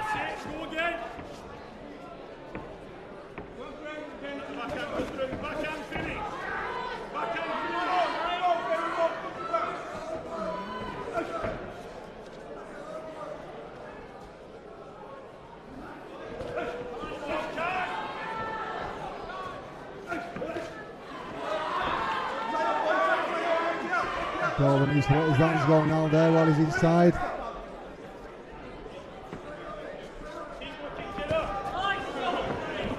Good lead left up by Nelson.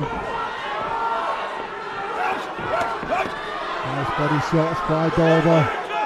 Driving that left hand into the torso of Nelson.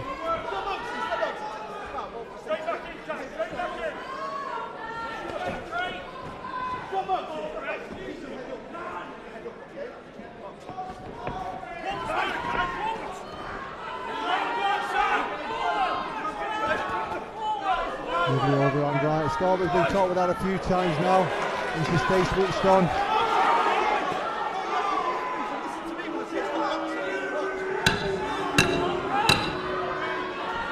Last turn, it seems to the fire's been ignited now, but it's too little too late. But yeah, quite a close contest. Good performance by both lads. For me, I think Dover just did enough to take the decision. But just interesting to see how the referee scores this one, and obviously you folks at home, if you do leave comments, drop a comment on the YouTube channel and let us know what you think.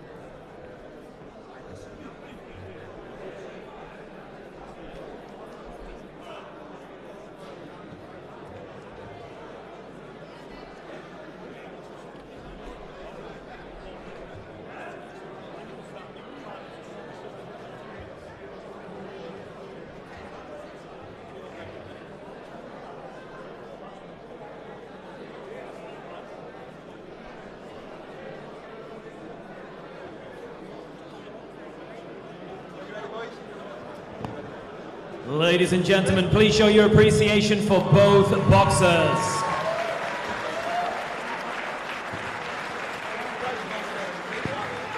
After 6 rounds of boxing, we go to Jamie Kirkpatrick's scorecard, which reads 58 points to 56 points.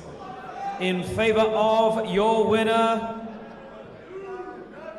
from Wigan,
it's time for our final contest of the evening, our main event, which is an 8-round international contest sanctioned in the welterweight division.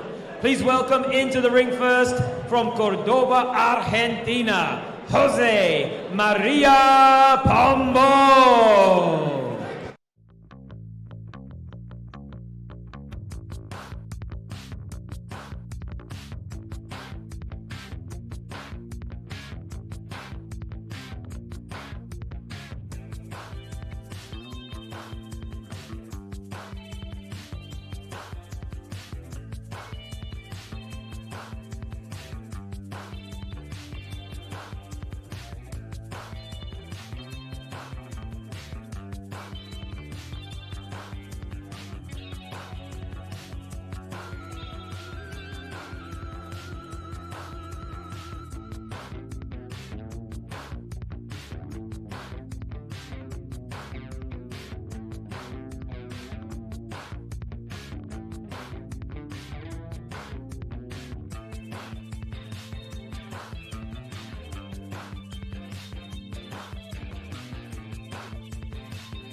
Please welcome his opponent from Manchester, England, Ash the Flash Marron!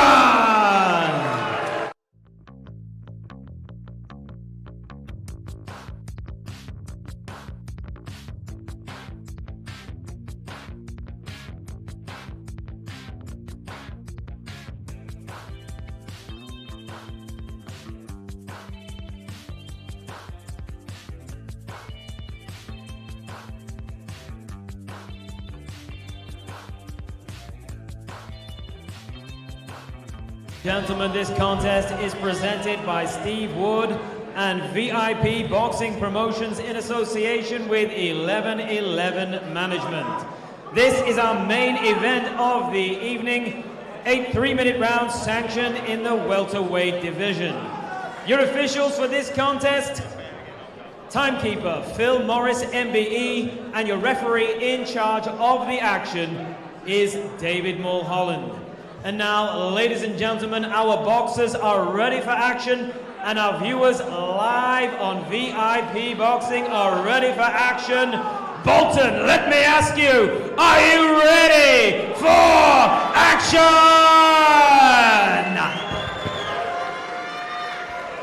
Introducing to you first, fighting out of the blue corner, wearing the camo shorts. He weighed in at 10 stone and 9 pounds. He comes to the ring with 45 professional contests to his name, including 18 wins and 1 draw, with 7 of his 18 wins coming by way of knockout. De Marcos Juarez, Cordova, Argentina, Tomate, Jose Maria Pombo!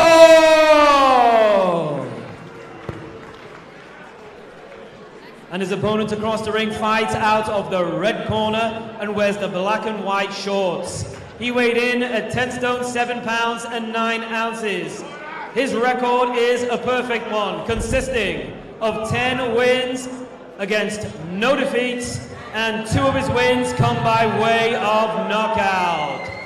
He is the fighting pride of Manchester, England, Ash the Flash Marron!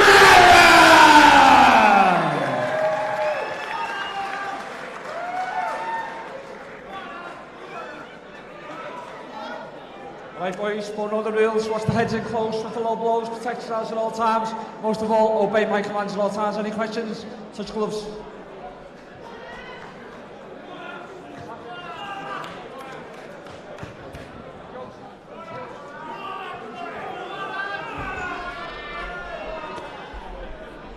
Vamos! Welcome once again, folks, back at home to our 11th contest of the evening. Ladies and gentlemen, just an announcement for management. The VIP bar is remaining open. The VIP bar is remaining open. You just tuned in. You missed an exciting night of 10 previous fights. It's the main event. Featuring Ashley Marron, 27, Manchester in the red corner. Jose Maria Pombo, 37 from Argentina. Probably the biggest test so far for Ashley Marron in his pro career. His 11th contests, 10 wins, 2 stoppages. Jose Maria Pombo, 18 wins, 26 losses and 1 draw, and had 7 stoppages himself. So very experienced fighter from Argentina. Hopefully he can give Ash Marron a good test tonight as Ash moves up the pro ranks.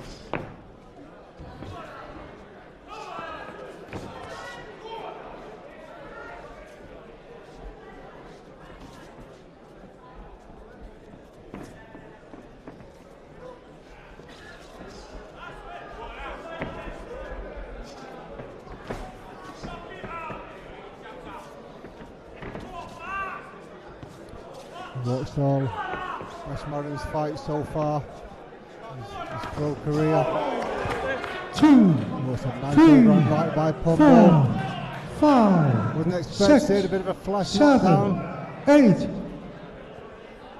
Gash needs to just get his hands up now. Just keep moving around the ring, just keep his composure.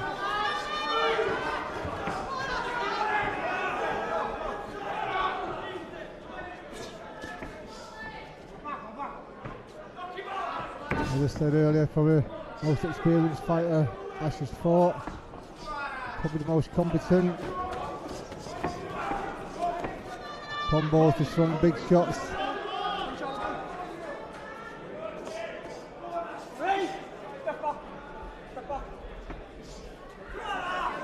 Marron just needs to cling on when he gets the opportunity to just get his head together a little bit. He's looking lively again on his feet now.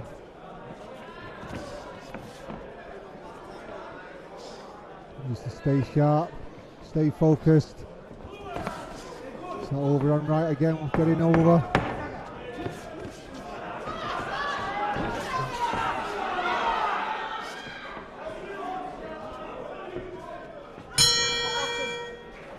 The end of the round there. Ash choosing to fight fire with fire. Just came back with a few shots of his own there. He's got a minute now to recover. It was a nice shot by Pombo. Looping over on right, just caught Ash Marron flush on the chin, which made him go over. So it could have been a bit of a flash knockdown, but a good clean shot all in. Hopefully Ash now can recover. He's got a minute to recover. I'm sure he'll be getting good instruction from his corner.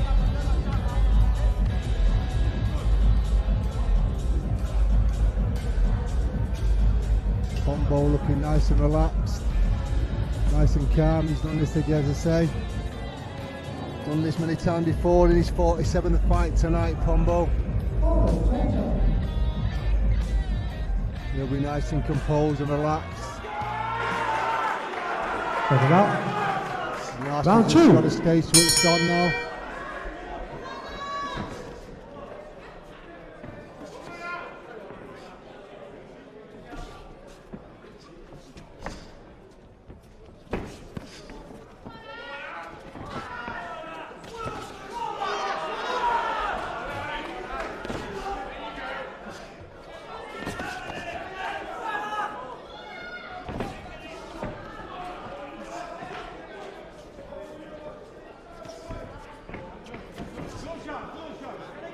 Pombo just leading that overhand right again. Just glimpse in the chin of Ash Marron. Gash, just try and keep it long, try and get this round under his belt, keep it nice and long, keep his distance, don't rush in. There's no rush, we got eight rounds. Yeah. Another 7 to go, including this one.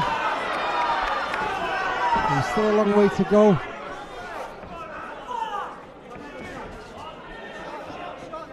Well, as I said a few seconds ago, Ash just tending to fight fire with fire.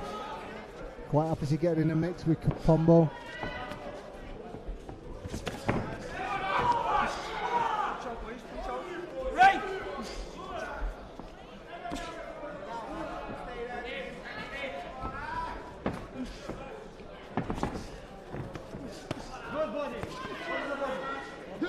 Couple of hooks there from Pombo underneath. To me, they looked a little bit low, but no complaints from Marron.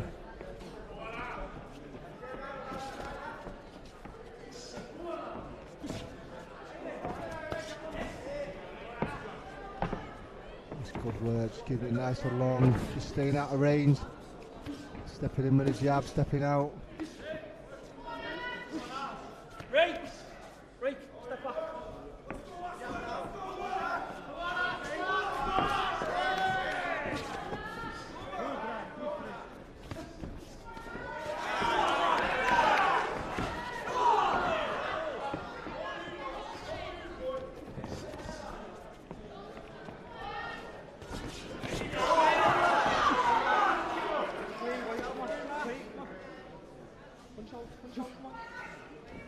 Break, step back.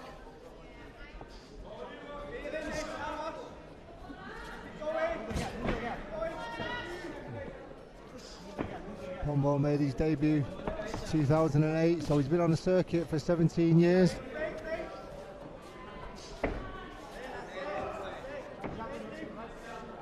served his trade in his home country, Argentina.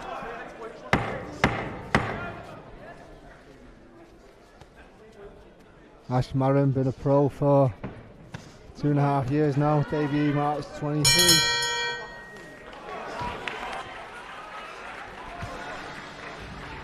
So tough one for Marron this one. He definitely knows he's in a contest now. Quite happy to see him getting through that round. I think he kept it a little bit long, used his boxing a little bit more. Sure, that's the way his corner would say, just keep it nice and long. Keep Pombo at range and stepping in and stepping out with your shots. Just be wary of the right hand of Pombo. He leads with that right hand over the top. Ash needs to be careful that he's a bit too lazy with that jab, that left hand. Pombo taking advantage of that and leading over the top.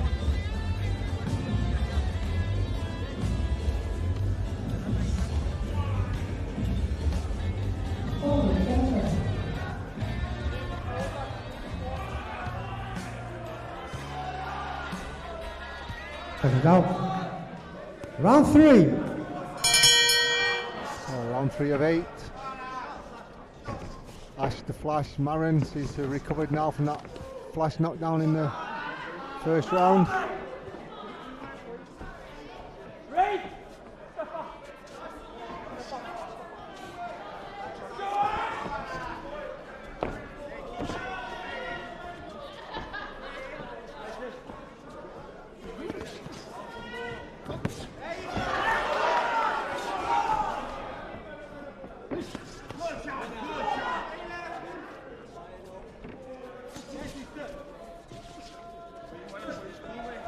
A little bit dangerous with those looping shots, Pombo.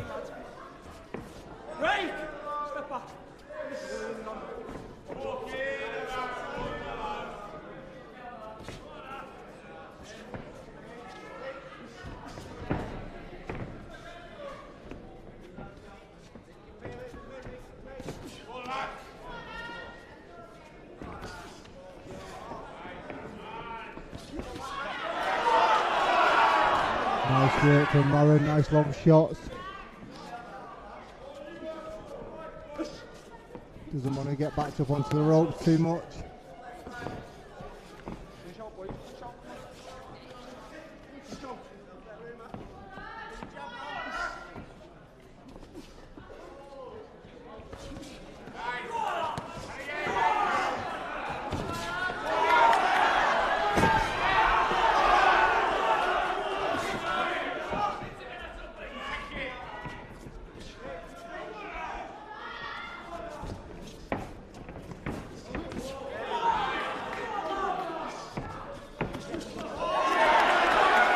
Lovely left uppercut, right hand left uppercut from Marron.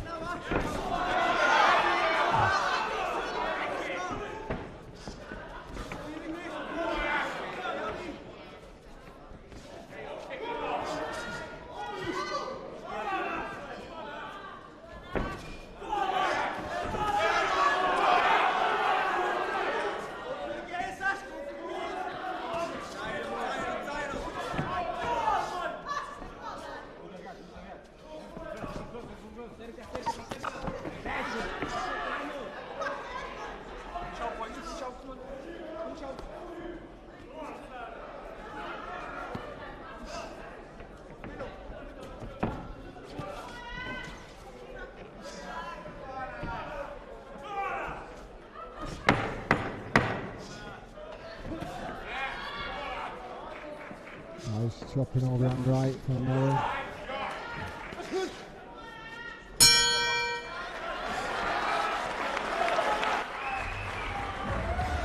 So good third round there from Marron. Seems to have shut that first round off, had a good second, had a good third. Pombo not looking as relaxed as he did after the first round when he had that little bit of success. Probably feel a little bit more now as Marron got to him, some good shots.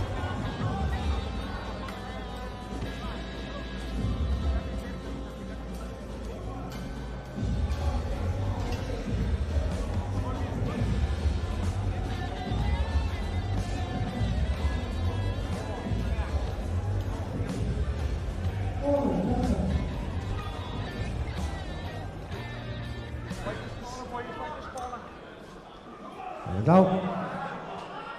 And 4.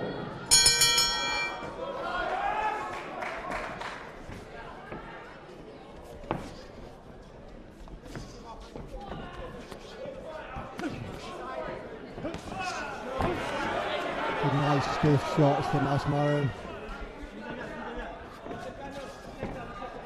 Seems to be back in control now, just needs to stay switched on, keep your hands nice and high. Elbows tucked in, nice tight guard. Take control in the centre of the ring.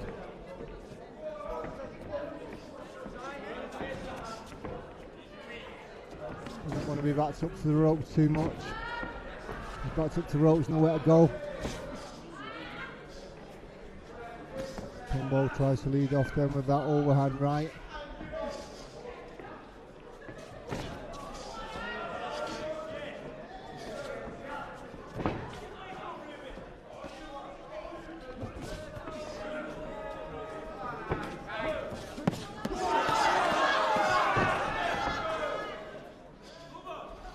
Good work by both fighters, nice little exchange.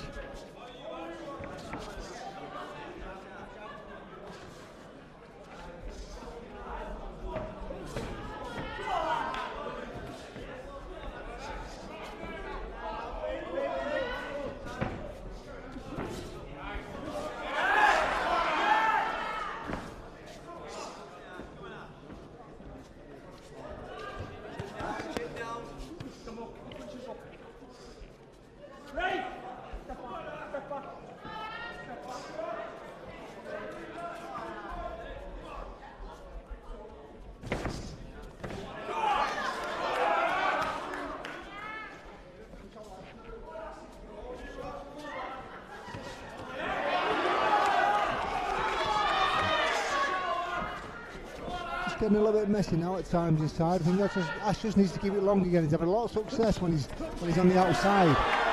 Just that little half a step away, so he can step in and step out. You know, make yourself some angles. Once he gets a little bit too close, Pombo's quite happy to hold on and try and rough him up inside.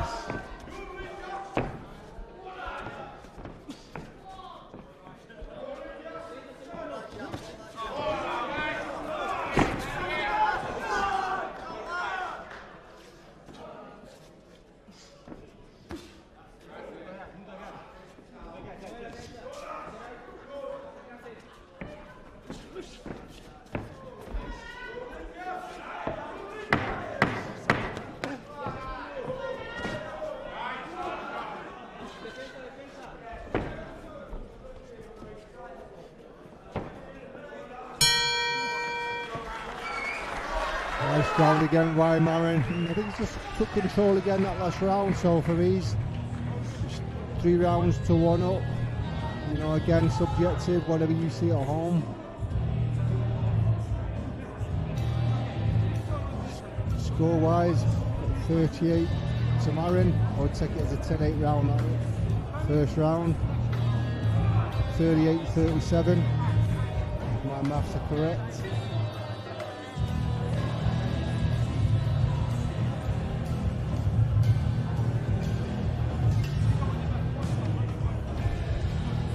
And that's obviously if the referee scoring the same as I am.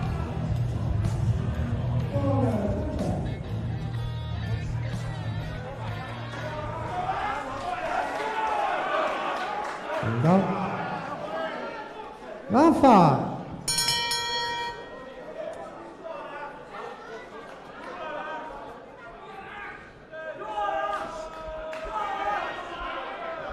We're having problems in a few fights tonight with water in the corner. Blue corner being a little bit sloppy, but referee just holding the contest up while that's dried up. But off we go.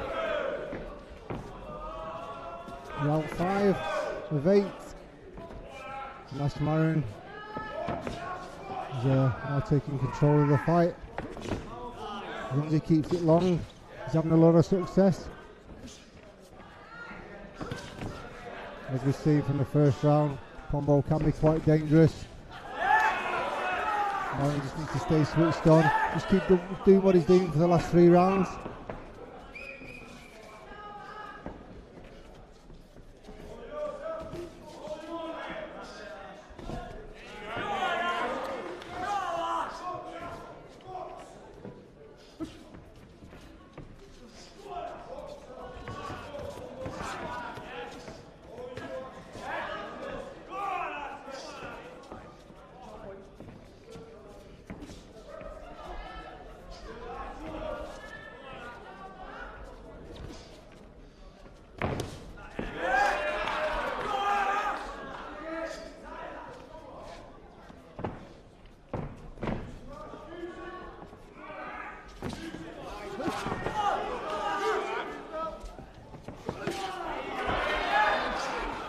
Boys, let's keep it clean. Come on, work out. Break! Step back. Watch out.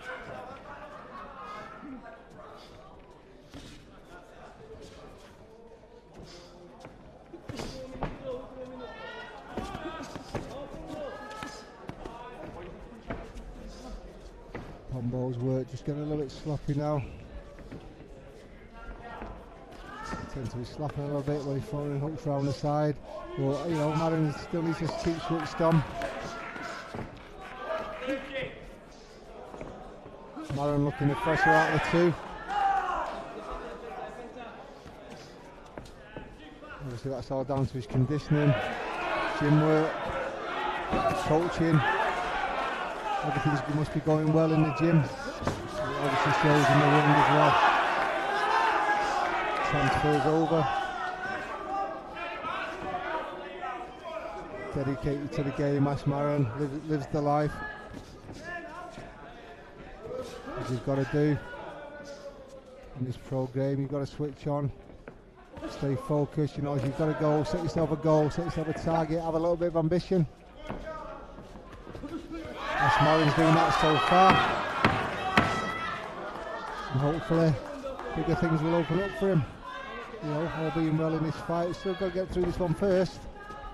Sure, Pombo still, you know, he can still be a threat as we've seen from the first round. So another good performance there in that round by Marron. Slowly easing away in this contest.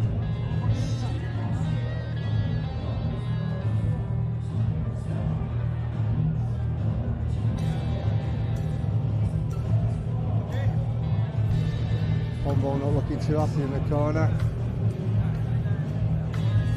He's added to the fact now he's probably in survival mode.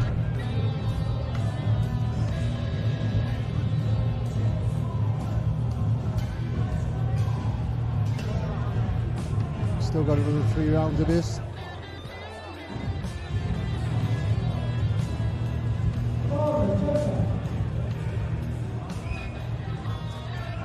Marron needs to just keep doing what he's doing. And now, and 6.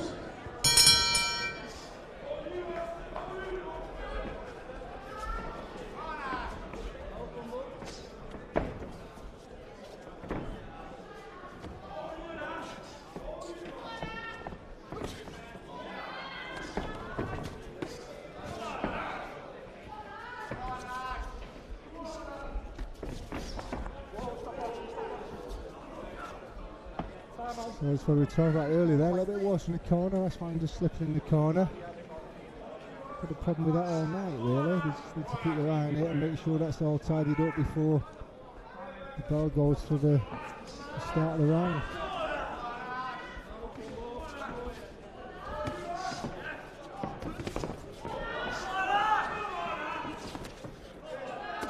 Punch out, boys, punch out, come on.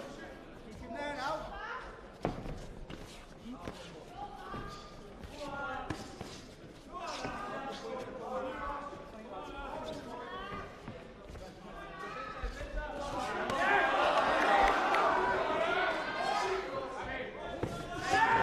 Good work upstairs by Marron, then just landed a low blow at Pombo's waist, which Pombo, you know, acknowledged, didn't complain too much, just let Marron know that went straight a little bit too low.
Well, short to Marron, it's nice and long again.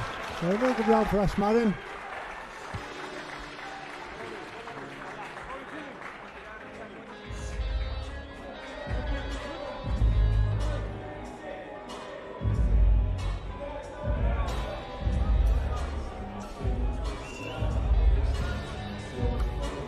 Corner must be happy. Marron's corner, red corner.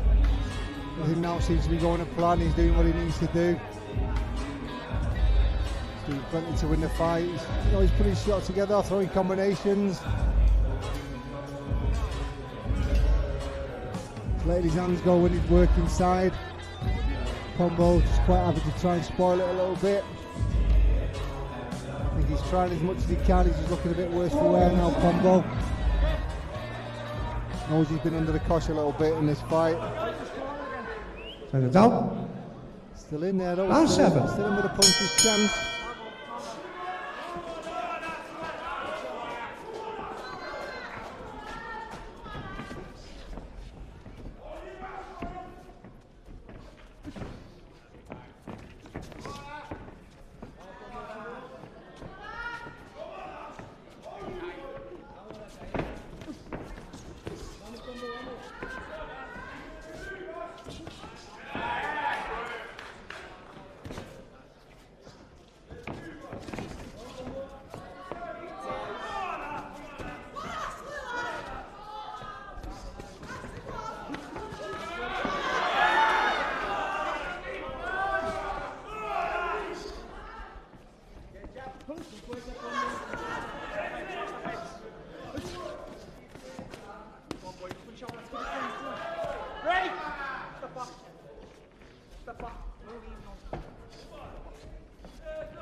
Been a good work rate for both guys so far.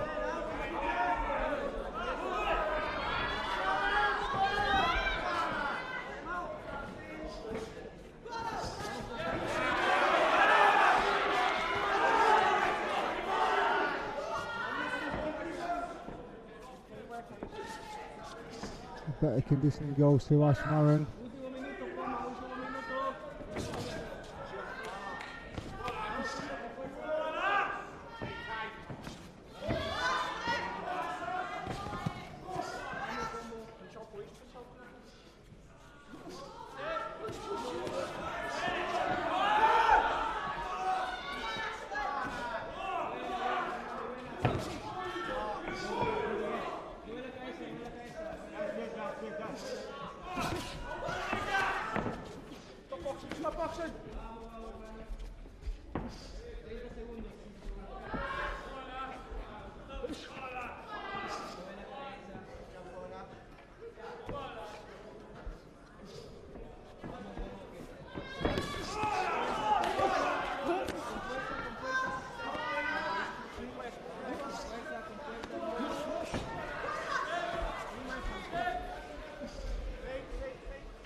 After that round now, both lads looking a little bit tired, probably feeling it now.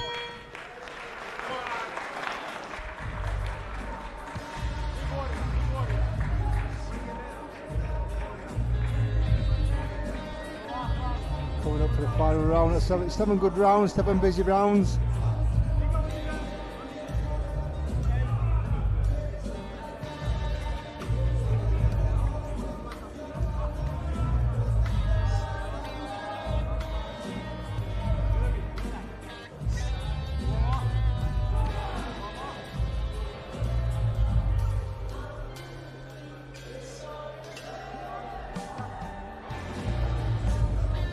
Again, Marron looking fresher.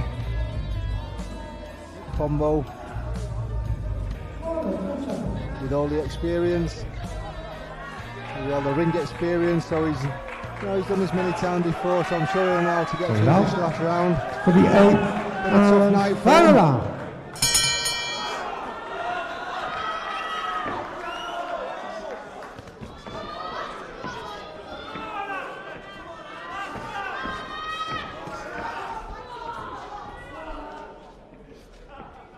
Pombo looking to try and stay on the front foot tonight. He's taking it to Marron this last round. Maybe he can feel he can get something out of this fight.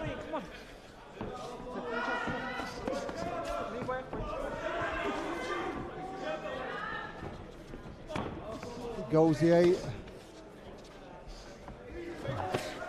Marron's walked away with the fight.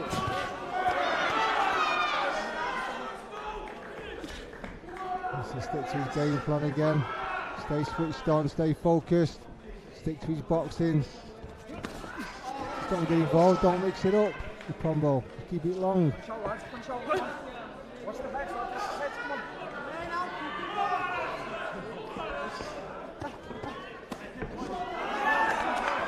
No silly mistakes now from Marron. He's putting a little bit of pressure on Pombo, crowd getting behind him, it's livened everybody up. Good work. Referee's having a close look.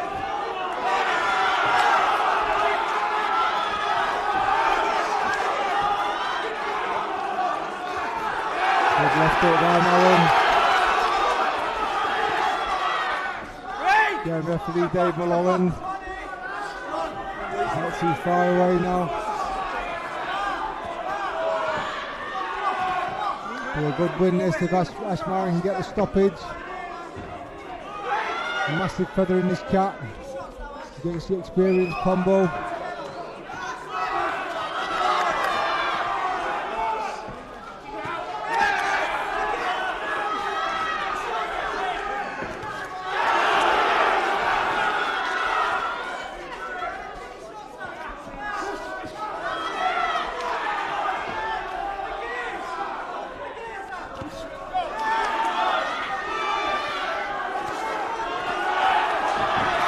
Pombo now is finding it hard to avoid these good strong shots from Marron.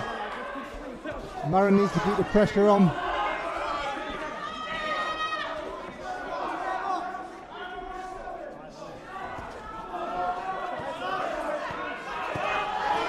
Good work again by Marron.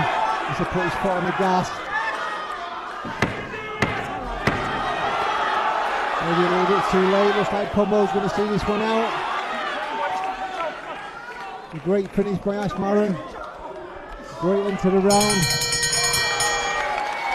A really good performance. I can honestly, every time I've watched Ash Marron, he steps up a level, and I think tonight he's gone up another gear again. So well done, Ash Marron. Great performance. And all credit to Pombo for staying in there, took some good shots. Stayed strong, survived. You know, I think he tried as much as he could till the end.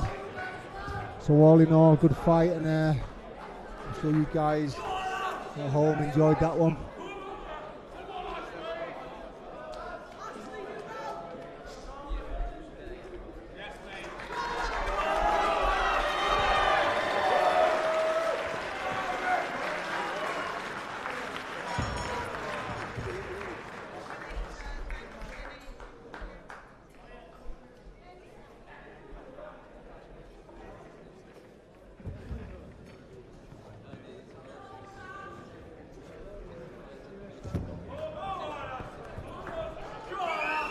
Just waiting for the announcement now. Ladies and gentlemen, I think you'll agree both boxers deserve a huge ovation.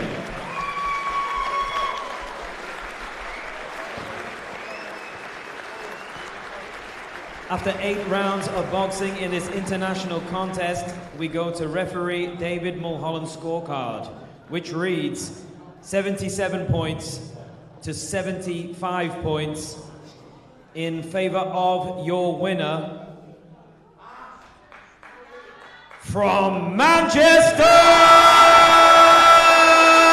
Ash the Flash Marron. So well well-deserved win for Ash Marron. Great performance and a great end to the evening. And a hand for his game opponent, Jose Maria Pombo. Just want to thank everybody for tuning in tonight to VIP Promotions. Hopefully you'll tune in. Our next live event will be on October the 10th at the Hideout, and hopefully see you all there. Thanks for tuning in once again. Good night to everybody. Thank you very much.